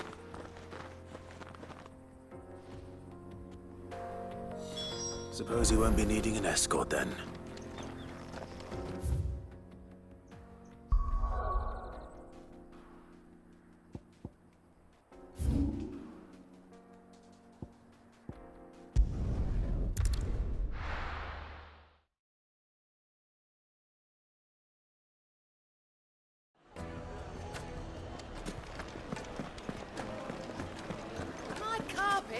Take a sniff, good sir. You'll be Ah, there you are. The man who lit a fire under my wayward apprentice. Though I worry you might have stoked the flames a little too high. He damn near ran me down trying to get to my oven. Master, it's ready. Behold the Drake's Balm. A truly unique creation. I dare say it is. Just look at it. A perfect likeness of the Fang herself. Her steepled peaks, her fulsome spurs, her inviting hollow. True, my loaves collapse more often than not, but what's the Fang without her crater? Why, no Fang at all. And look, inside. She's filled to bursting with a bounty of beautiful crystals. Salt crystals! Master, I have found my purpose. I must use my work here to preserve the memory of the Fang. Well, if it tastes half as unique as it looks, I'd certainly say you're onto something. Not only is my apprentice back, but he's finally pulling his weight. With any luck, I might even have a new delicacy on my hands. I don't know how you did it, but you have my thanks.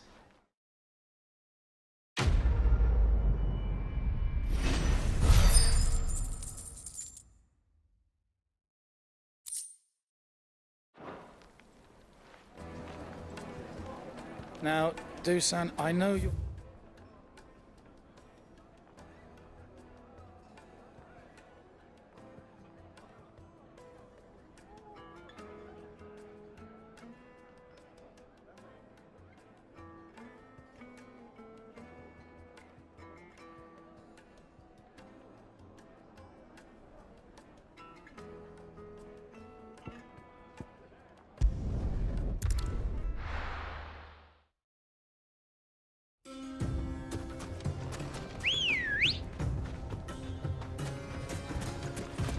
Come on. Run like the wind.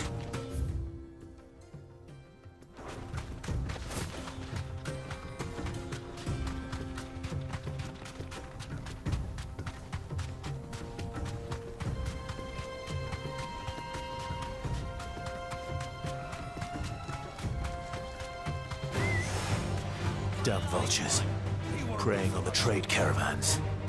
You've picked the wrong target.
You deserve a rest.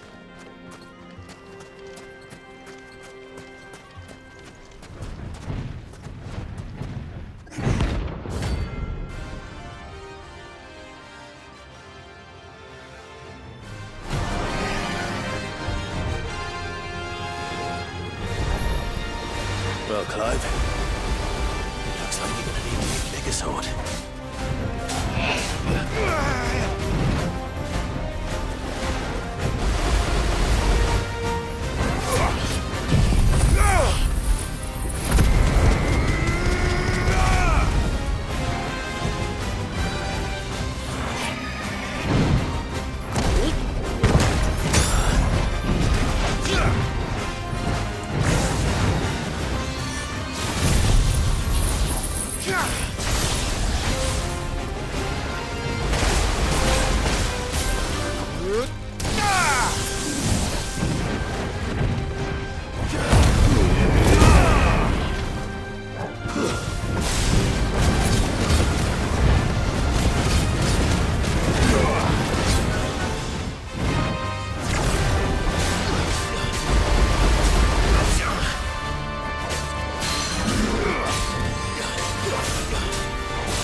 Shell.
You deserve a rest.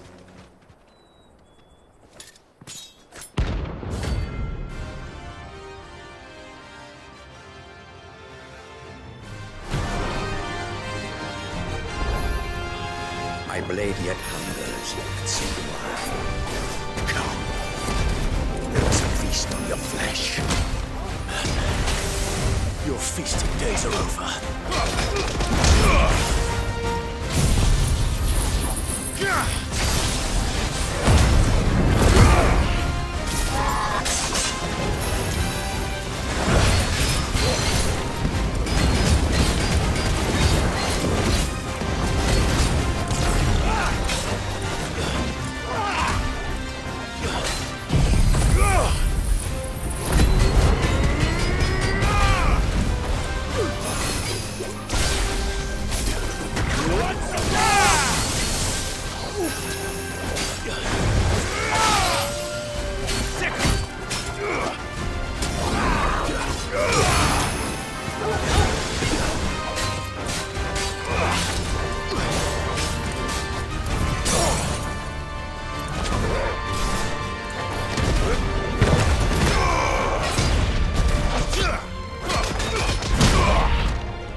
Those who kill for sport deserve no better.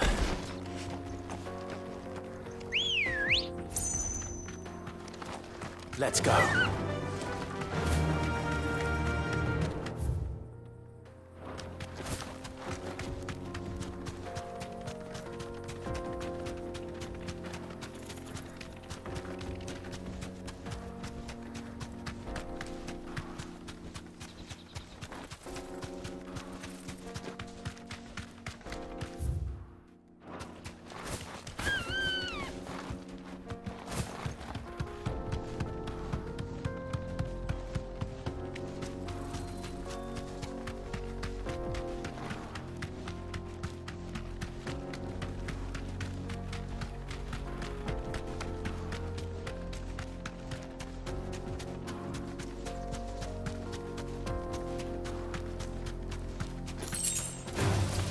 This might take a while.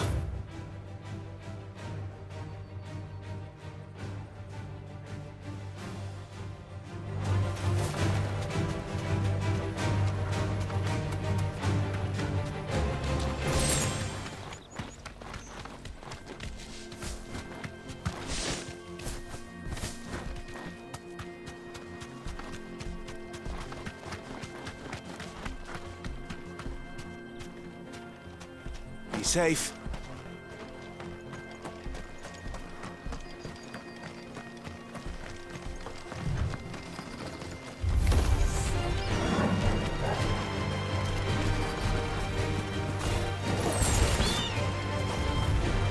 Too slow.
They don't look happy.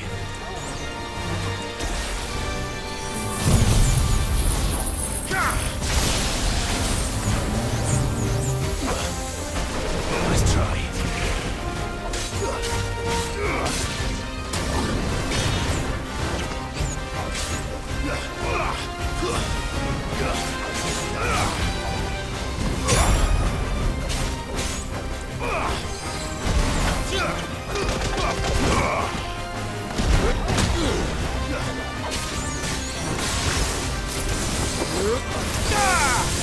It's over.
Peace at last.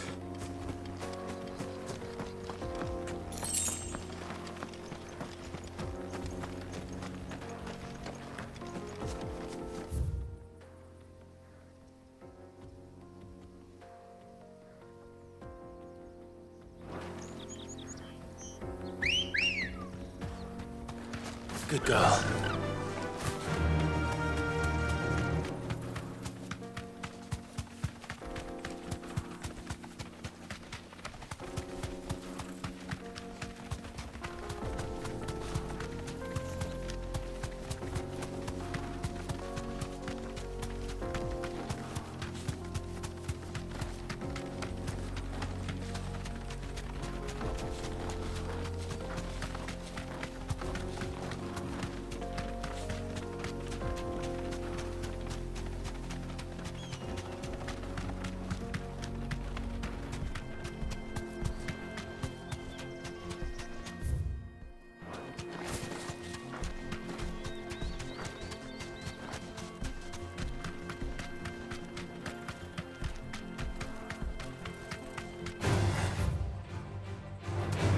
You deserve a rest.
the pack, is it?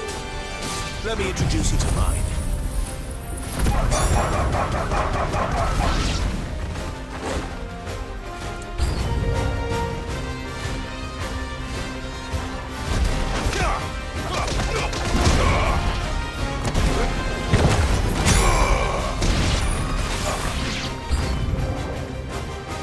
Give me thunder!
And then there was one.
That wasn't too bad, was it, Torvald?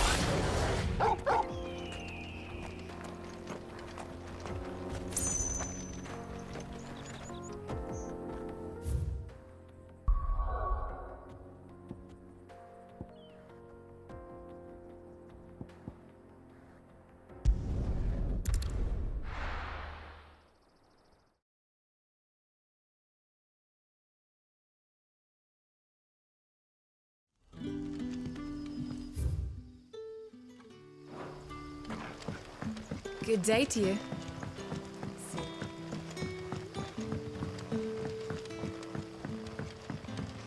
The crystals we get from it. Fighting the good fight.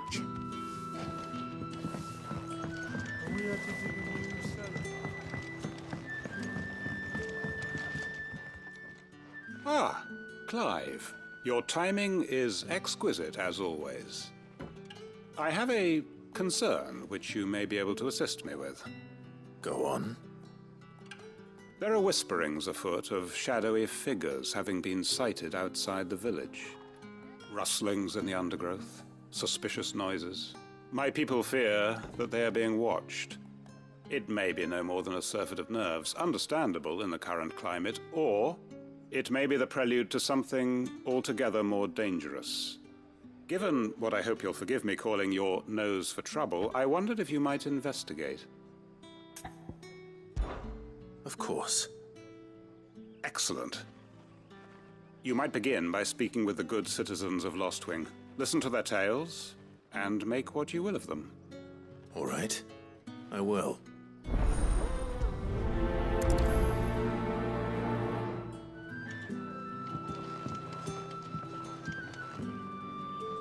Right. Let's see what the people of the village have to say. I'd better find out if this is just nerves, or something we need to take more seriously.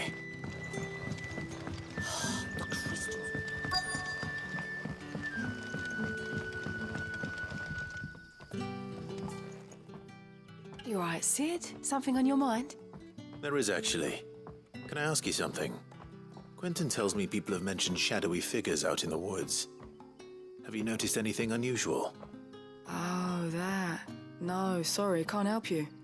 I heard the rumours, mind, from the lads working over at the vineyard, but none of them has seen anything either. All right. Thanks anyway.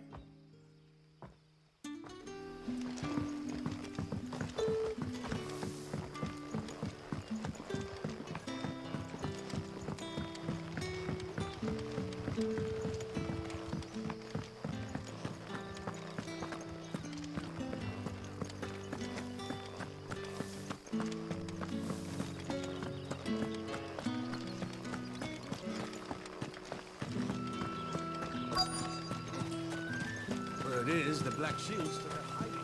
Handsome bearers. Excuse me. Quentin mentioned strange figures having been sighted near the village. Have you seen anything? Nah, not me, Gov. I heard the rumours, though. I'm here most days, right next to the gate, and I ain't seen nothing out of the ordinary. Don't worry. Any shady characters try and slip into town this way, and I'll soon come running. And shouting, most likely. All right. Thank you.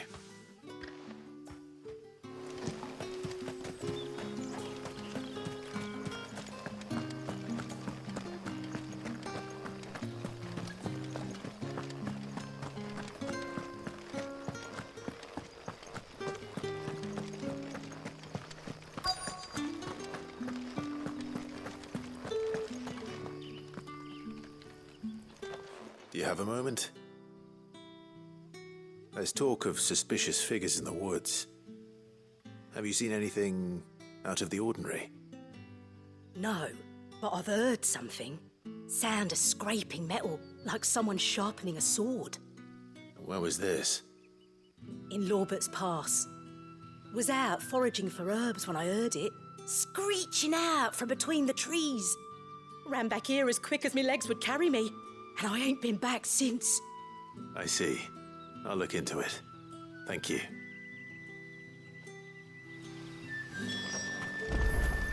Seems Lorbert's Pass is our best bet, then. What do you say, Coeurl? Shall we go and investigate?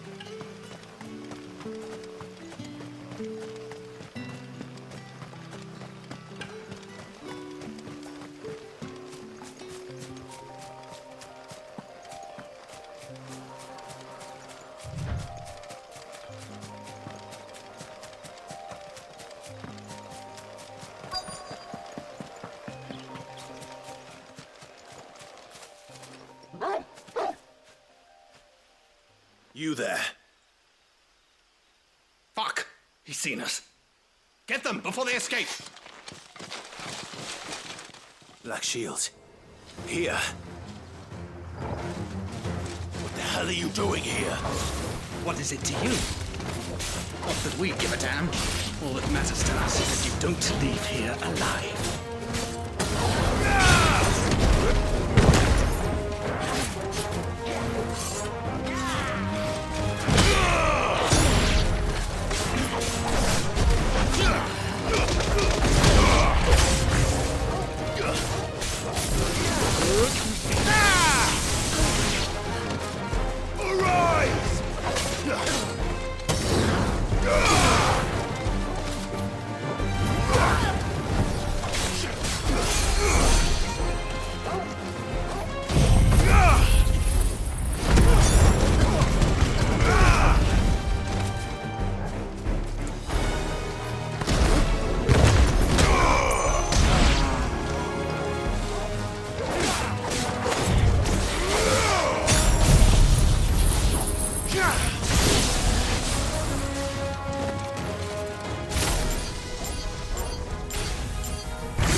Why were they here?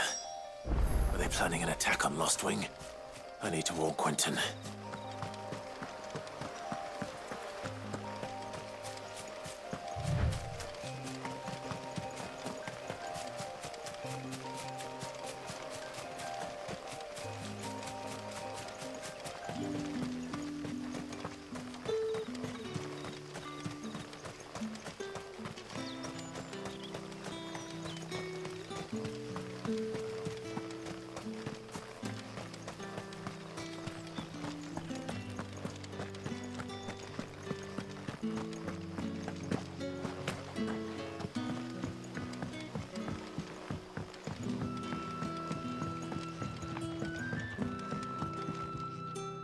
Clive, how goes the hunt for our sinister figures? I found some black shields hiding near Lorbert's Pass. They're gone now. Black shields. The Empress's former bloodhounds, though they serve another master now. One who means to root out and destroy both me and those I care for. And it would appear the pack has finally caught the scent of its prey. Damn it all. I had hoped I would have more time than this. More time to prepare.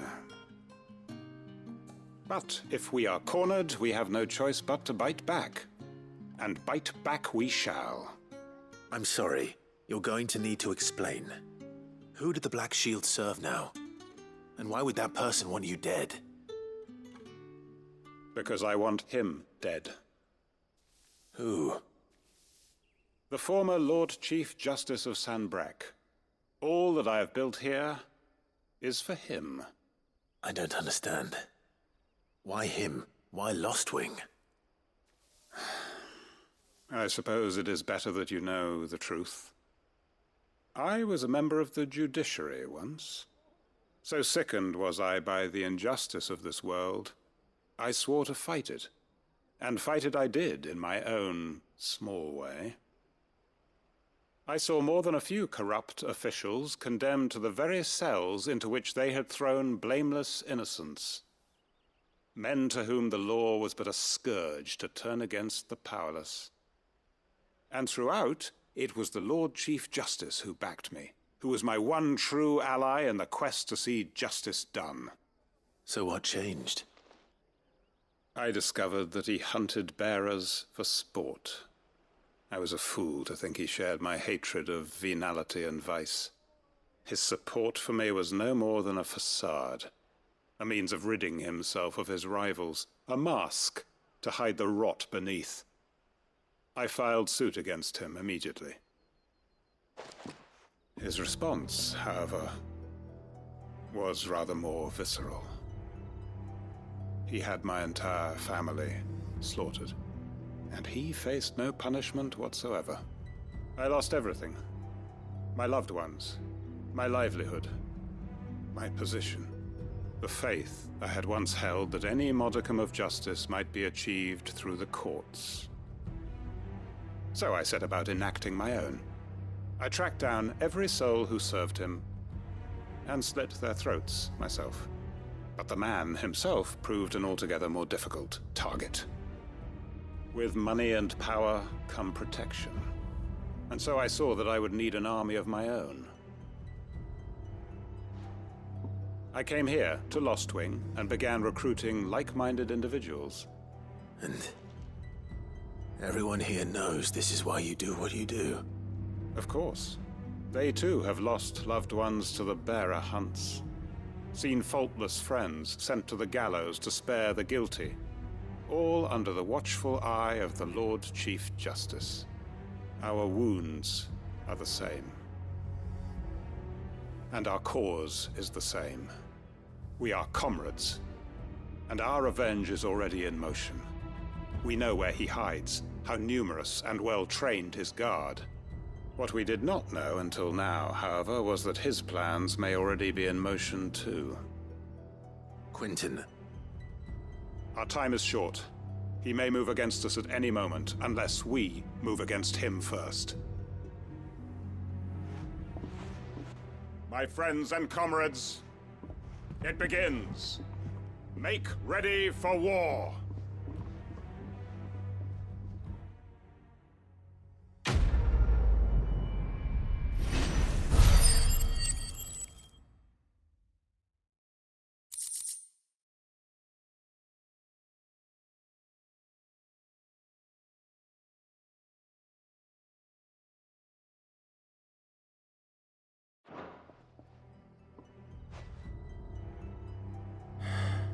I'm not going to change his mind.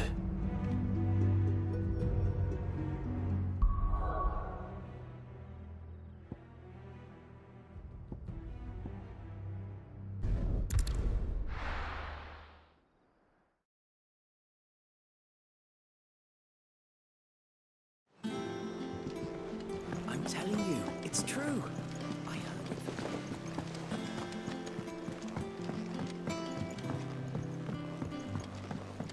We're seeing troops amassing at every point.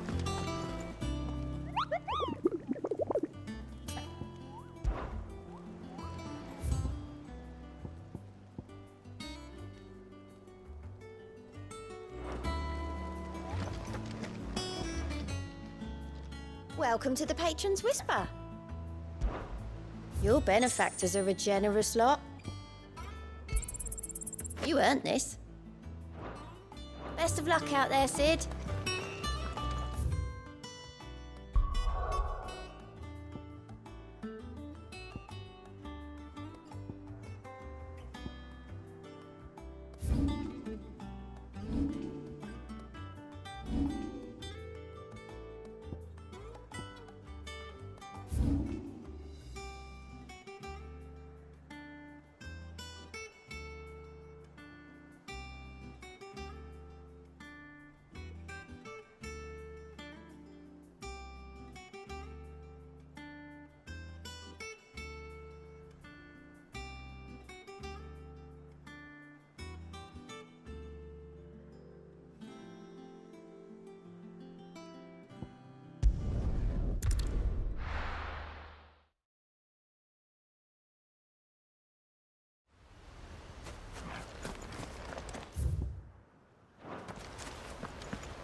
Good girl.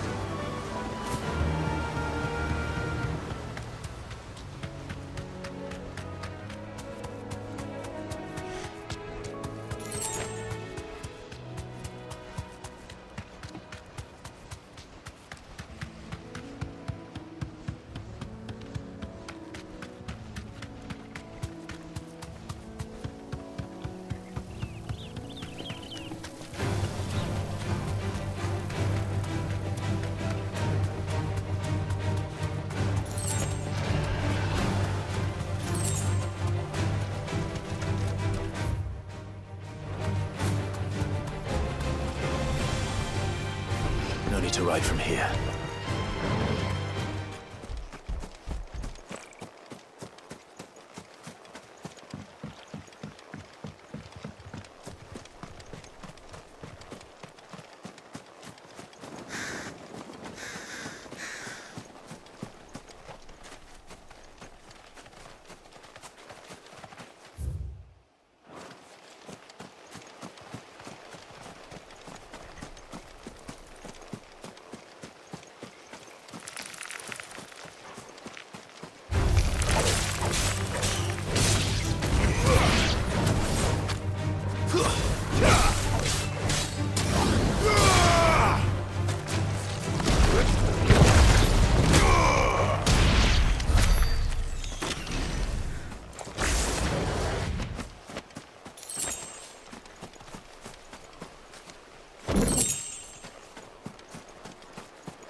All right then.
like to sleep with you.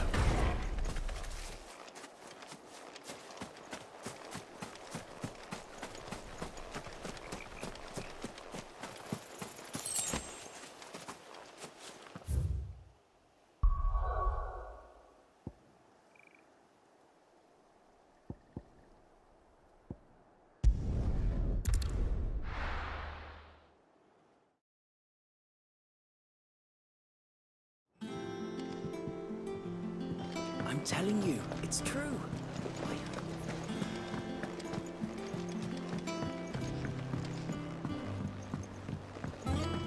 We're seeing troops amassing in every port.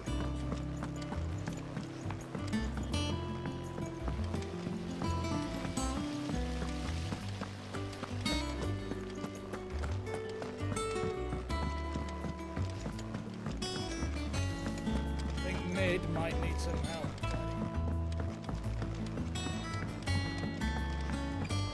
If I don't come up with something soon. All right, Clive? What do you want? I'm going to visit Sid, and I thought you might like to come with me. Sorry, I'm too busy for all that right now. I've got to get this thermal displacement stack sorted. Thermal... Displacement stack. Here. And this is for... Only the fastest, finest ship the world has ever seen. The Enterprise. Me and my dad designed it together. Where other vessels rely on the fickle winds to drive them through the water, ours is fitted with mithril engines. And those things have got more push than a behemoth in a bad mood, and more heat than all the hells put together. Which is where the stack comes in. I may have already talked some tight-lipped shipwrights into putting the hull together for me in a little dockyard in Canva. But the stack's a bit more involved, so I'm building it here. Thing is, it's so involved that I'm running behind and it's starting to hold things up over at the shipyard. I'll come and see my dad, though, when I'm done. Whenever that is. Is there anything I can do to help? Good old Clive. I were hoping you'd say that. First things first, I need some parts meching. The stack will be made up of 3 major components. There's the plating, here, that channels hot vapors away from the engine. The helm over the top, that disperses all that heat into the air. And the shielding around the sides. That stops the rest of the ship from going up in flames. A full suit of armor, then? Probably best to take it one piece at a time. Then you'll need to start with the plating. Everything else fits onto it. I've got the designs and the list of materials here. Show these to Blackthorne. He'll know what to do. I can't make head nor tail of them. Luckily, you don't need to.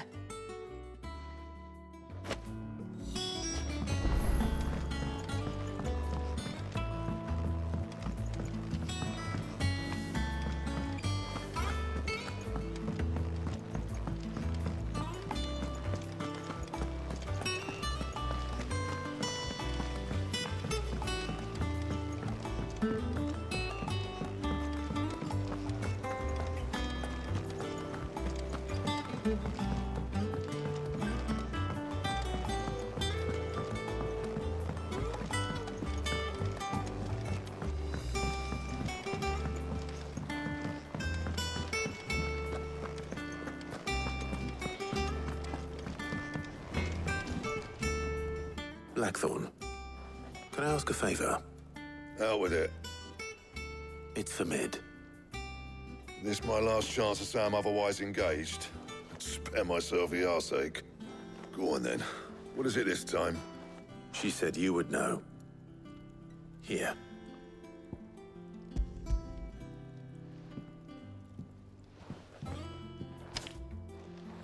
Krieger's Tates. Well, I don't know what the hell you'd want this for, but I can make it. Won't be easy, though. And I'll need help. Get Gav and Otto in here, will you? All right.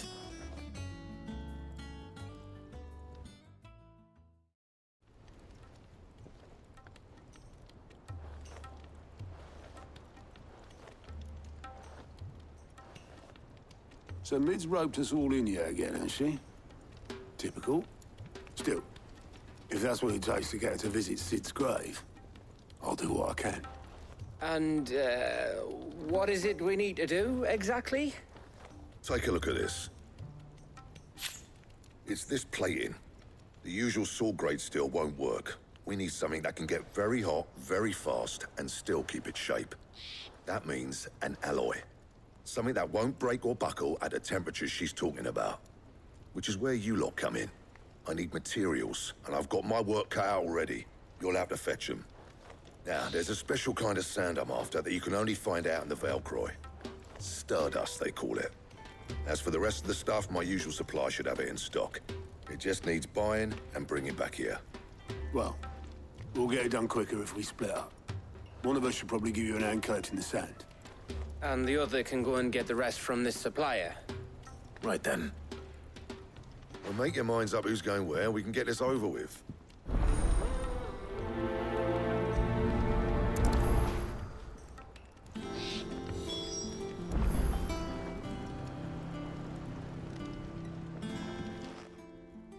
You going after the Stardust then, are you? Which one of these two lucky souls is going with you?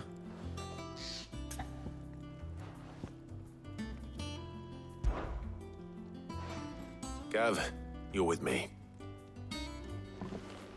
All right, then. So, where do we find this Stardust stuff? There's a river that runs through the southern reaches of the Velkroy. It's the black sand that washes up on its banks that you're after. Southern reaches of the Velkroy, eh? That's down past Dalamil. I'll go and scout the place out. See about hiring us a wagon to bring the stuff back to. All right. I'll meet you by the river. While you're off having a paddle, I'll pick up the rest of the stuff from Blackthorne's supplier. Take care. You two, eh? Don't go letting them fleece ya. Fleece me? I'd like to see him try. In your own time.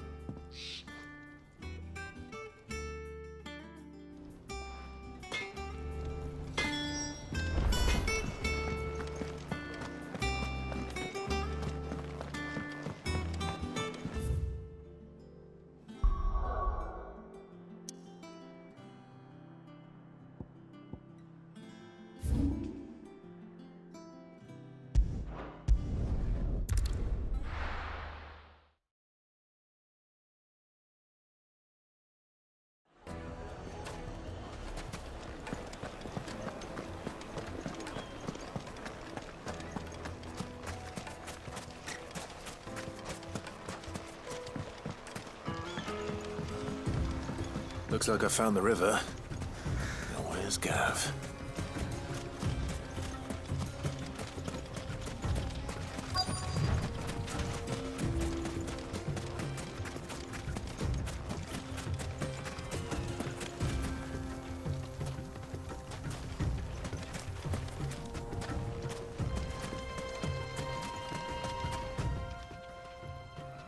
Sorry to keep you, Gav.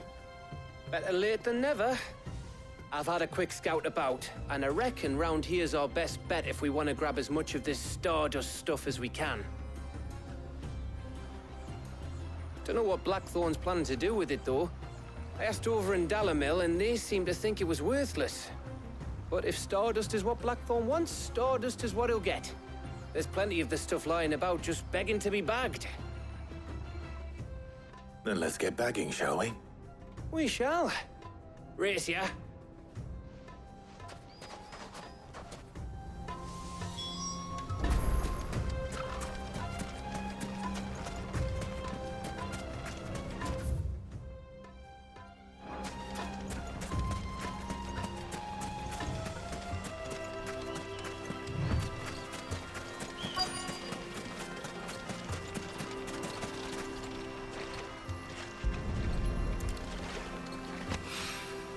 So this is Stardust. It just looks like black sand to me.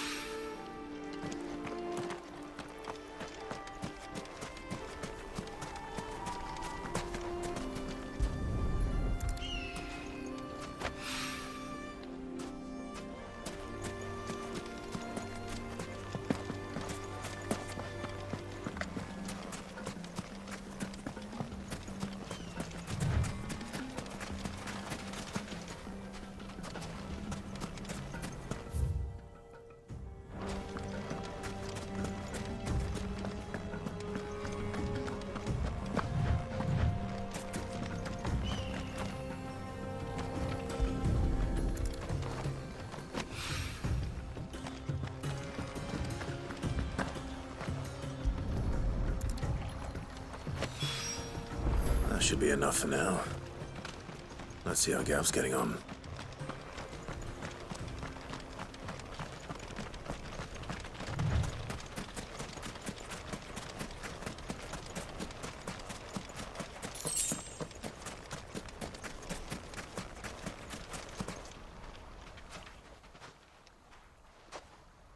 You finished? How much did you get? Enough. I hope.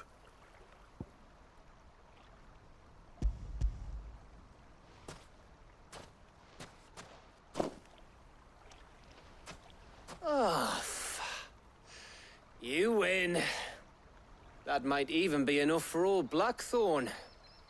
Hey, before we go, do you mind if we have a chat?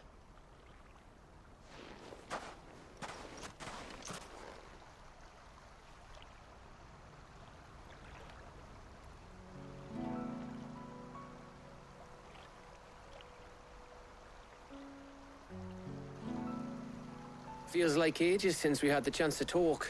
You know, man to man like. It does, doesn't it?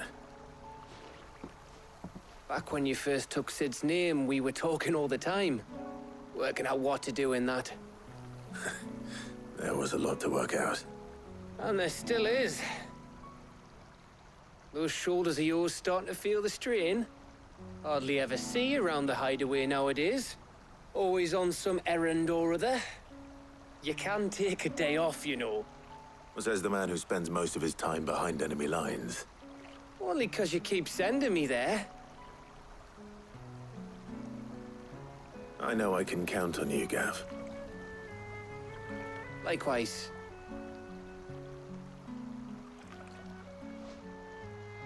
So you keep sending me wherever you need to, and I'll keep going.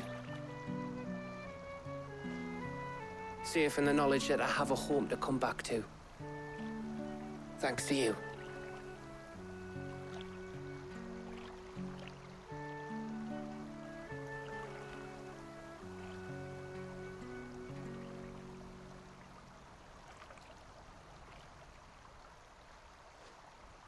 Right. That's enough soppy shite for one day. We'd better get this lot back to Blackthorne before he slings his hammer at someone. You go on ahead. And try to get some rest once you're there. Oh, I plan to. Believe you me. After Blackthorne gets what he needs, of course.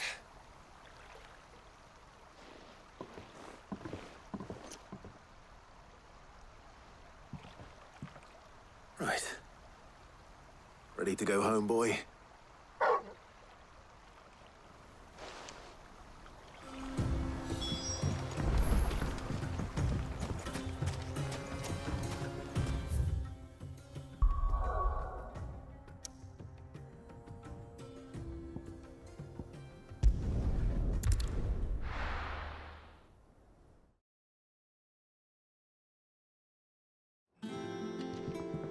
Let's hope this is all Blackthorne needs.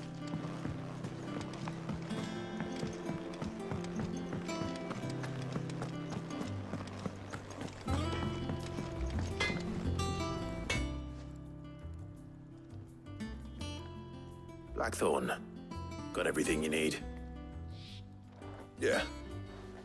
Yeah, I do. Cheers for the stardust. Should be enough to be getting on with. We should go out on maneuvers together more often. You're beat sneaking around on your tud all the time. I'll make a start on putting this thermal plating together then. It will take some time, mind. So if you've got other things to be getting on with, I could do without you breathing down my neck. Thank you, Blackthorne. I'll let Mid know construction's underway.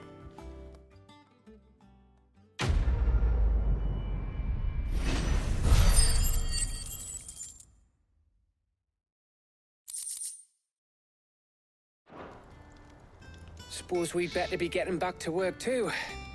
Give us a shout if you need anything.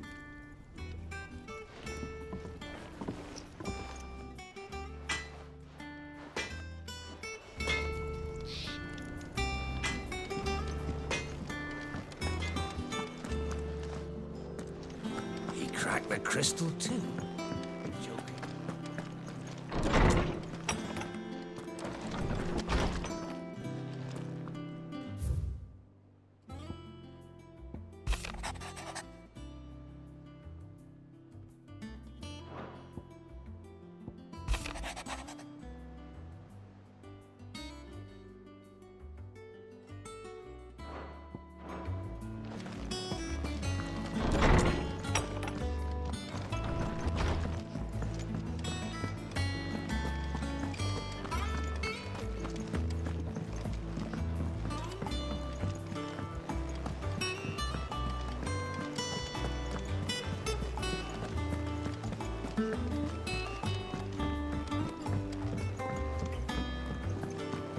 We've seen troops amassing at every port.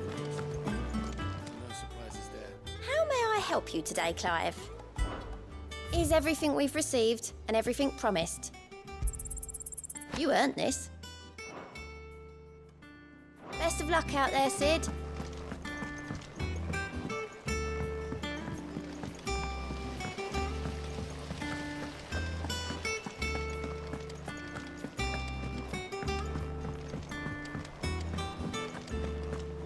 I think Mid might need some help.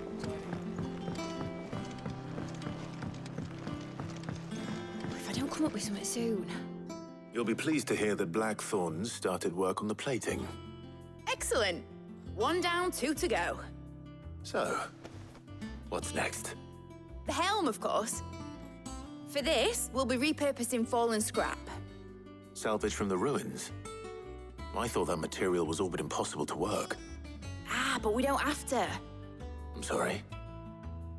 Just so happens there's one particular ruin that's broken into exactly the right shape and size pieces for what we need.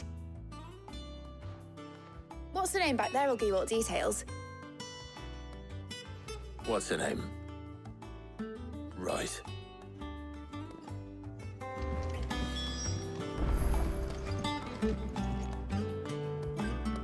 Oh, Sid, is this about the helm? Yes. Mid said I should speak with you. I'll show you the plans then. Here you see the mithril engine, in which mithril is burned to generate heat. That heat is then harnessed to produce motive force. Excess heat is dealt with by means of the thermal displacement stack, which disperses it into the surrounding air. Now, were we to rely on thermal plating alone to achieve this effect, the rate of excess heat buildup would far exceed the displacement coefficient of the plating. In other words, the reactor would overheat and eventually explode. This is where the helm comes in. It connects to the plating, you see, and serves as a sort of thermal sink to absorb all that excess energy. Our experiments have shown that fallen ceramics are remarkably thermophilic. They can withstand and absorb levels of heat far above anything we are able to make today. And not only that, they're also waterproof and immune to rust, making them the perfect material for our protective hood. Why, if sea or rainwater were to enter the reactor proper, it would vaporize instantly. The forces produced would tear the ship from stern to... You can stop there. I understand. Mid said we might be able to use parts of a fallen ruin. Where would I find it? Ah, yes. It's in Lorbert's Pass, near Lostwing.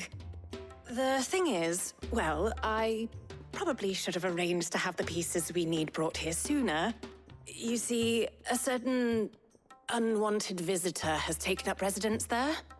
It's no longer a matter of just walking in and taking them. It's, going to be considerably more dangerous than that. I see. Then I suppose I'd better deal with this unwanted visitor for you. Would that help? Oh, very much. Thank you, Sid.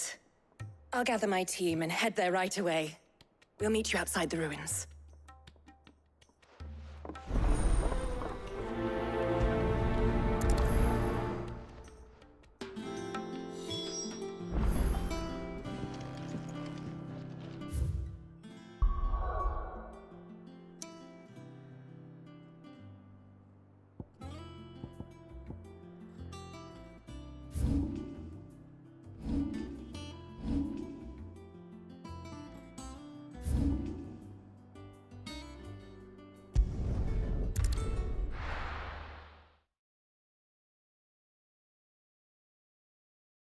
I'll be taking you all to a storehouse in the Bales.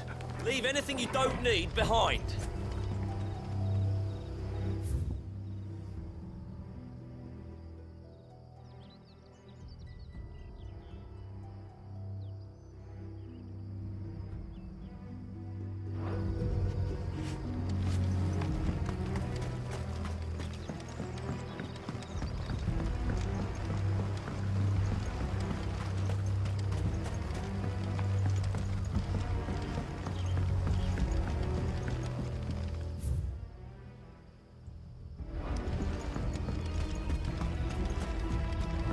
If you're ready, we leave at once.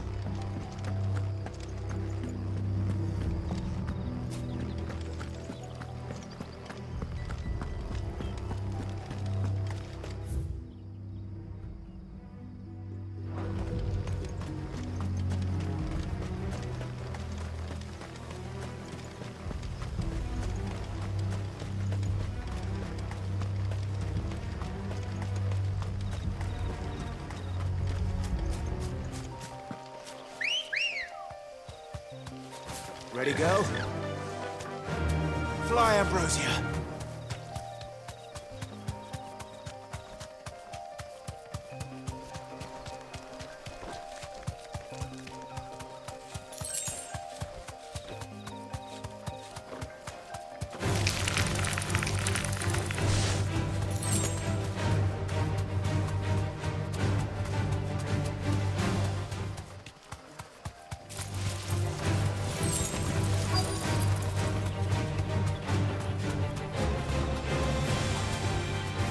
Thanks, Gal.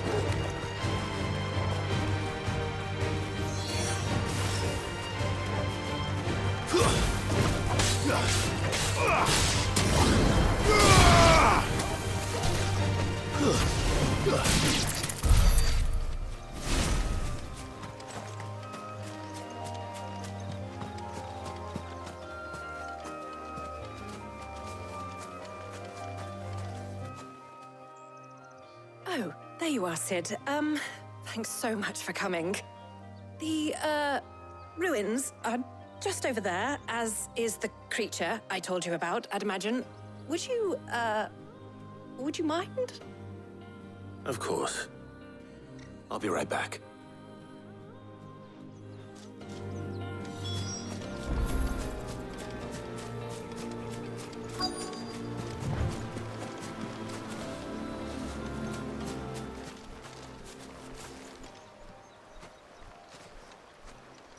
Anybody home?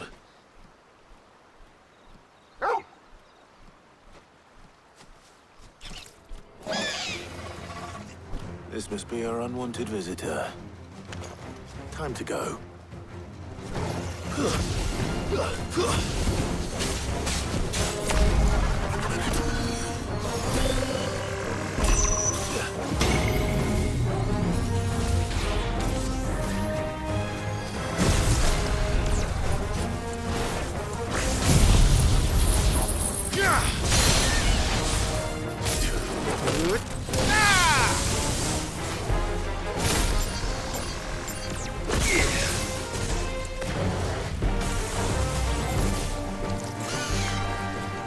Slow.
The things I do for you, Mid. Sid! Oh, thank goodness you're safe. You shouldn't have any trouble now. Indeed. Well, don't let us keep you. We'll, see that everything is transported safely back to the hideaway. All right. I'll let Mid know you're on your way.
Might need some help.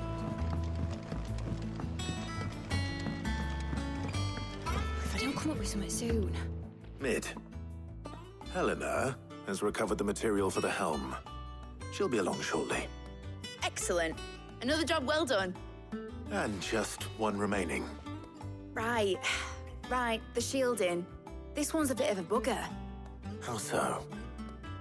The plating's enough to stop the engines going pop, but those things will still be spitting out enough fire to set the rest of the ship ablaze. Which is why you need proper shielding. A prison for the dragon's breath that's blazing away inside. I thought a triple thick layer of tempered steel might do it. Or more of the stuff that the Fallen use, but they'd both be too heavy. The helm and the plating are bulky enough as it is. Add any more weight and the whole ship would be at the bottom of the briny before we'd even started. I need something light. But I've wrapped my brains and I just can't think what would do it.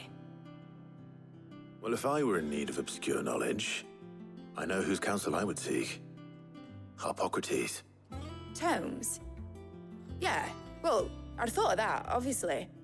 I've got all the details written down here. Can you take this to him, see what he makes of it? Right away.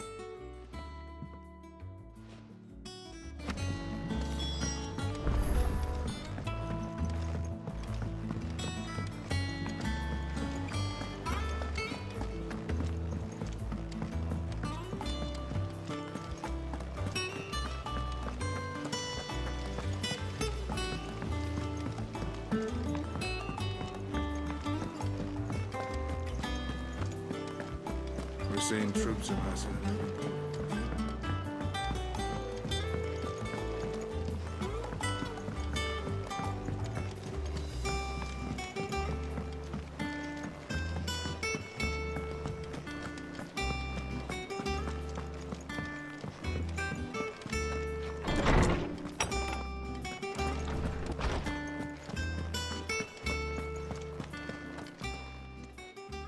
Harpocrates. Do you have the moment? For you, Clive? Always. Well, actually, it's for Mid this time. Could you take a look at this?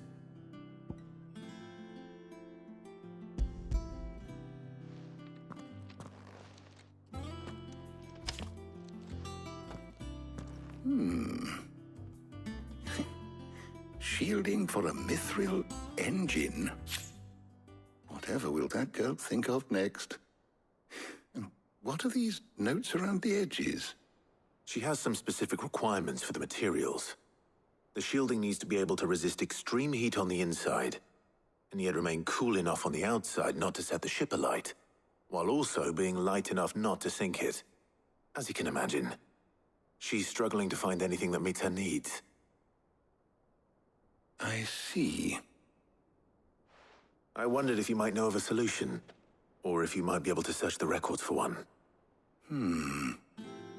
Perhaps it is not a different material she requires, but a different approach. What do you mean? Consider the lake we have made our home.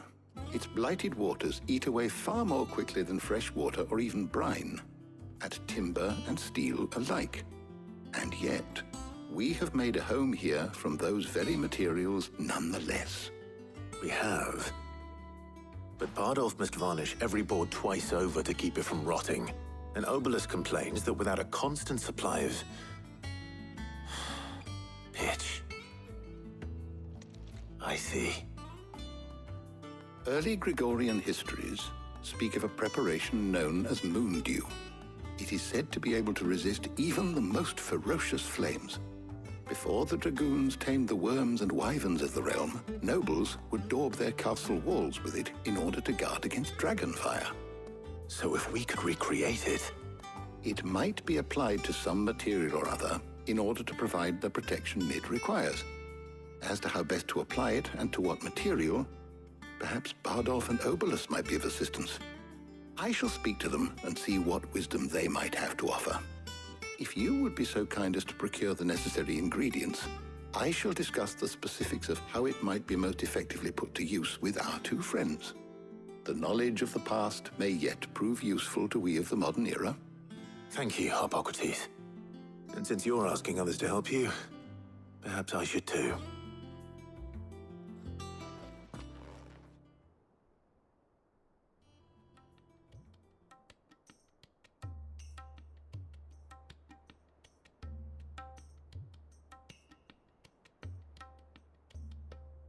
So you need a hand, do you? We do. I'll be heading to market for the ingredients we need. I could do with some help. And some company, too. The other can assist me in researching how best to prepare the shielding itself. Can we count on your aid? Always. Well, if Jill's game. Thank you. I am sure either of these fine young minds would prove indispensable in my research. I leave the decision as to who will go with whom in your capable hands, Clive.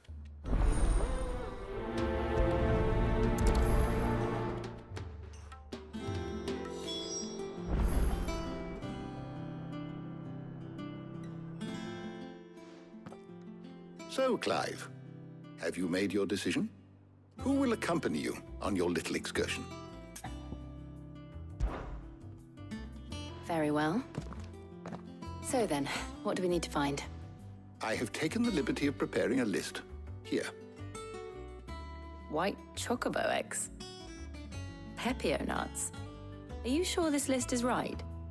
Everything on here seems very edible. I would have thought the ingredients would be a little more exotic. Though these items may seem mundane, they have potent effects that are rarely exploited, effects for which they were once highly prized. So much so, in fact, that they were harvested almost to extinction, hence moon dews having fallen from favor. Now, of course, they can be obtained with ease. You should be able to find everything you need at the market in Northreach. Is that so? I've been meaning to visit Northreach anyway. I'll set out now. Join me there when you're ready. I will. Until then. You two enjoy yourselves. You too, Talia.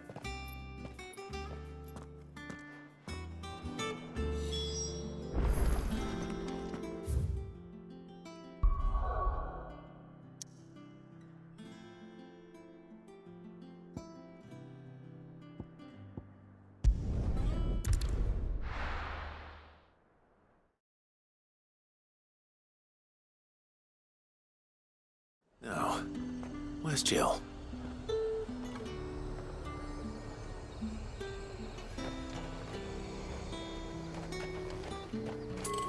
There's talk that the glass gate floods. Keep them pilchers nice and chilled. I won't have... Are those Pepio nuts? How goes the hunt for ingredients? I've only just started. I'm sure everything we need is somewhere amongst all these stalls, though. Why don't we split up and see? We'll take a couple of ingredients each. All right. What am I looking for? How about you look for the pepio nuts and some garlic? I'll find the other things we need. We can meet by the gate when we're finished.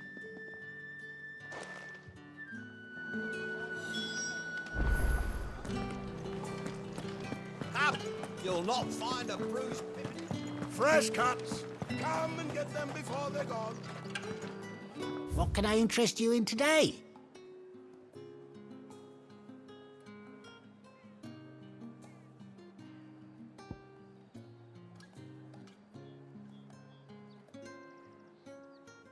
Keep fighting the good fight.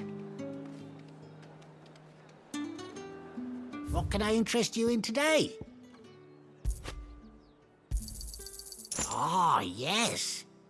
Keep fighting the good fight.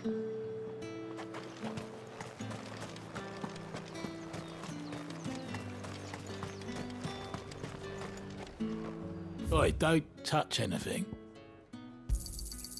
Go on, take it. That's everything. Let's see how Jill's getting on.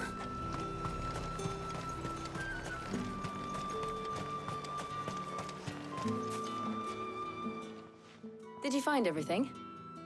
I did. Here.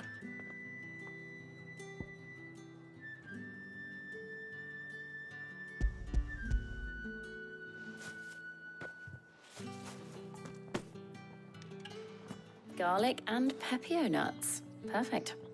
Now all that remains is for Harpocrates to somehow turn all this into what Mid needs to keep her engine cool.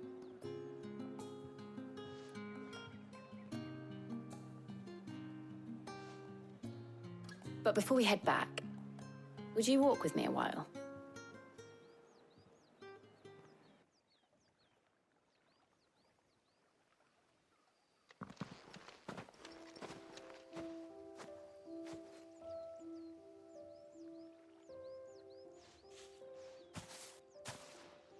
Thank you for asking me to help you today. It makes a nice change. It does. It's good to get away from all the battle and bloodshed for once. Just being here reminds me of when we were children. Do you remember? Walking down Market Street in Rosalith, taking in the sights and smells. How could I forget? What with Torgal's antics.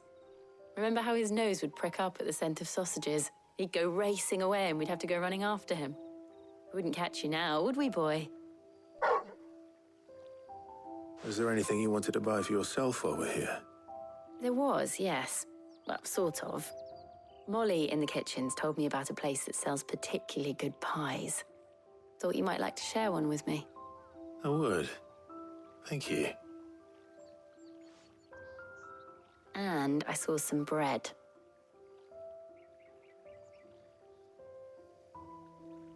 Big white cobs like the baker back in Rosalith used to make. What do you think? I thought we might get some soup to dip it in. But then I tried a slice of the butcher's dry-cured ham, and it was just... oh! You all right? Sorry. It's just... you're right. I really do feel like a child again being here with you.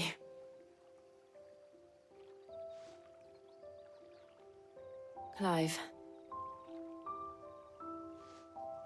Is it wrong of me to enjoy this? No, Jill. This is how life should be. And it's how our lives will be when our work is finally done. When we can live on our own terms.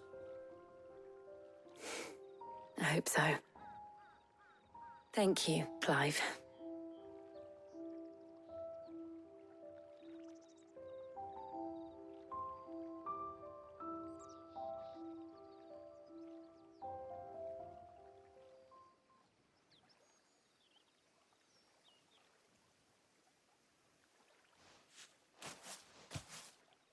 Well, I suppose we better be getting back. I need to give these ingredients to Harpocrates and Talia. I'll see you at the hideaway. Take care. I will. You too.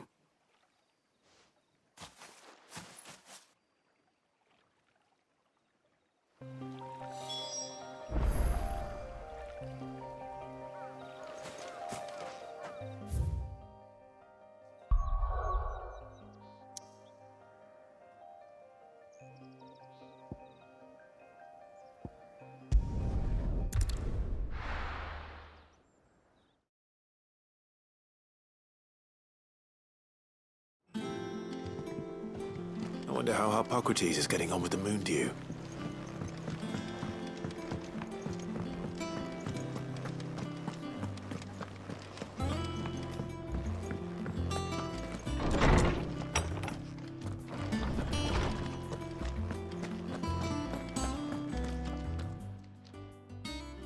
How's work on the shielding progressing, Harpocrates?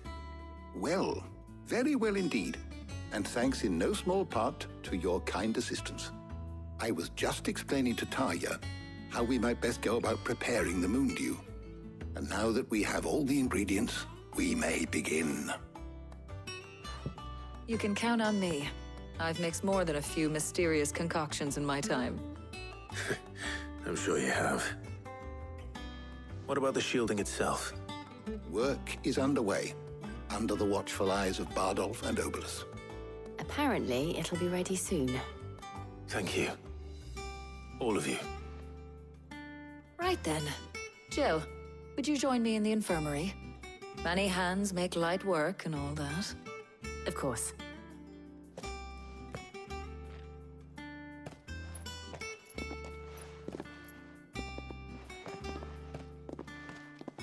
Oh, and Clive, thank you.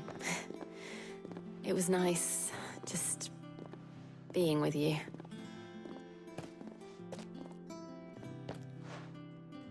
It appears our work here is almost at an end. A shame. I was enjoying playing the man of action for once.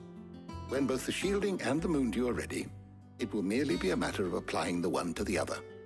Followed by a rigorous process of testing and retesting, of course.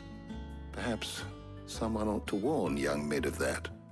Leave it to me. Thank you, Harpocrates.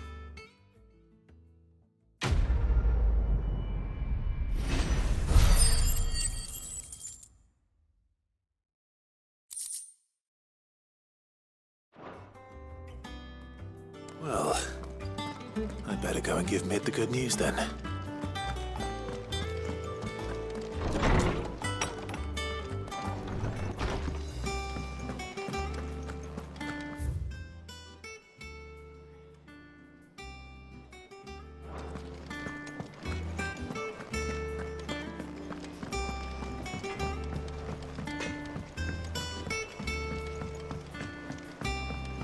I went up to give some greens to the chocobo, and do you know what it...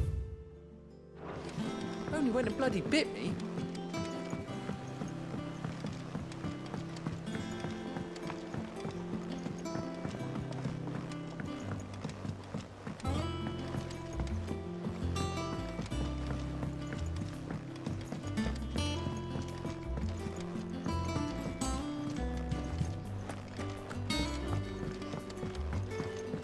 Editors started reading books that don't have any pictures.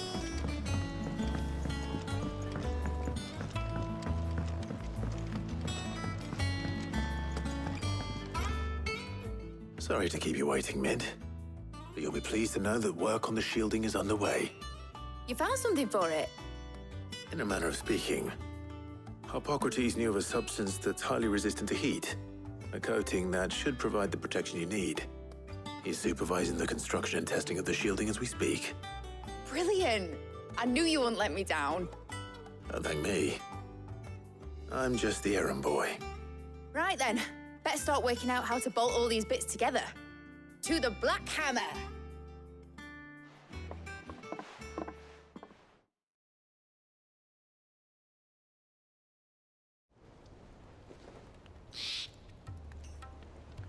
You know, when I got into the smithing game, I thought I'd be making swords and shields, not thermal bleeding didgeridoo-dahs. Displacement stacks. Same difference. Whatever you call it, I ain't putting it together in here. It's cramped enough as it is. Let's take this outside. Mid, you get all the parts lined up on the deck. I'll take care of the rest. On my way! Oh, and bring me the biggest hammer you can find. This is gonna require some precision walloping.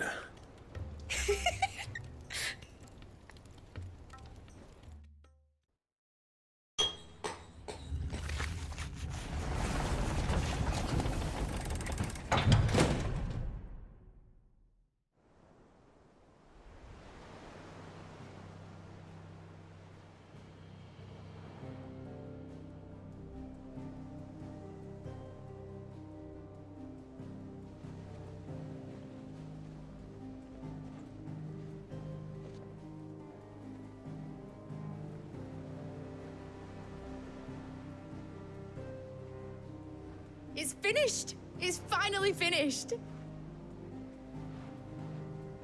Thank fuck for that. I'll be feeling my hammer arm for weeks.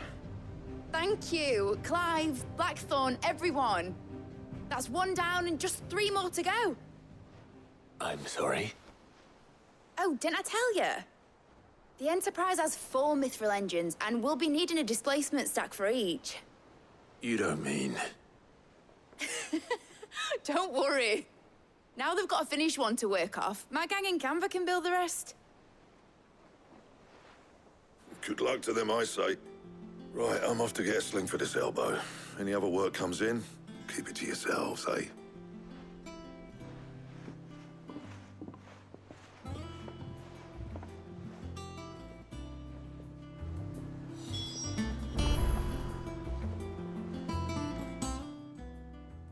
What's the matter? Nothing. Just daydreaming. Thinking about the Enterprise sailing off over the horizon to shores unknown.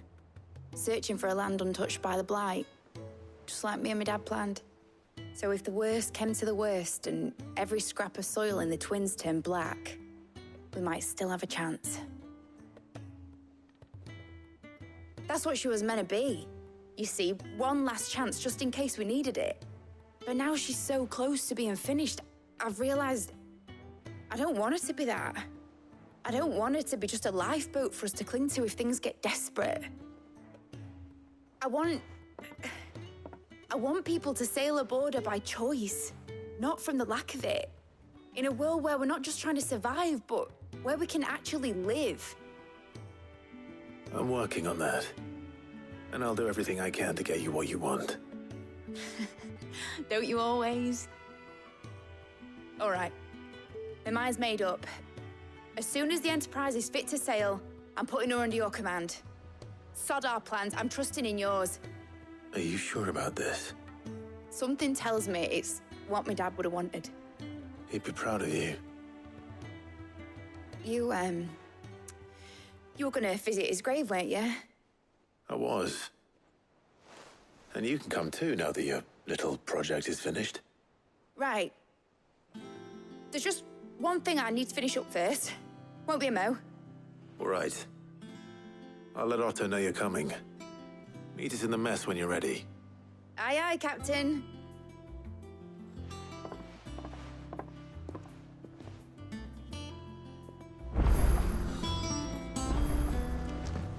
Mid told me she was building a ship. Really? That's a ship.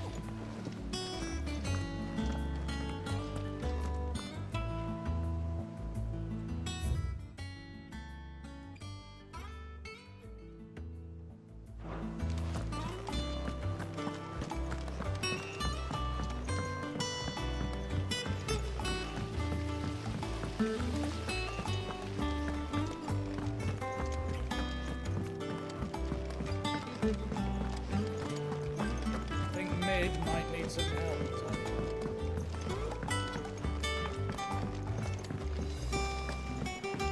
Well, that's it then.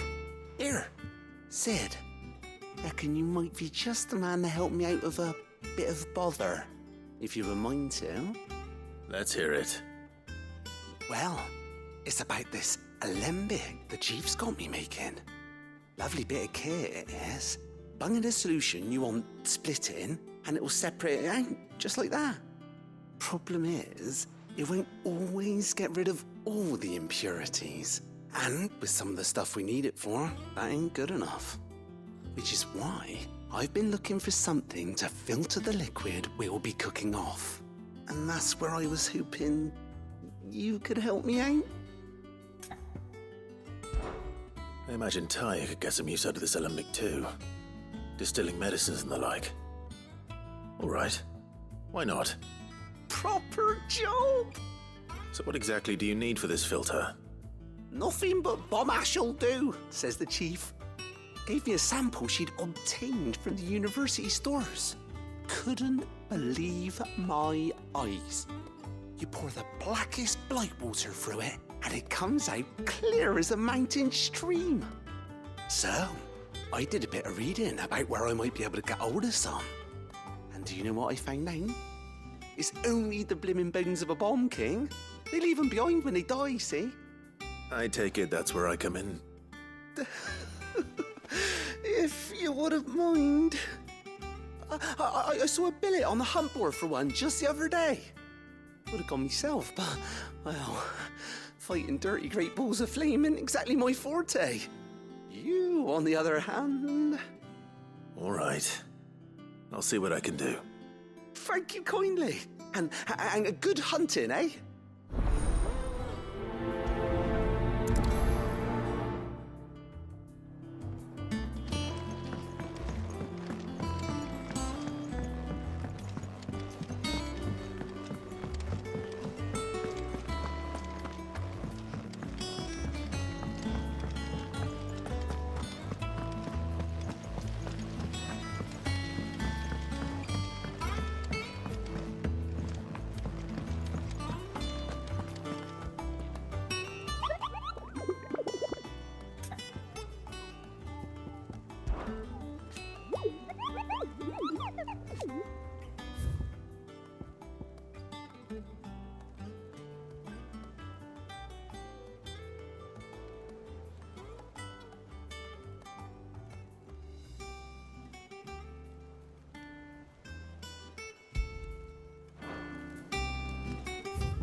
Run like the wind.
Back to the stables, girl.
Here. Greetings, Your Majesty.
Your reign is over. Now to collect the ash. I should probably have brought... This looks like the stuff.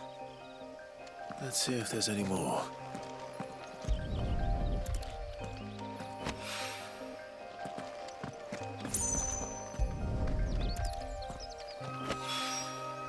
That should do it. If a wine needs more than this, he can fetch it himself.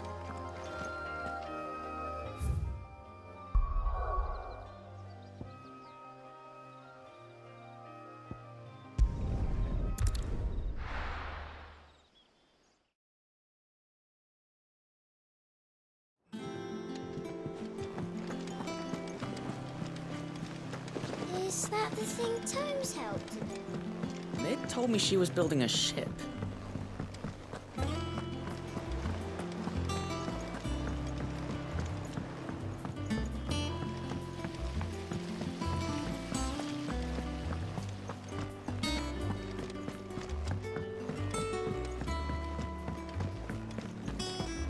I think Mid might need some help.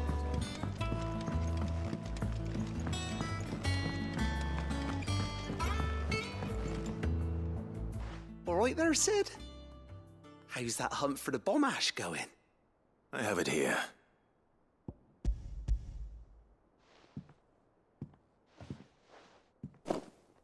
That's the stuff! And plenty of it, too. Enough to keep the alembic bubbling away for a good old while. You're a gent, Sid. Let nothing say otherwise. Right then, let's get this contraption up and running.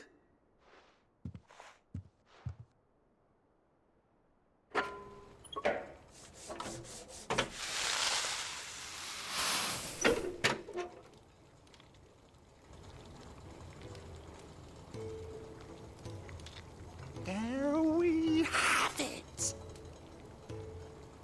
The Telemon Alembic. And it works just like the chief said it would.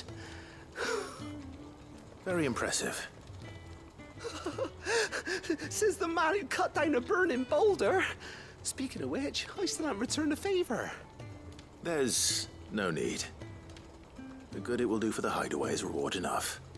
Don't be silly. Why don't you let me take a look at that bag of yours? The one you keep your potions in. Reckon I could work some magic on that, huh? What kind of magic?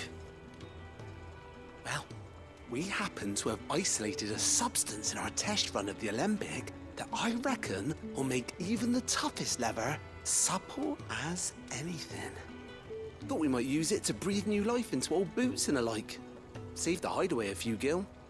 Ah, I reckon if we slap a bit on your bag, it'll loosen it up enough for you to squeeze in a bottle or two more.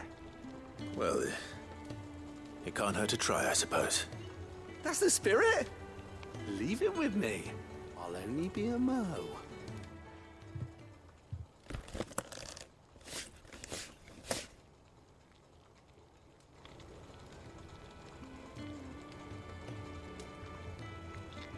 Well, what do you reckon? It certainly feels more flexible. Right?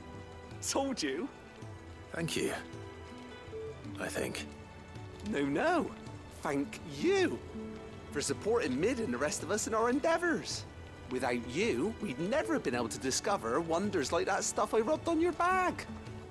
And I'm telling you, there's plenty more where that came from.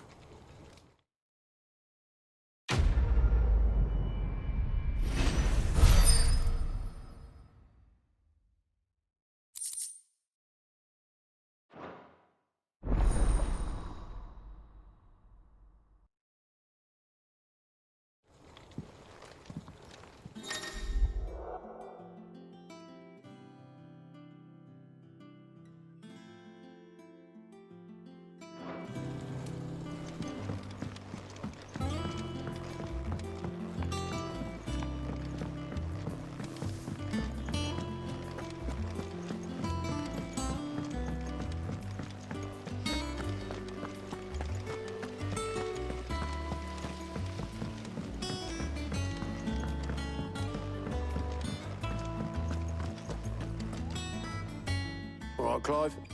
Asterix. We'd finished sending half the hideaway traipsing across the twins, has she? I swear, that girl'd do anything to put off visiting her old dad's grave.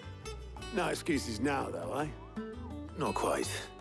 She said there was one final thing she had to take care of. I'm sure she'll be finished soon enough. She said that? In those words? She did, yes. Clive? Were you born yesterday or something? There is no thing. She'll probably be halfway to Canva by now. Mid. I might still be able to catch her.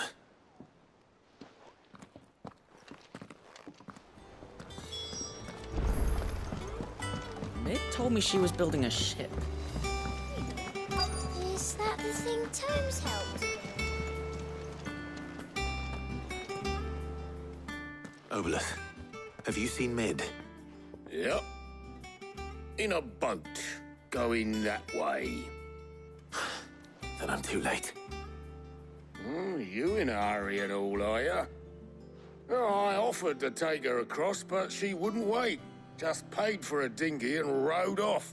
Oars going like the clappers. Got some life in her, ain't she? But anyway, I was on my way up to see you, as it happens. Got a letter for you. Urgent, by the sound of it.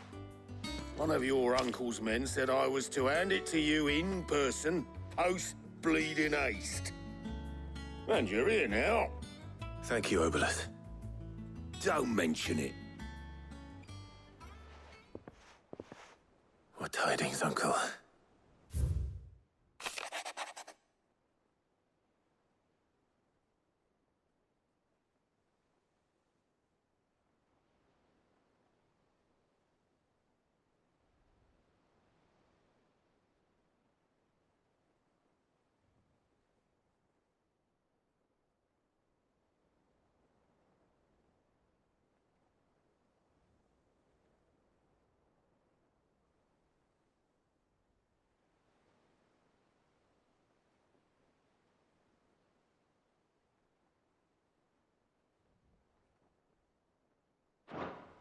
Trouble in Canva. Well, I'll need someone to keep an eye on Mid.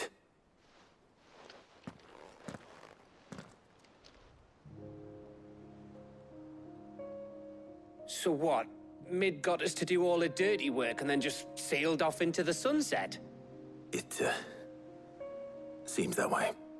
Well, nothing we can do about it now. But next time you plan on visiting Sid, you might want to tie her to something before you suggest it. Ah, don't be so hard on her. Gotta admit, the dirty work was kind of fun. Everyone pitching in and all that bollocks. Just like when we built this place. You're right. Anyway, we all set to head to the old hideaway. I could do with getting to Canva pretty sharpish. Wouldn't do to keep Lord Rosfield of the Seven High Houses waiting now, would it? Not after he asked for me personally. Gav will be leaving with me. Will you mind the place while we're gone? You can count on me. Just be sure to give Sid and the others my regards. All right. Oh, by the way, Jill will be joining us too. She's got some things to take care of, but she'll meet us there. I hope she's telling the truth at least.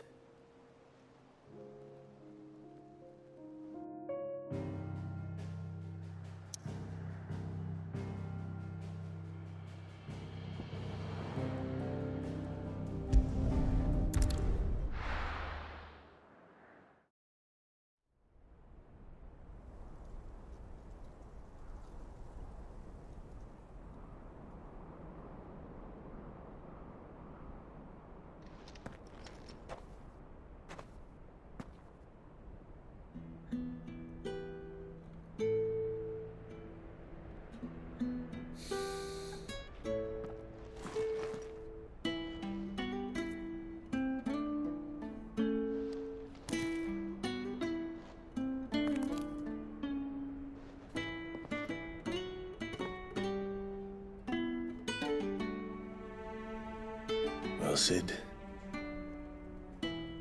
I remember what you told me. But if no one is listening to what you have to say, you may as well not say it.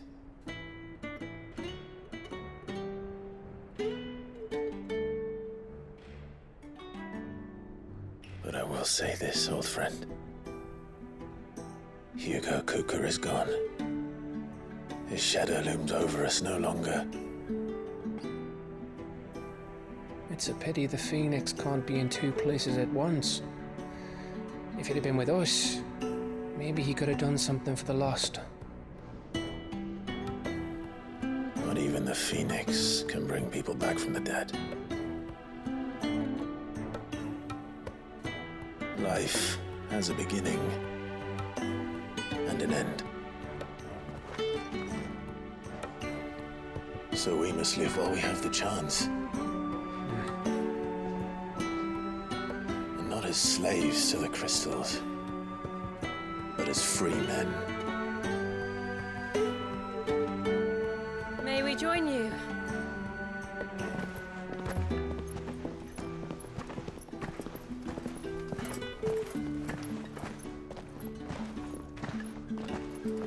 Lady Charon, what a pleasant surprise. I thought I'd drop by and see how you were all doing before heading off to restock my supplies.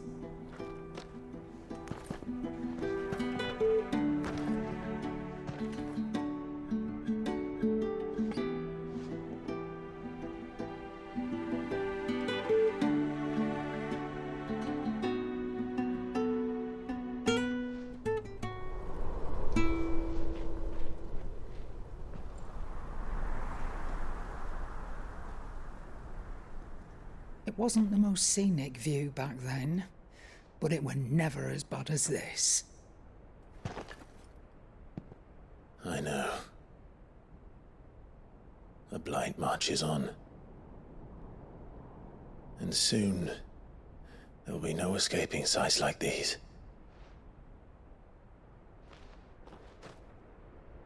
So our mission remains unchanged. We cannot stop until every mother crystal is gone, and their thirst for ether with them. The only one that remains in Storm is Drake's tail in the crystalline dominion. Our next target. We're going to Twinside. It's the capital of the Empire these days. I wouldn't like to think how tightly guarded they've got the place. Not that that'll stop you. But we do well to scout it out before you go charging in. We would indeed. If you're off to the Dominion, you can take this great lump with you. Goods. Oh, I am sorry. Have you forgotten you're the most wanted man in the Twins? I thought you might like to disguise yourselves as the attendants of a travelling trader, assuming you've no better ideas. You wanted to buy yourself some tools, didn't you? Well, now's your chance. You're letting me go with them? Oh, thanks, Nan. Stop that! You'll break me bones, you great galoot.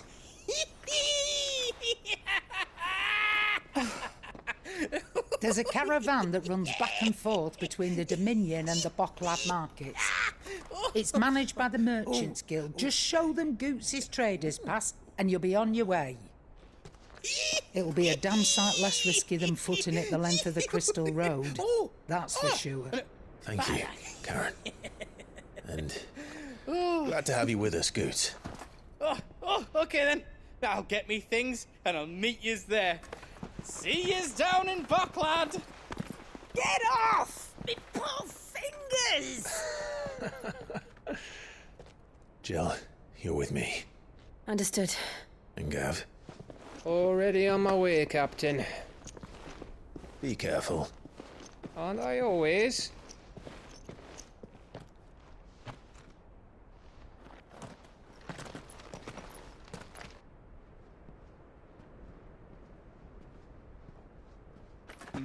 Do you see that, Sid? Your protege's making a proper little outlaw of himself.